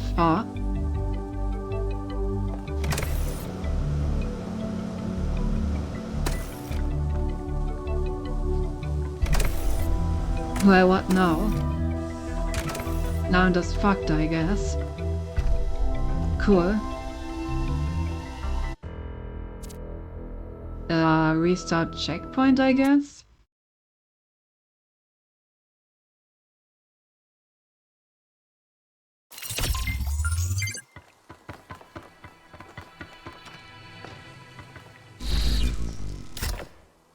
Interesting that you can just soft lock yourself. Seems a bit worrying.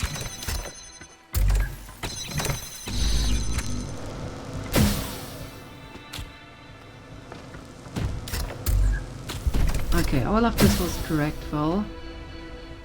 Until I decided to jump down.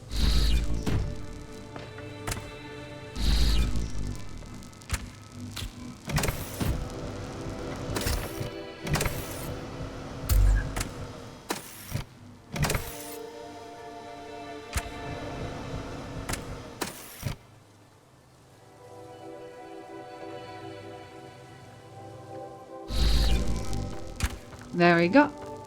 Everything has been successfully exfiltrated.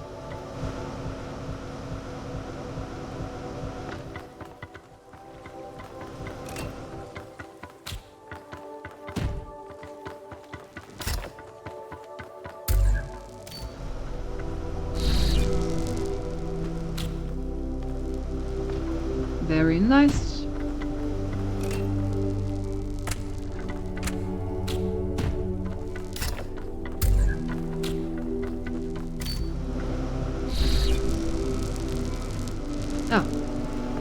I need 2 of them. 2 of them things. How do I put... Oh, I know how. I can just do it like this. Hey, I made it. And I should probably take the teleporter with me. That seems like a sensible decision.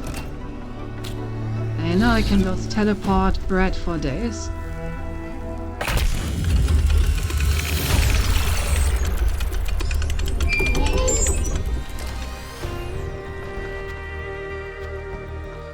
It's so strange there's no rewind button, but I guess it's redesigned very specifically for the remake of the first game. Yeah.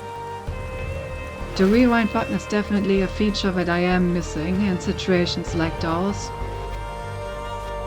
Like you jump off the wrong thing at the wrong moment and you're just stuck reloading the entire checkpoint.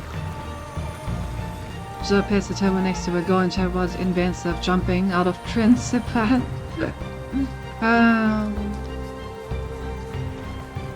Of course. Okay, I still have to somehow get a green energy beam over here.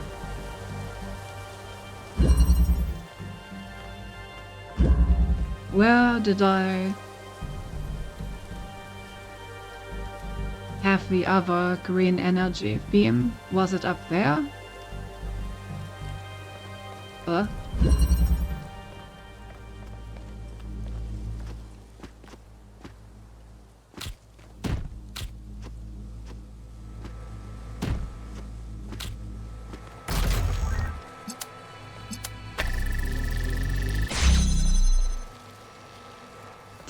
Yeah.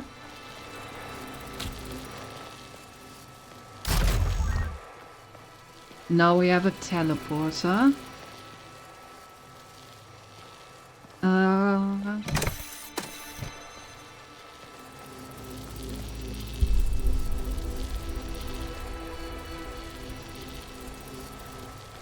What can we do with the teleporter? I kind of do need the store to stay open. Oh, I can just teleport through, okay.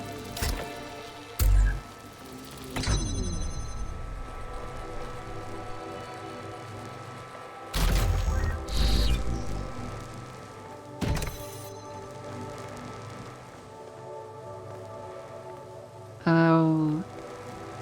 Wait, did I get stuck again?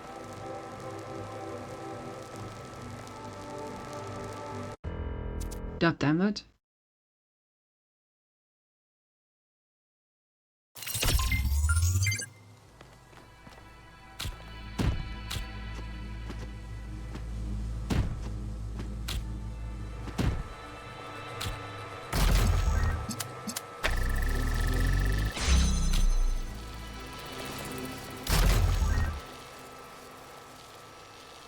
You know...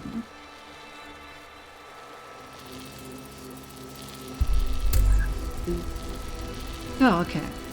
Seems like I can in fact hold X to reset. That's fair.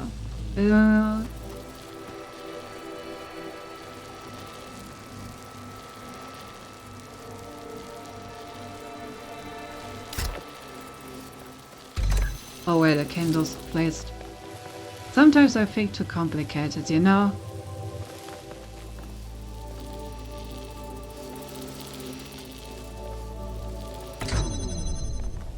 Sometimes I really do think way too complicated.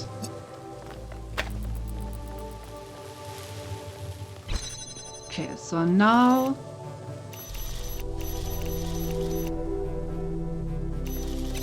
The problem is... It just doesn't really help me right now.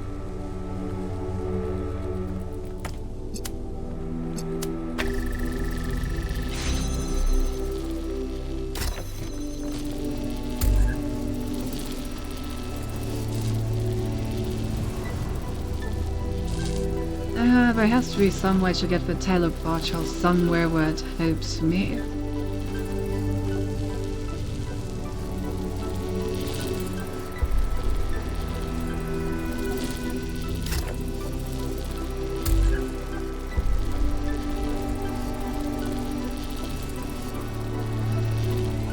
Like I can get in there. Oh, okay, I see, I see.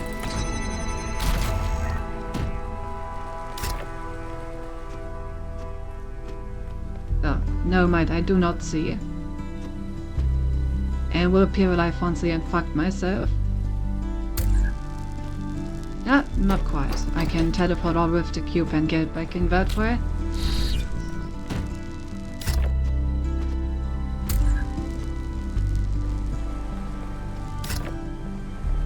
Oh, but I can't get the second tube to get it back. Okay. Whoops. So use it to soft lock yourself in this one.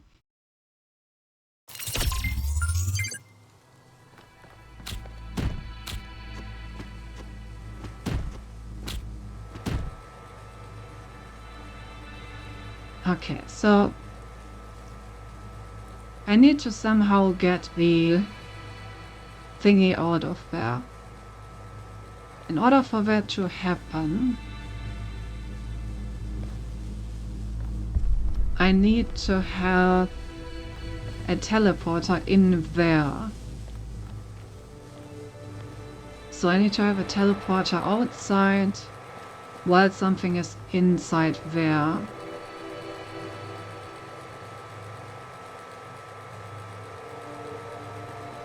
The obvious problem with that obviously being that I only have one teleporter. And how do I get anything in there?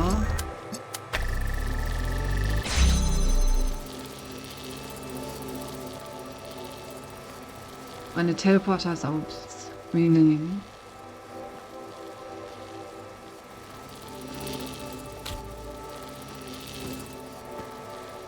Huh. I'm blind. That's how.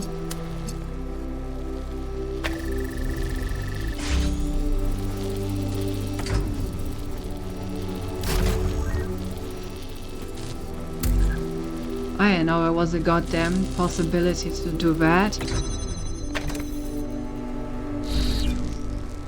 If I knew that I can just keep that thing open from the inside, then it would have been way easier from the very beginning. Ooh. Sometimes, man. Sometimes.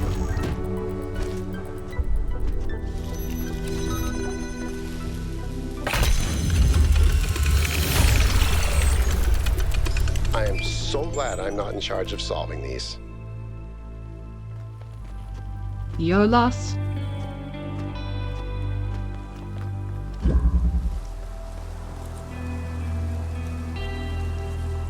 Okay, where did I know that I had a green signal somewhere. I'm gonna have to find that again. Almost done with just what, actually.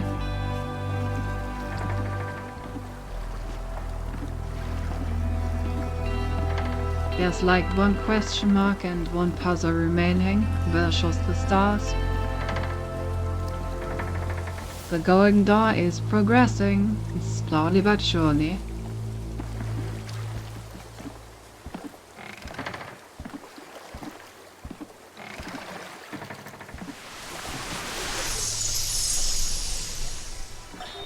Father, I updated the Noema algorithm. It's working twice as fast now, and I think I can increase matter output by 25% if I tweak the modulator a little. I'm so excited! Nice to meet you, so excited. I'm Cornelius.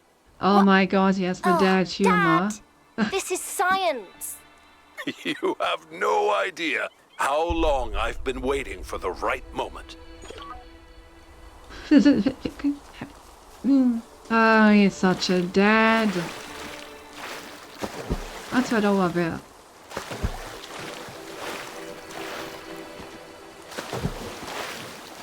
This looks interesting.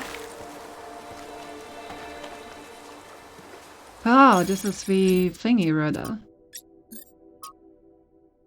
Okay.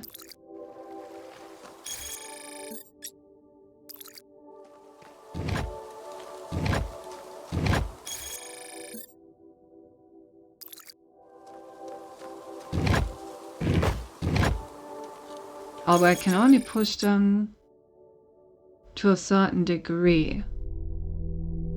Interesting. Also, this is the missing thing, so it's actually it needs to be looked at like this.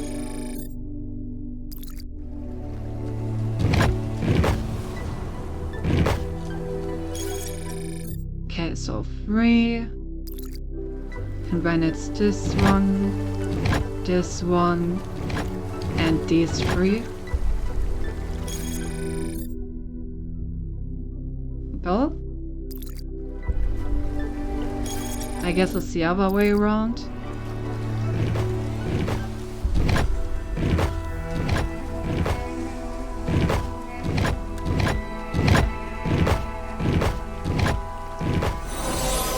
Yep. It was the other way around. Alright.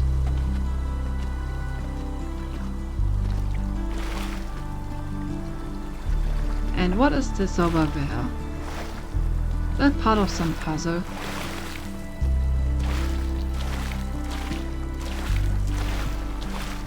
Isn't it blind? Isn't it very kind of joke? After all, that jokes are just puns.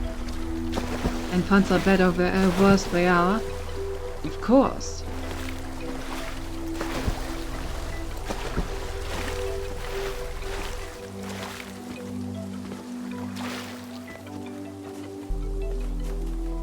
Oh, it's probably... No, it's not part of level 8.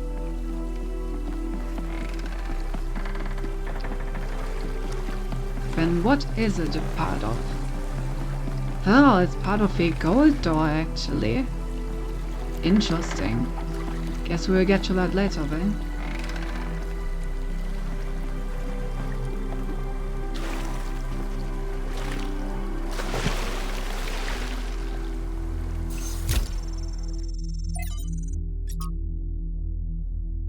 From Arcady in Our Likeness, Essays on Humankind Reaching Adulthood. The question of our relationship with nature has battle-wild us since the earliest days of our species. Since before the first city was built, we felt that there was something different about us. Animals we intuited were part of nature, we were not. I'll be deviled. That was to have been deviled us since the first step. Okay. It says it right there. Of course, humans clearly are the price of nature, our history intertwined with that of every other species. In fact, the very notion of the unnatural is a contradiction in terms. Everything that exists must, by definition, be natural. So this view, no matter how common, is deeply paradoxical. This paradox has produced a great deal of confusion. Some proclaim us chosen by a divine power, set above all other creatures and are justly accused of arrogance.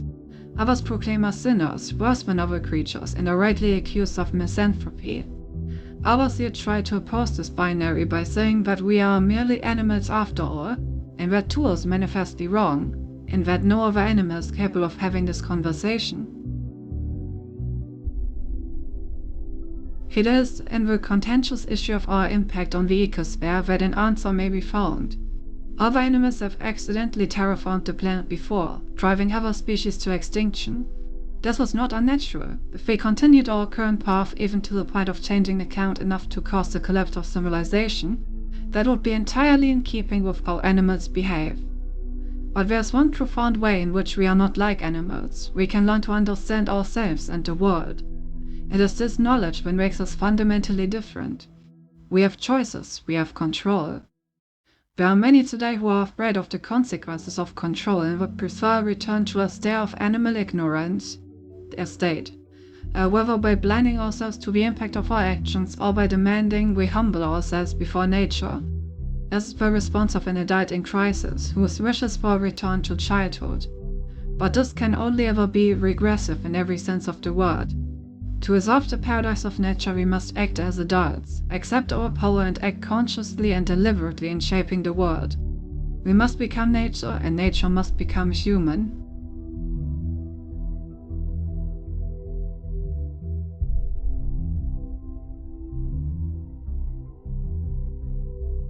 Will ye? This is the heart of the matter, lifting up the world rather than lowering ourselves. But why do so many people so badly want to lower themselves? Do they want to, or is it simply a convenient pause to strike?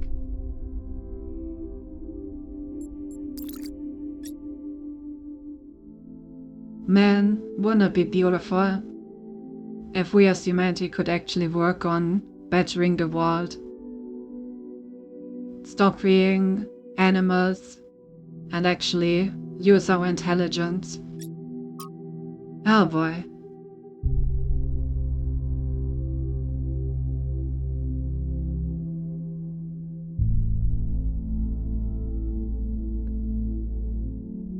It's from Miranda to Athena. We upgraded the lab with my new designs. Synthesizing some of the pieces took longer than expected. We still have some bugs to iron out when it comes to complex structures, but it worked. Now the labs are safer and prettier. Other power saves will look too much like spaceships. I don't see it. Do you?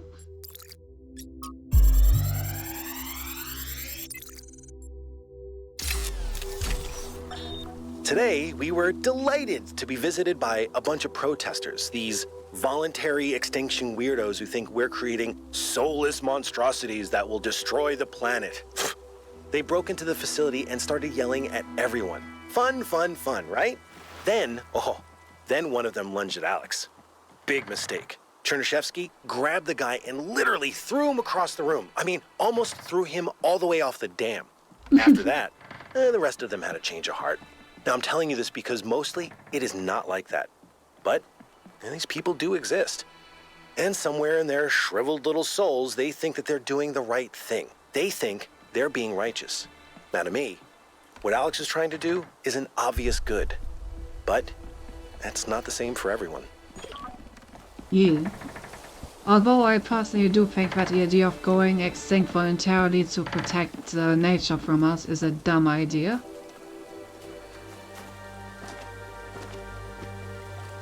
Anyway. Good on him for protecting Alex. Switcheroo.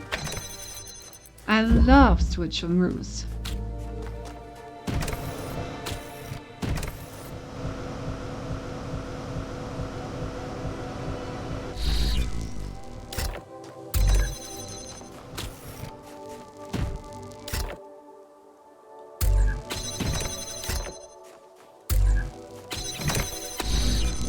If they want to go extinct, they should just start with themselves. True. Okay, what's next? We need to get a red signal up there.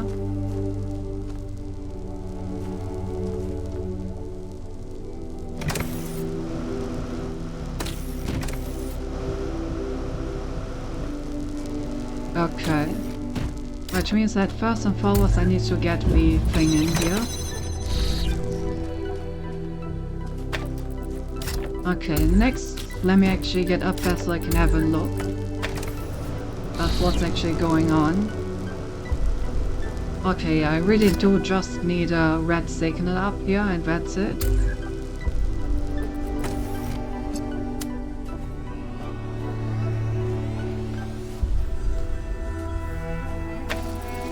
Oh, I guess I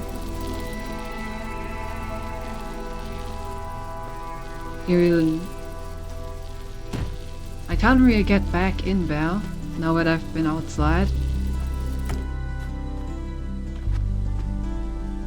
And this doesn't suffice.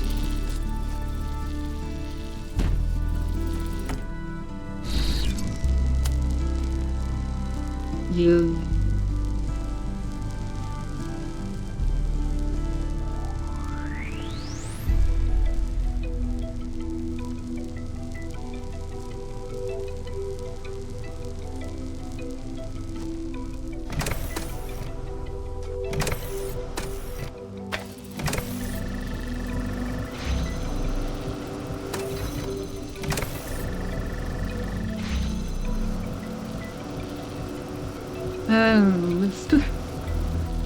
I'm kind of missing one more object.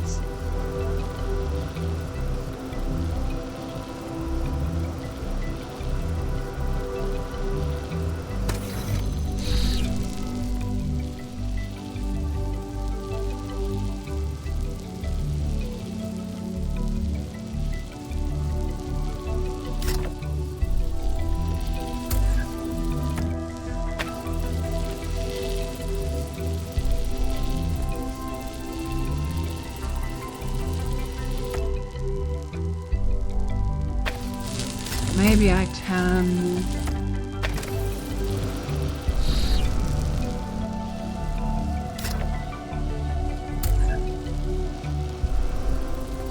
Maybe we can do something like this. Put this up here.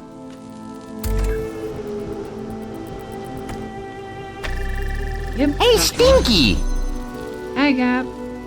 Wonder if the stream got better now. I'm going to sleep so I can back for the very important thing. Oh. To say hey, Stinky. Understandable. Thank you for the cat pads.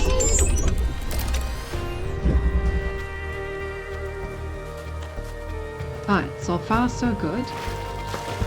Let's quickly visit the lab, I suppose.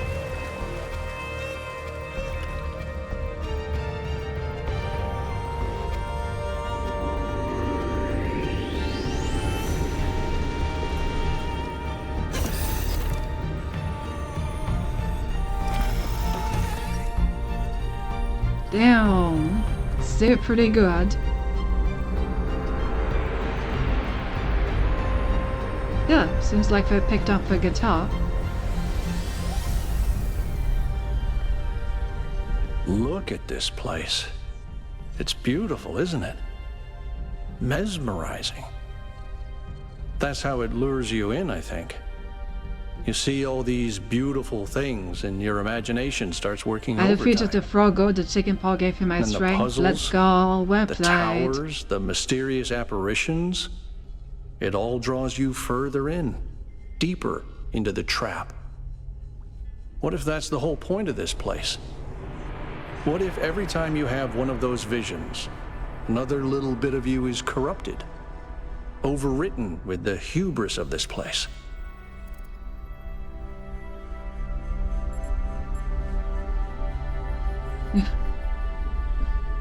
I have not been corrupted, let's not be superstitious.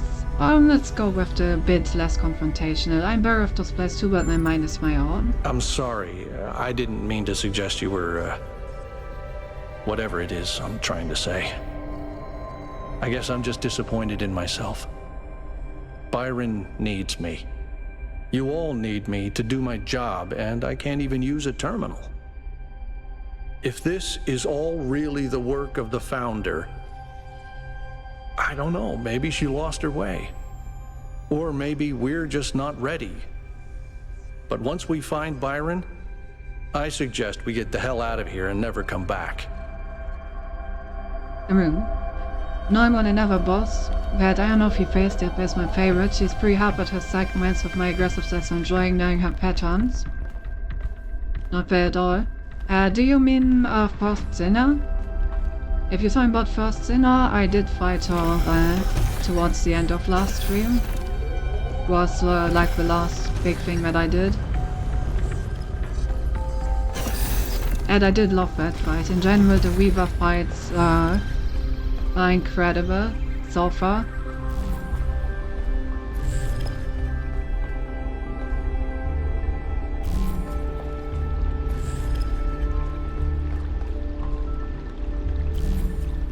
Ah, more magnets, I guess.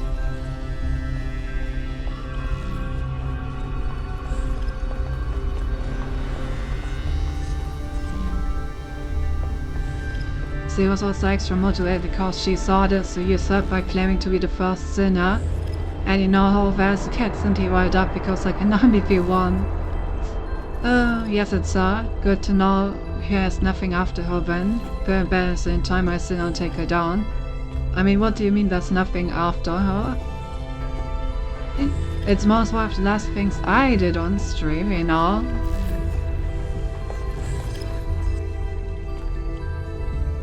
I don't know what else you expected to be after her.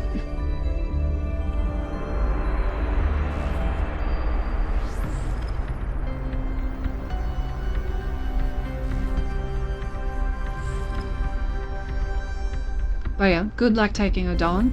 It wasn't a very difficult fight, but one that was so incredibly fun that I would love to do it again anytime. It's right, there's nothing after her because the stream just ends. Oh.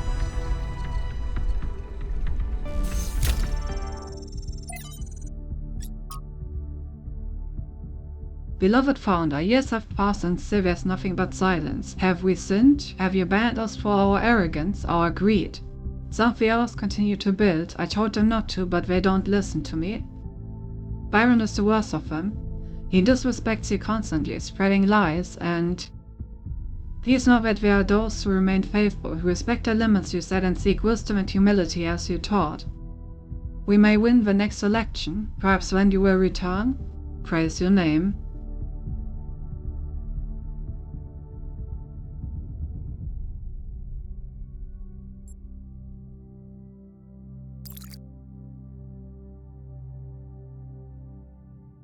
I mean, her path seems pretty close. I was expecting a way opening after her because she's pretty close to the sand area. I'm afraid to tell you that she is in fact not the nut you have been looking for. You will have to find someone else for the nut. If that's gonna be an out of context note. This is not the nut you have been looking for. You must look for another person for the nut. I volunteer, I mean, what?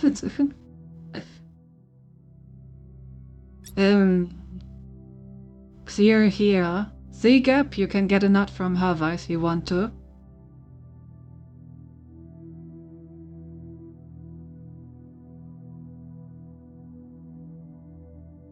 I mean, I wanted to clip this out of context, of course.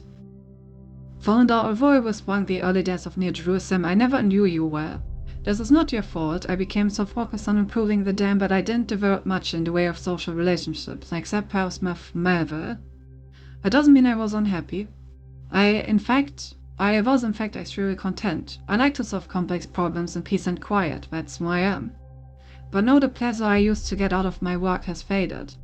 I may not need a lot of company, but I want my work to be meaningful, to contribute. Does not feel like that anymore, and when I suggest new projects, the mayor acts like I've committed a crime, like I should be ashamed. I do not like this. I don't care about social issues or debates. I don't want to get involved. I just want to be able to keep working on making things better. Please fix the situation. Well, how about you fix it yourself?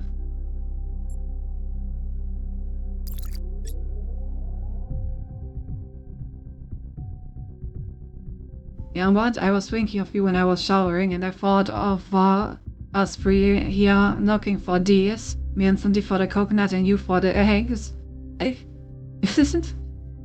Those are some interesting shower thoughts.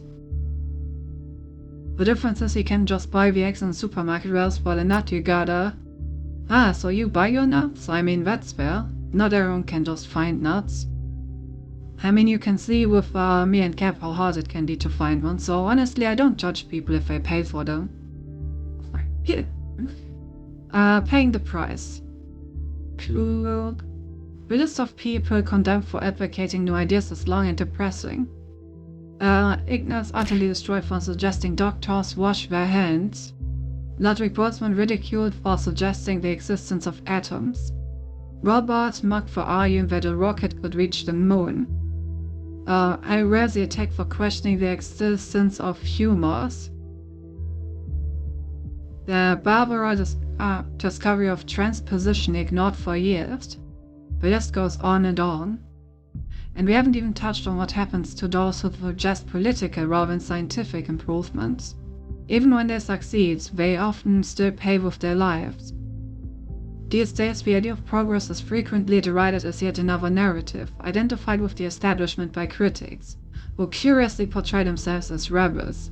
But the truth is that every step forward that humanity has ever taken has innumerous personal cost.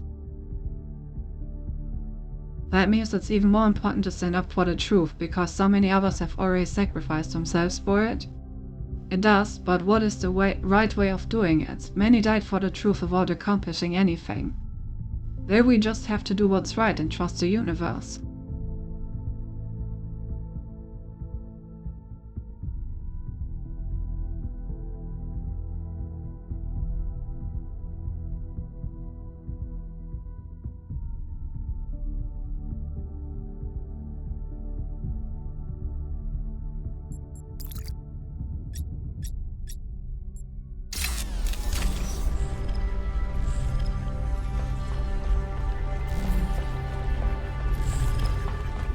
Alright, let's try to actually activate the Tetramino.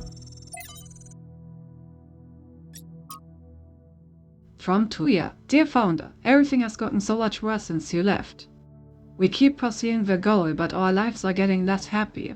When the weather's dry and the dam runs low, there's nothing to do in the whole city. Things don't get fixed anymore. We even had to dismantle the cinema. They had a cinema? La, the stagnation is killing them. Where's my cinema? I know it was frivolous and pointless when we can just watch video files, but it was fun to go watch movies together like people used to do.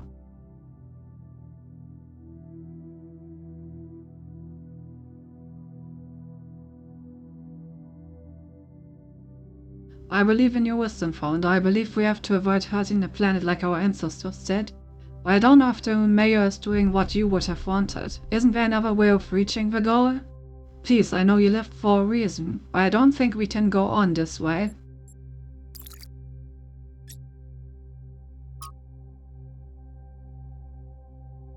A fragment from Stratos on the universe.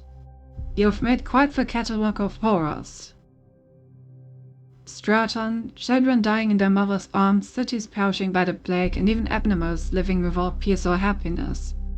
Why must we listen to this? You know I have just eaten a heavy dinner. Because these things which are ugly must be confronted for us to reach the truth. You spoke of justice earlier, but are these things just? They are not. And you must admit the universe itself is not just. If the gods exist, then they do not bend the world to their will. Rather, the universe proceeds as a machine following its rules. Justice and virtue are human inventions. Are you saying justice and virtue are therefore illusionary and should be abandoned? The opposite, my friend. It is mankind alone that can impose these values upon this machine. Vincent Kiva Stratos believed in the gods or used them solely as metaphors. His work on the deities is no longer extant. Mentors were caused a fist fight. Tantalizingly, they mention a cause of fist fight. Ah yes, good old philosophy. We fist fight it out. Whoever wins is correct in their morality.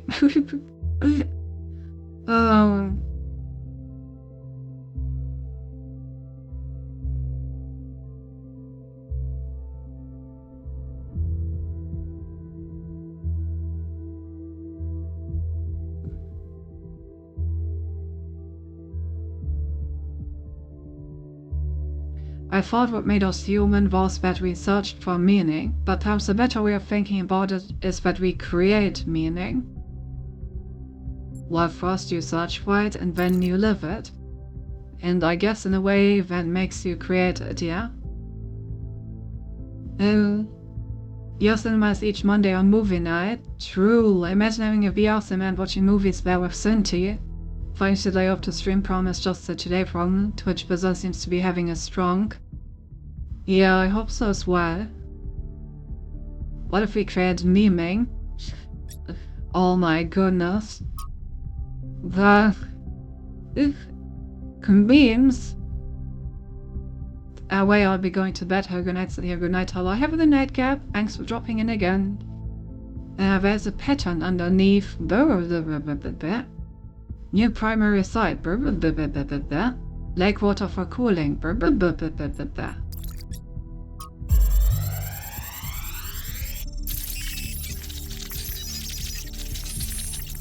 Sorry to enjoy the stream. Well do. Our ancestors kept telling themselves that the brevity of their lives didn't matter. But they had so little time to ever really think about anything. I've spent several human lifetimes studying this mystery, and only now am I beginning to see. The simulation was built on top of material reality, unable to escape its constraints. In the same way, physics as we understand it, even quantum physics, is built on top of a deeper reality. A set of rules that define existence itself. There is a universal language of creation, and I think we can learn it.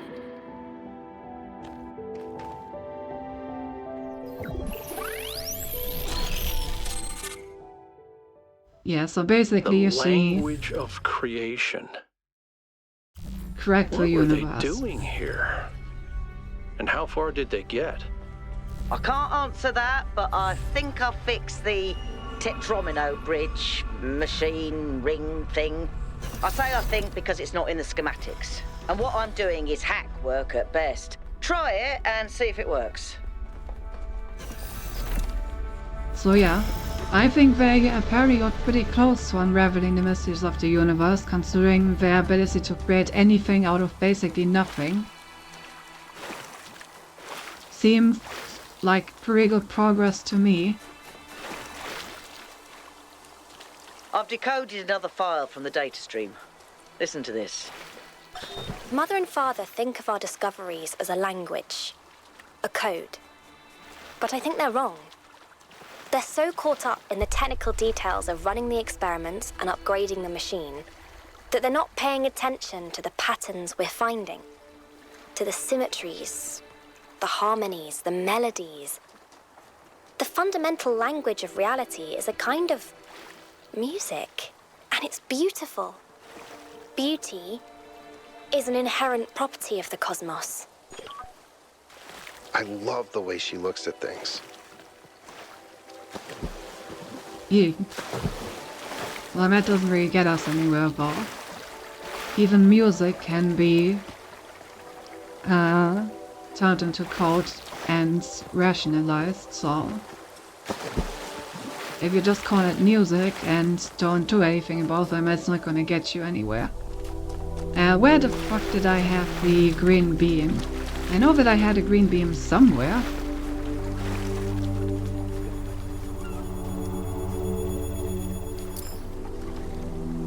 Language of creation can be German because thought naturally occur German rather than any other What can I language. do for you? Ah, Pfeiffer. What did the mayor say? He blamed Byron for being headstrong and foolish, which I don't see it quite the same way, but it's easy to understand why the mayor would think that. It wasn't hard to convince him that we can't leave Byron behind, though. You may not agree with Herman on a lot of issues, 1K, but he's not a bad person. He's doing his best in a difficult situation. Then, Herman. Do you think Byron is still alive? I hope so. He's always been annoyingly hard to get rid of. Isn't it? Do you believe it was wrong for our ancestors to create us? Why do you ask?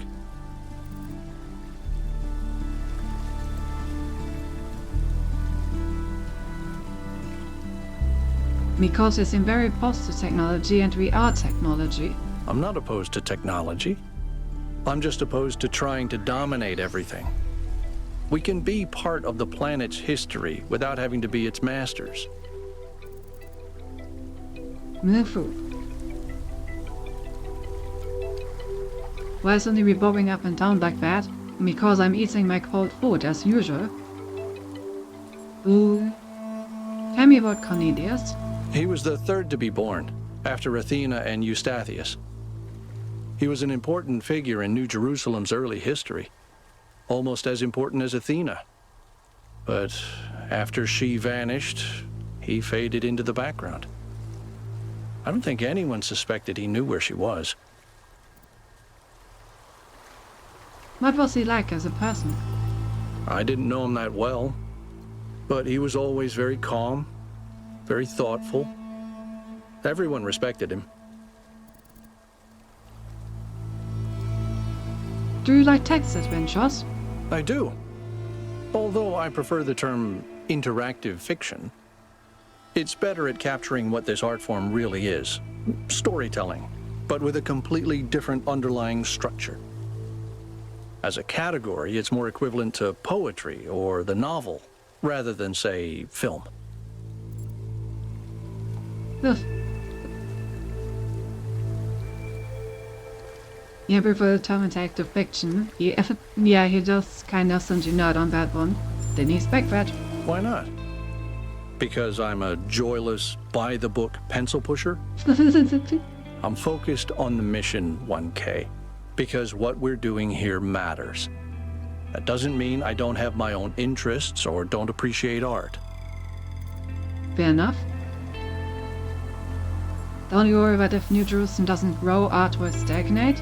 That's something Byron and I never agreed about. I think we have an infinite capacity to come up with new ideas. There's as much to discover inside ourselves as there is out here.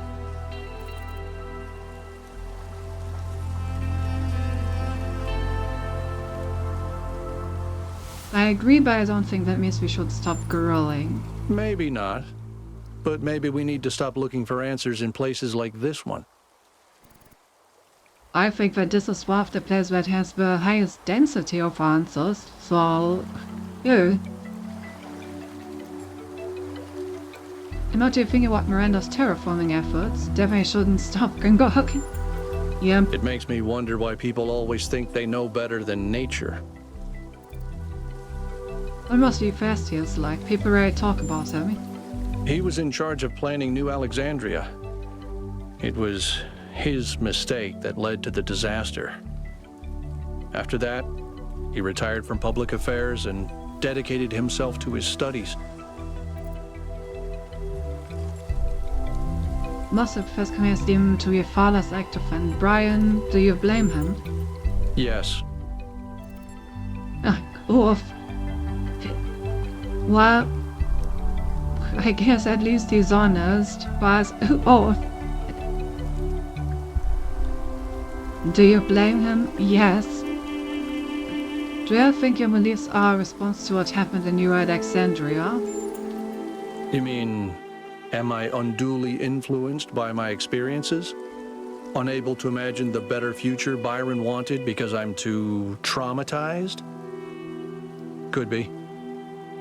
But I'd like to think I'm a little more self-aware than that. That's fair. But I'll get back to my puzzles now. Not that there are many puzzles left for me to get back to. I mostly just need to grab this last star.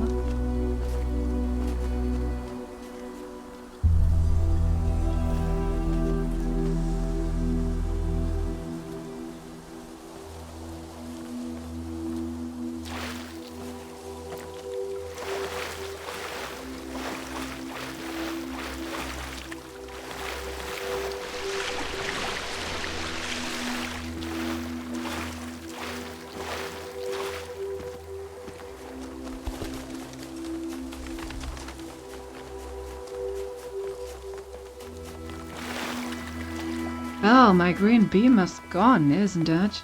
I guess it's because I reset back to the checkpoint. It was confusing to get, I remember. Listening to Miranda talk about beauty made me think. Okay, this might be super weird and kind of pretentious, but I honestly mean it. What is beauty? Like, where does it exist? Is it just in our minds? Or is there some objective component, something quantifiable? I always thought it was just perception, but if I understand her correctly, Miranda sees beauty as a property of the universe itself.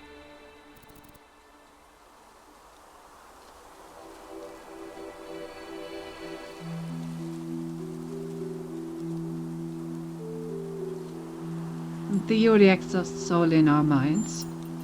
So, if it's completely subjective, if we're gone, does that mean there's no more beauty? Yes. If that's true, then doesn't that mean that we have a responsibility to survive as a species? Even to grow so that more beauty can exist? Yes. Imagine strange sentience across the galaxy, and as it does, the cosmos comes alive with beauty. That's a really powerful image. Beauty flowering in the universe as intelligence spreads. Thank you. I hope no you're right. problem. So do I. Lerner said that the fundamental language of reality is a kind of music. Thoughts? I think that's one of the most beautiful things I've ever heard. I hope it's true. What kind of music do you like, by the way? Okay, this may sound like a robot joke, but I love heavy metal, especially the more melodic kind. It's big, it's epic, it's full of emotion. You can really get lost in it. Actually, I named Bruce after Bruce Dickinson, the lead singer of Iron Maiden. They used to call him the air raid siren, which is also what my Bruce sounds like. Based. Damn. Unbelievably based.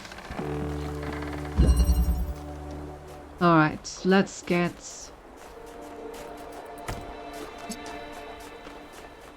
the green.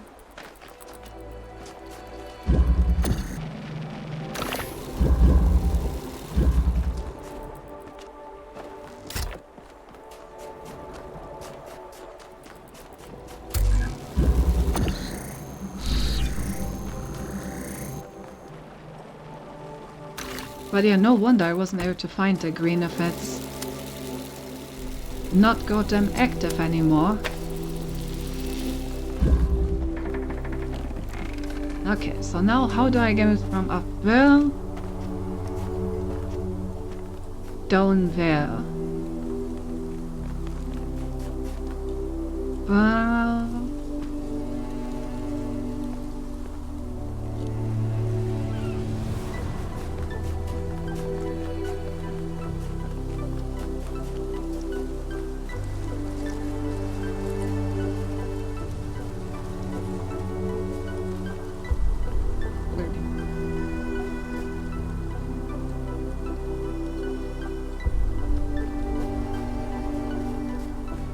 Maybe this level over there could be a good connection point.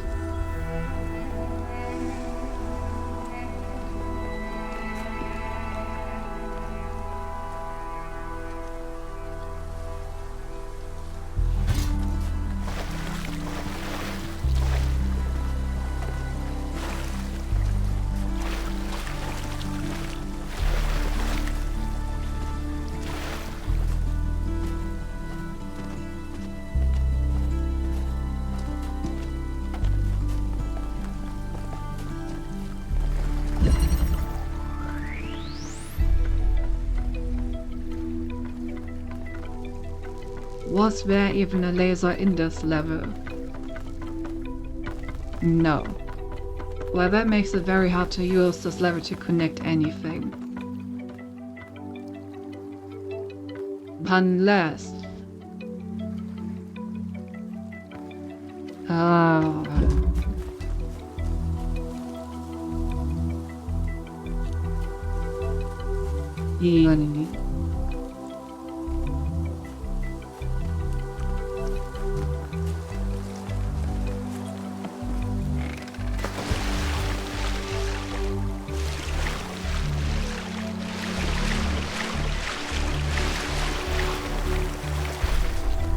Unless I can find a way to teleport myself into this level holding a connector.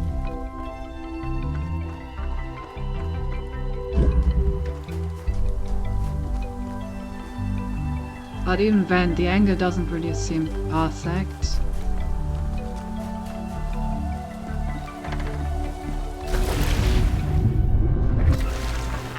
God damn it. Well, I guess I will need to re-enable the green thing again.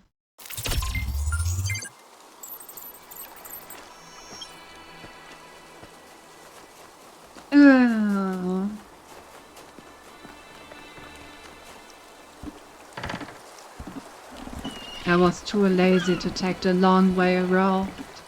No.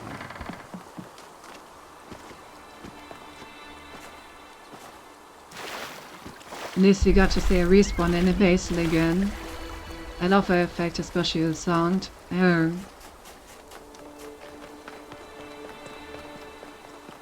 Fail.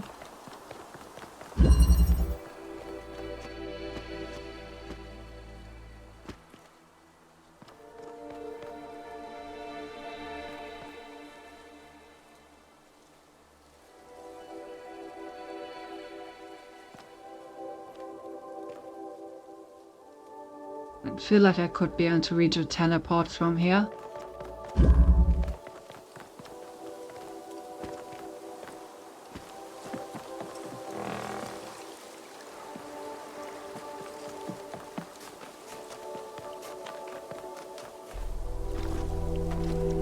No idea if it's actually the intended way. And no idea if it even lets you teleport over levels. That may actually be an interesting thing to experiment with. Alternatively, maybe this one could connect them.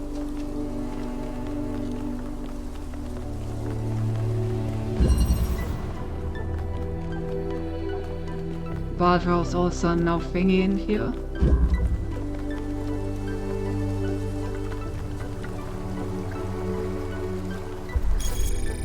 Wait, can't I teleport to like levels specifically? No. Not in the Wyvern Corndean, I guess. Annoying.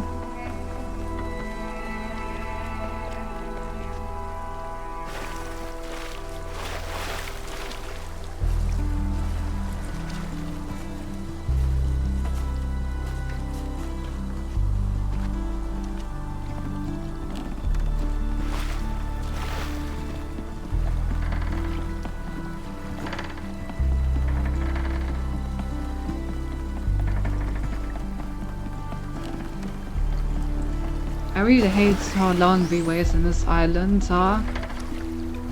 But you like need to take the way around the entire island each time you want to go somewhere.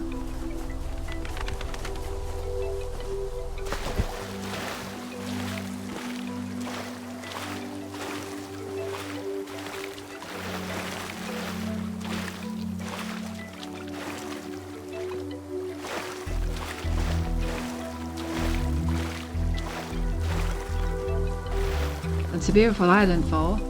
I mean, that is true, but it doesn't mean I want to walk around it 5 times.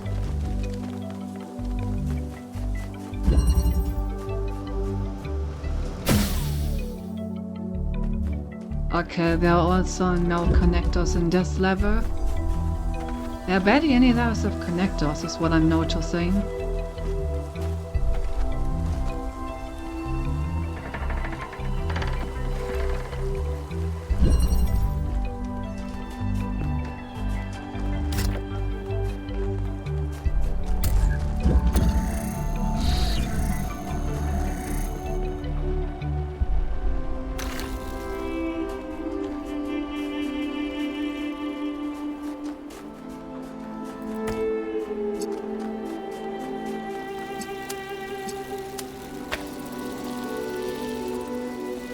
Okay. Green signal established for the goddamn 3rd time.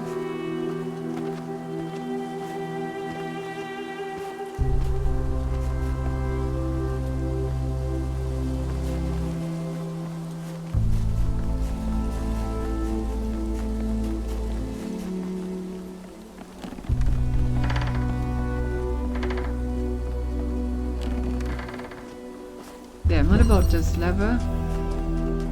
This level did also not have a connector.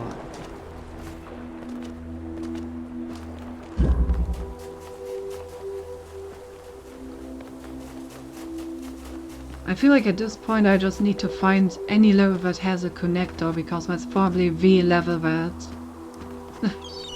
I need to use.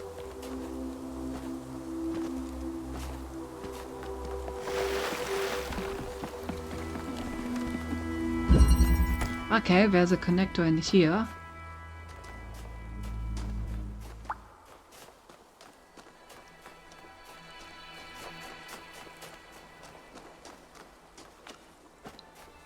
And I can connect to this.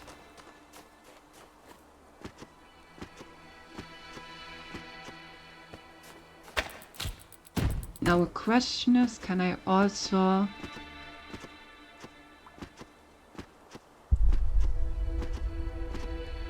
I don't see the connection over there.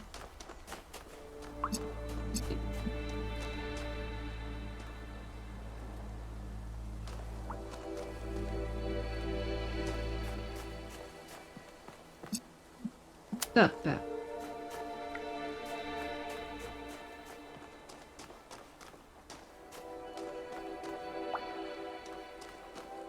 Wait, where was the green thing?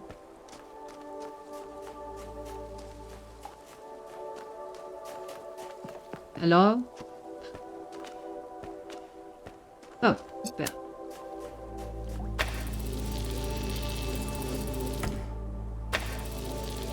There we go.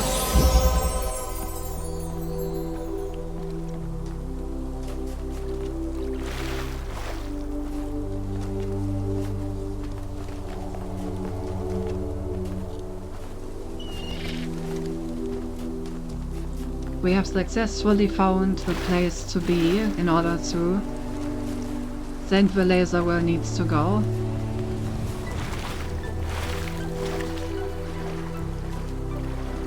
And yes, I know I said B, but chat, please hold your excitement.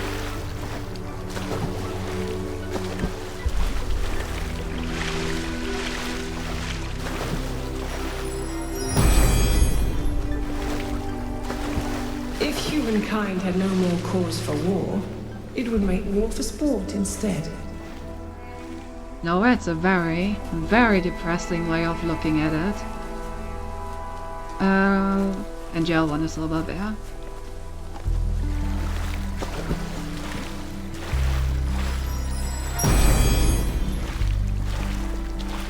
When the heavens are silent, what is a prophet and what is a tyrant?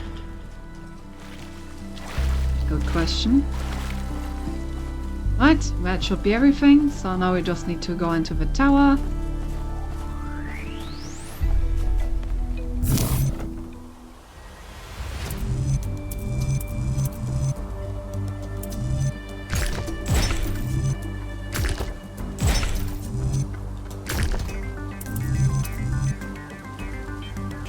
And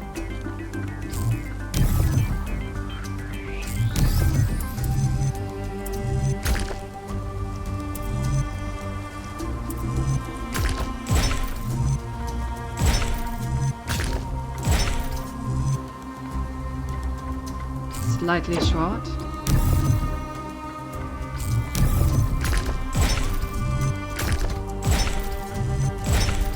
There you go. As a wise man once said, Noxian street killing as a sport. It is an art. Ah, good old Ching.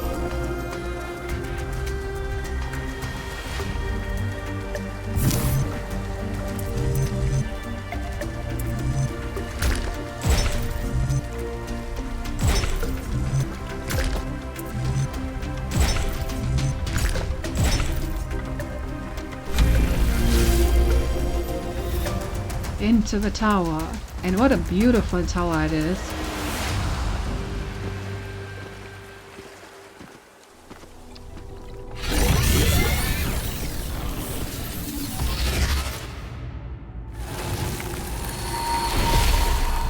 The Sphinx. Welcome back, creature of clay. The forge burns bright, but the sky is troubled with clouds.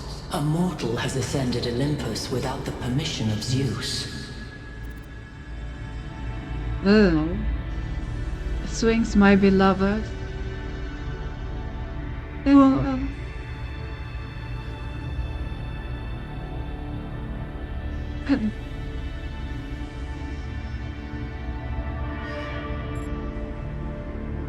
Tell me the fate of mortals who trespass.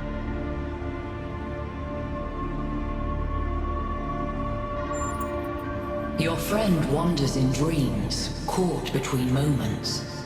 He stands upon the bridge between yesterday and tomorrow, his eyes fixed upon the surface of the sun. And so the workings of Olympus are disrupted. Pandora, fearing the wrath of the gods, has broken the paths to ascension. Never. Okay, yeah, so he's trapped and is messing with the system. And Pandora, fearing the wrath of the gods. I'm guessing the gods are Athena and Miranda, who created all of this. So, fearing that they messed up their purpose, she has locked everything down for the moment to fix this. But how can the trespasser be freed? Only Prometheus can help you. For he has always favored humankind over the gods, and would see Olympus pass into your hands. But he is bound in the heart of the mountain. Break his chains, and he will show you the way. Well, it was always pretty obvious that freeing from me first would be helpful to us.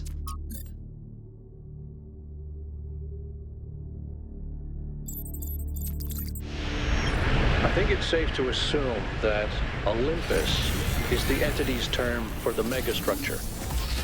It looks like our best chance of rescuing Byron is finding Prometheus and freeing him. How do you free a weird, glowing ghost thing? I suspect these entities exist within the megastructure systems, and what we're seeing is just how they manifest to communicate with us. I don't really care what they are. For now, let's play along. Alright. Another region completed.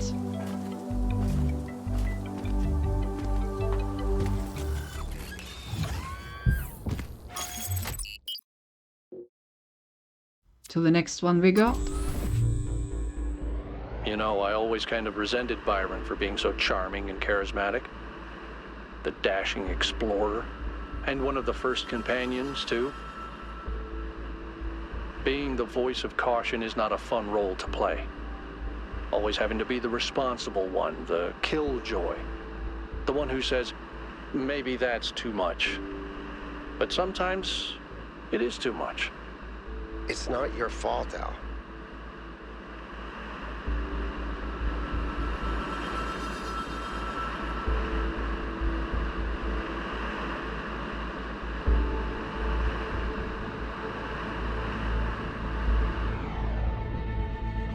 I wonder if the palm of the tower has any meaning. In this area, we have an especially weird problem.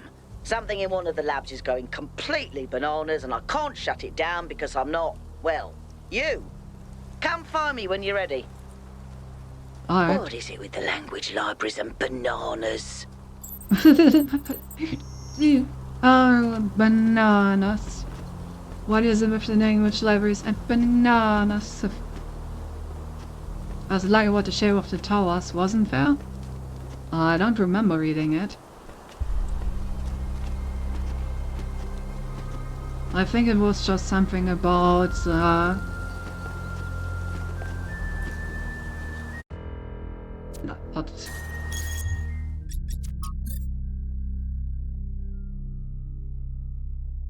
I mean, Naranda said something about it. Naranda.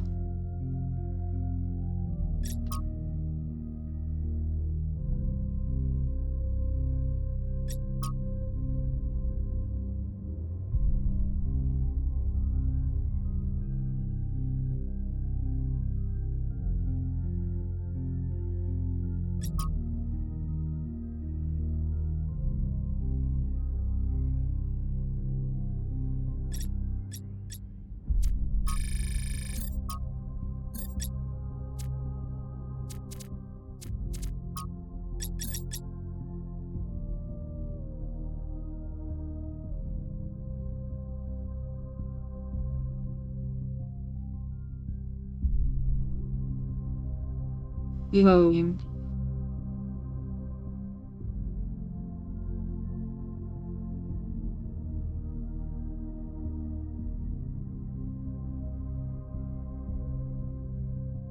Very recent.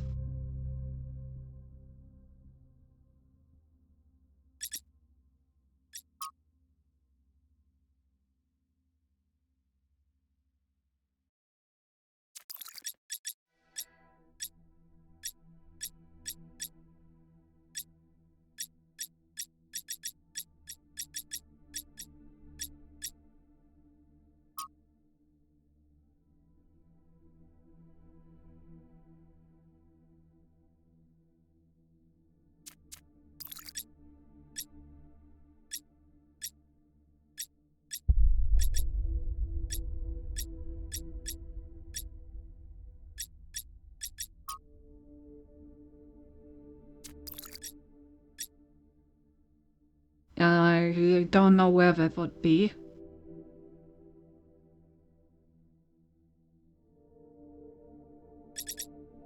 So, I mean, if we go for them, it could take ages.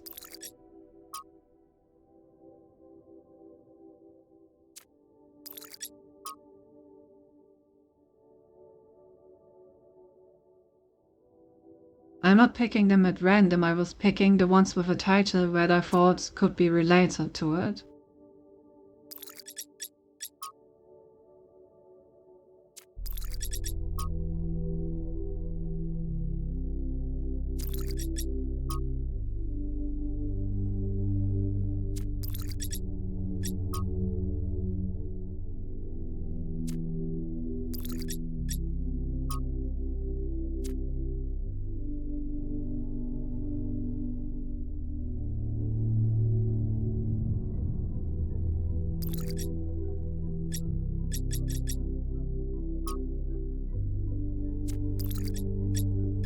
What, this one? That doesn't say anything about the towers, this is about the labs.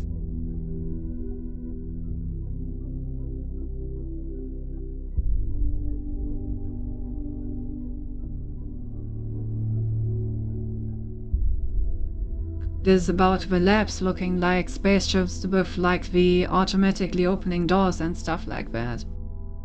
It's nothing to do with the shape of the towers and why they are the way they are.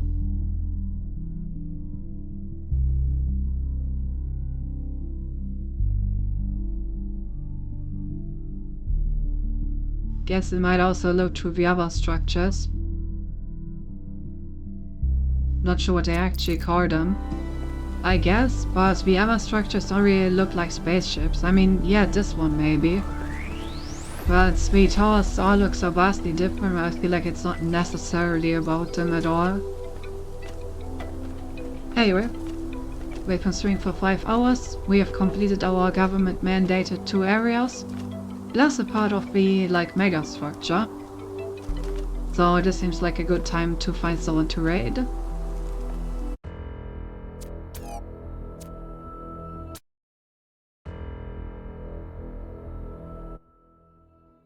Let's see. Blue. Oh, let's raid Gurbag. After all, Gur raided me like yesterday, if I remember correctly. And since he is streaming right now, let's use this chance to return the favor.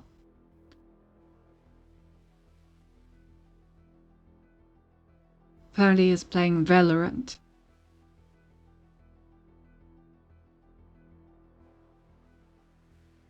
You could raid Gur if he raided you a couple of times here. The brain cells have been shared. Very good. The combined brain cells have spoken. Very well. Then we shall follow their assessment. Alrighty. Thanks.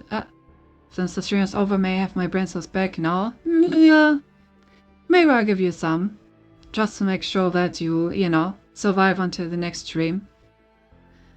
So yeah, speaking of stream, thanks for stream, thanks for being here. Next stream is tomorrow, 6 on, as usual. Well, 6 on. However, tomorrow's stream is gonna be pretty short. As in, we may get the first ever Sinti 2-hour stream, since I have a pretty important, thing where I need to go on Friday morning. So I can't stay up too late tomorrow. But I would still play a bit. So anyway, Blue Raid is starting. See you tomorrow. Bye bye. Have a good night. Bye.